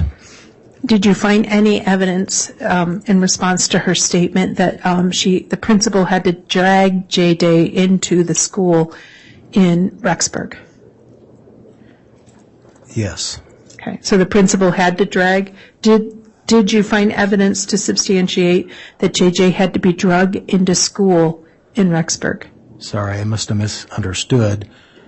We did look into it, and we found no evidence that that was the case. And did you look into where Melanie Gibb was located at the time the defendant was claiming she was in Arizona with JJ? Yes. Did you find whether or not that was true, that Melanie Gibb was actually in Arizona? I'll object. The only way to answer that is through hearsay. I'll overrule that objection. Okay. Will you ask that again, please? Absolutely. Did you find evidence to show that Melanie Gibb was in Arizona at the time Lori Vallow claimed that Melanie Gibb was in Arizona? She was not in Arizona. Okay. So given these various statements, did you also consider the connection to the Jeep that was wanted from Arizona in making any decisions? So Can you rephrase that I know question? there was coughing. Did you consider the factor that the Jeep was wanted in connection to an attempted homicide in Arizona in connection to your analysis of Lori Vallow's statements? Yes. Okay.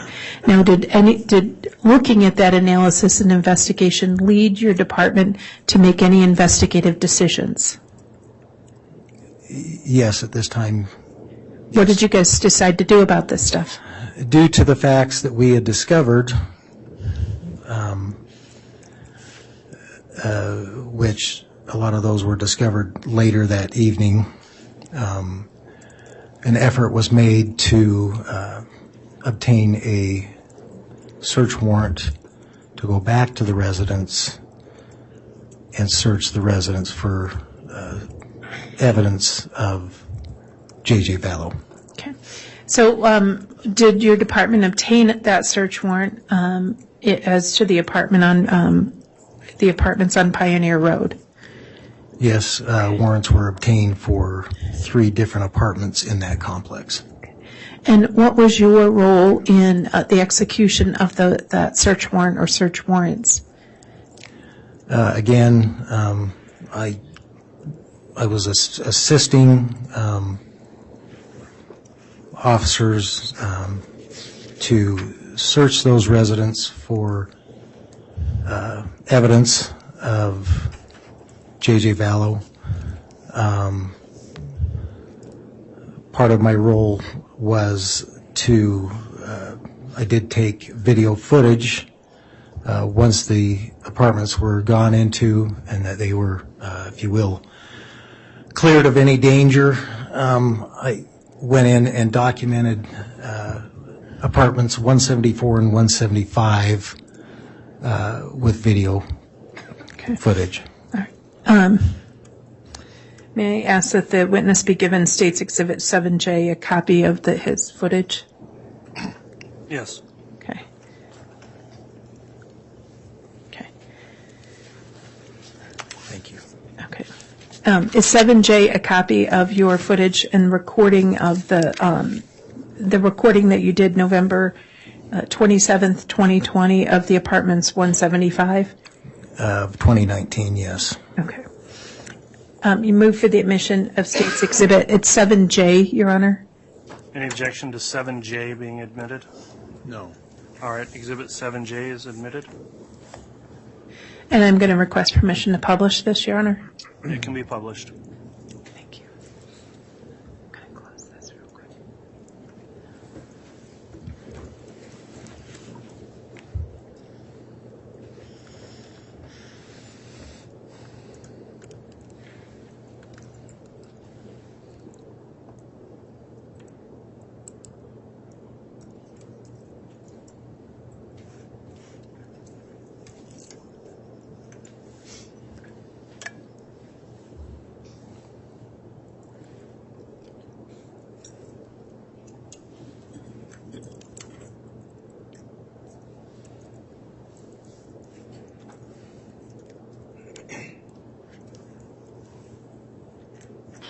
I'm videoing, so I'm doing the whole house.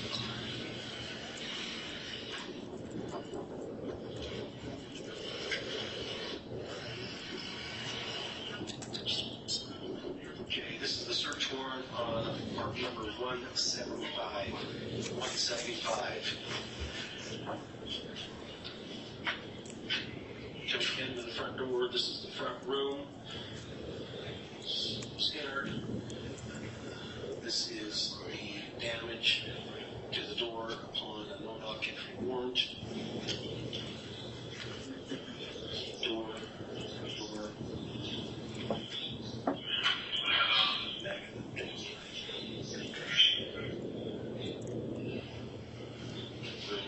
Here's the door jamb.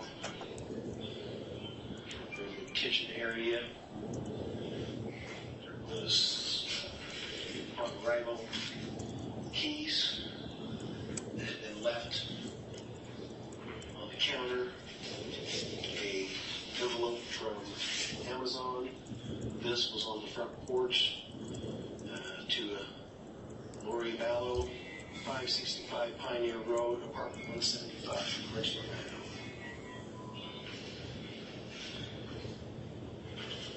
Kitchen, pantry, half bath, garage leading to the door leading out to the garage. This area, couches, tables, guns located in this area.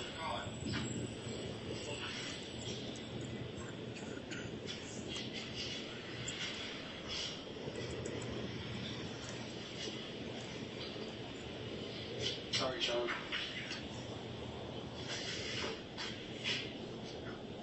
I'm going that way, Rob.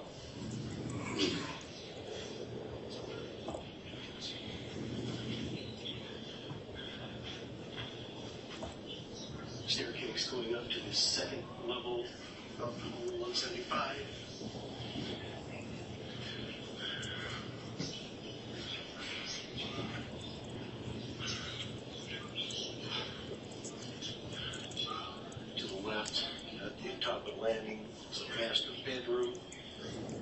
bed, a bath and closet area. On entering, no clothing left in this closet shower.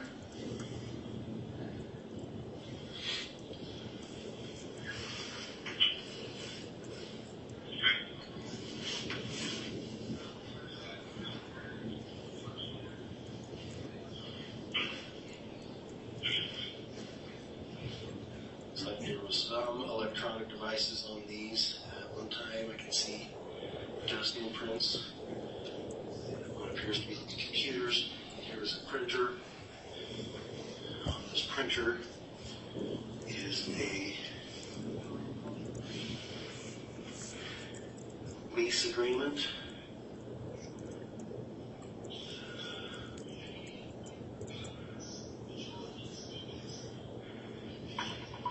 Looks like executed on October 1st, 2019.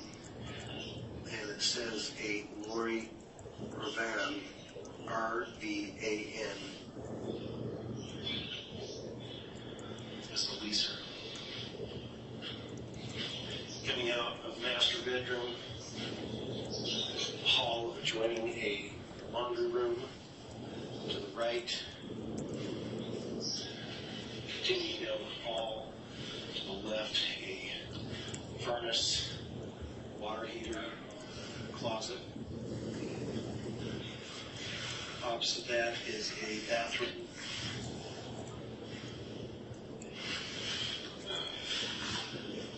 Continuing down the hall, 2 bedrooms. One to the south, one to the north of the hallway. This is the one to the south. A single bed, a double bed, a closet containing a couple coats, 1 empty box, a fan, some empty hangers, what appears to be a bedspread, and this box here that appears to have possibly winter clothes, female winter clothes inside. Continuing to the other bedroom, we have, this is the one to the north. We have a bed, appears to be some bedding on the floor. We have 3 cases here, all containing guitars. Looks like a duffel bag full of toiletry items that would appear to be belong to a male subject due to the cologne and so forth inside. This closet is also fairly barren. Looks like there are 2 samurai swords inside the closet, empty laundry basket, another basket containing some odds and ends of some sort. Nothing else in this room. That is the entire aspect of the home.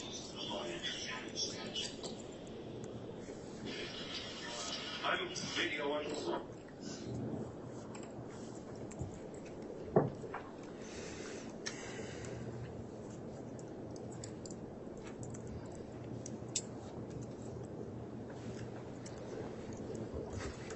Your Honor, we're happy to keep going, whatever the court's intention is. This officer did numerous electronic search warrants. So you tell me how you want to proceed now. We'll, of course, do it. All right. Well, I know we aren't going to be on tomorrow. However, I still want to keep with our trial calendar, so we are at that time. I would suggest we'll adjourn if this is a good time in your examination to do so. Yes, sir. Okay. So, ladies and gentlemen of the jury, then we will go ahead and resume again on Monday. And with the 3 days now, again, I'll tell you specifically, as I've told you every day before, please follow the court's admonishment to not talk about this case with anyone else or amongst yourselves while you're on this break.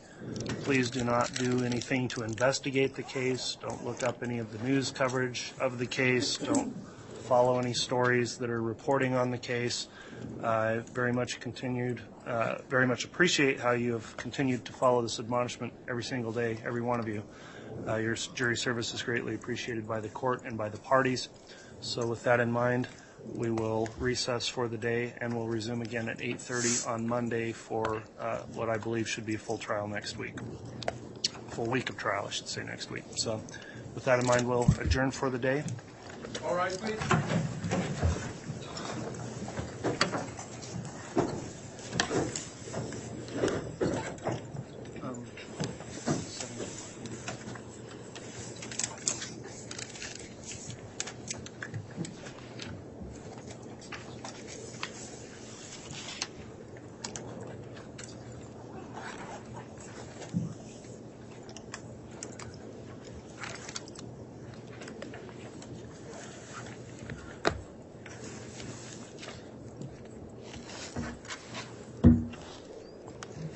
All right, thank you, counsel. We have a quick question on one of the exhibits we'll just address with you before you leave for the day. If you'll spend a moment, the clerk can explain. Thank you. That's fine. Sorry.